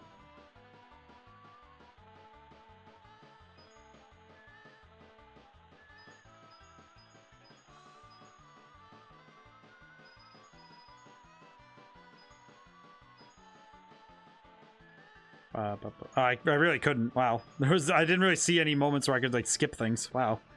Pile Wings would be a fun one. Ooh, I've never played Pile Wings. That'd be a lot of fun. I'll have to see if I can, I will say that for some of the games, I am very tempted to borrow my brother's N64, because he does have one. And I'm really tempted to borrow it to see if I could stream with it.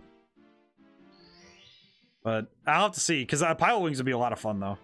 Otherwise, I'll acquire a, what would be the term for it?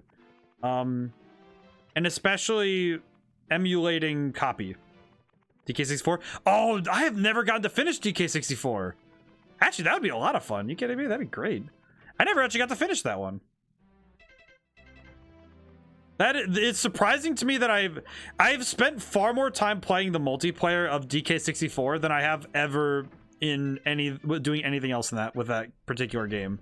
Because I played a lot of the multiplayer with my brother. Because me and him would go back and forth and just play as we'd just be like just blasting each other. And that was just what we would do. We would barely ever play. I don't think we ever actually played the single player, which is surprising given the nature of the game because it's very good. You need to try that. Maybe I should do that sometime. Thought Piling's gonna Switch Online. I might also need to upgrade my Switch Online because I don't have the N64 version, which is actually also a surprise. If I'm being honest. I actually don't have the N64 online yet. I might need to get that expansion so I can get it. So I can play that. It wouldn't be that big of a major jump for me because I already pay for the N64 online, Nintendo Switch Online anyway. So I'll look into getting that and see what I can get. Which would also open up for later streams anything that's on that list. So if I get it, I'll let you guys know. So you guys can have more information on my current game redeems. I will say the only thing that's the only limitation I have right now is that anything on the PS4 or PS5 is essentially impossible for me to stream. But that is because I don't own a PS4 or PS5. So that is just because of the consoles I own. So. Ow. So I'll take a look, though. I do want to play Pilot Wings, though. That would be very fun.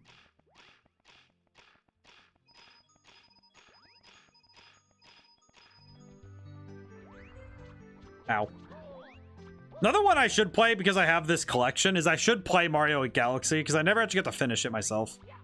Again, another game I never got to finish because of just various reasons. Ooh, Metal Box.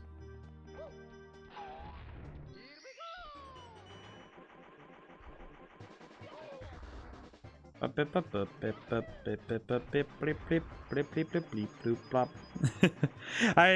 I'll have to take a look though. I'll have to learn. I'll have to get learned, as they say. I think it's ow. Okay, yeah, this isn't giving me coins anyway, so I'm gonna leave. Whee. I will go away. Whee. I am actually kind of surprised I haven't gotten the N64, but that's also because generally I've been using. It's kind of bad of me, but I've been basically using streaming as my means to ensure that I finish games that I start. Specifically by using it as a means to get me to play games and then ensure that I finish them. You know what I mean? Which Metroid was the N64 Prime? No, that was the GameCube. That had Prime. But Prime would be fantastic. I do own that personally already. I actually own that for the GameCube. I have a copy. I have the first one. I do not have 2 or 3 though. I'd have to figure out how to do those, but I would appreciate basically forcing myself to play it on here one way or the other, because that is kind of how I've been getting myself to play more games, is that I have streaming and I use it as a means to tell myself, hey, go play this game. You know, just, I don't think there was a Metroid on the N64, was there? I don't remember if there was. But yeah, I have been using streaming as a means to get myself to play games that I don't often get to finish. Specifically, it's that I don't finish games very well. Like, I often don't remember to finish them.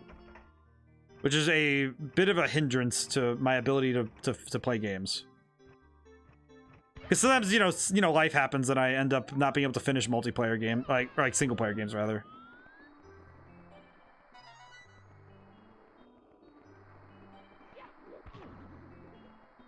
What the heck did I just do?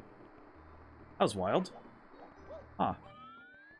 Yeah, I'm pretty sure these red coins are gonna be part of how I get 100 coins on this level, but can't fathom how else I'm gonna do this. But I need to look up then, because now I'm kind of curious which Metroid was on N64 then. Oh, big guy, how you doing? Huh? Are there any other coins in here? Huh. Just realized I don't know if there's any coins. Mario Galaxy was fun, but something about Galaxy 2 made me stop halfway. Interesting. Imagine it would be. Yeah, there is an official one. I just thought that, though, because there was a fan-made one recently. Oh, that sounds cool though. Share the tweet in the Discord. I need to see that then. That sounds like it'd be a lot of fun. Ah, we went over time. I see. I will bring us back to the lobby so we may exit. There we go. Exit course. Okay. But I'll take a look then. I'll have to take a look later then, because that sounds a lot of fun. But I will figure out how we're going to schedule ahead for this week. I know Wednesday will be Sonic Frontiers, so I hope you guys will look forward to that. And Thursday, I'm going to need to fill in again, because the Pokemon game comes out on the 18th. So, which means I will probably have to stream, because I know the week of the 18th, I'll probably be streaming that Friday instead of Thursday, so we can play it. But we're going to need to figure that. I'll need to figure something out for that, because that's going to be very different. It's going to be very, very different. But the week of Thanksgiving will also be different, but we'll figure it out as we get there. Getting Scarlet too. Ooh, me too. I'm going to be getting Scarlet. I'm really looking forward to that. That'll be a lot of fun. So I will be playing Pokemon. Getting my brother Violet for his birthday. Oh, that's very nice. I'm getting Violet. I'm getting the double pack as well for a Christmas gift. You know, it's efficient. But yes, so I will be doing that, and it'll be very cool. And Thursday I'll figure something out. It'll probably be another we fill Thursday in with another variety stream. So we might be doing Hacknet or Romancevania, depending on when things come out. I need to look up when Romancevania comes out. But let me see. Let me see when Romancevania comes out, because that might affect how I schedule things. When do you come out? Let me find out. It comes out October, or initial release date, what? Oh, it came out on the Switch first. What the heck? Really? Yeah. When does this come out? Wah, come on. Release date. There we go. Let me find out before we leave stream. Romancevania, wait, it came out the 2021, so why is it... Interesting. Oh, it's coming to Steam on a different time, I see. I'll figure it out, it'll be fine. But I'll do the scheduling stuff tomorrow when I'm able. So thank you so much for coming by. I really appreciated everyone who got to come by, and I appreciate getting to stream and having fun with you guys, so thank you. And hopefully we'll be able to have a lot of fun when we get to play for the next week. So thank you all, and now whenever I see you next, goodbye for now.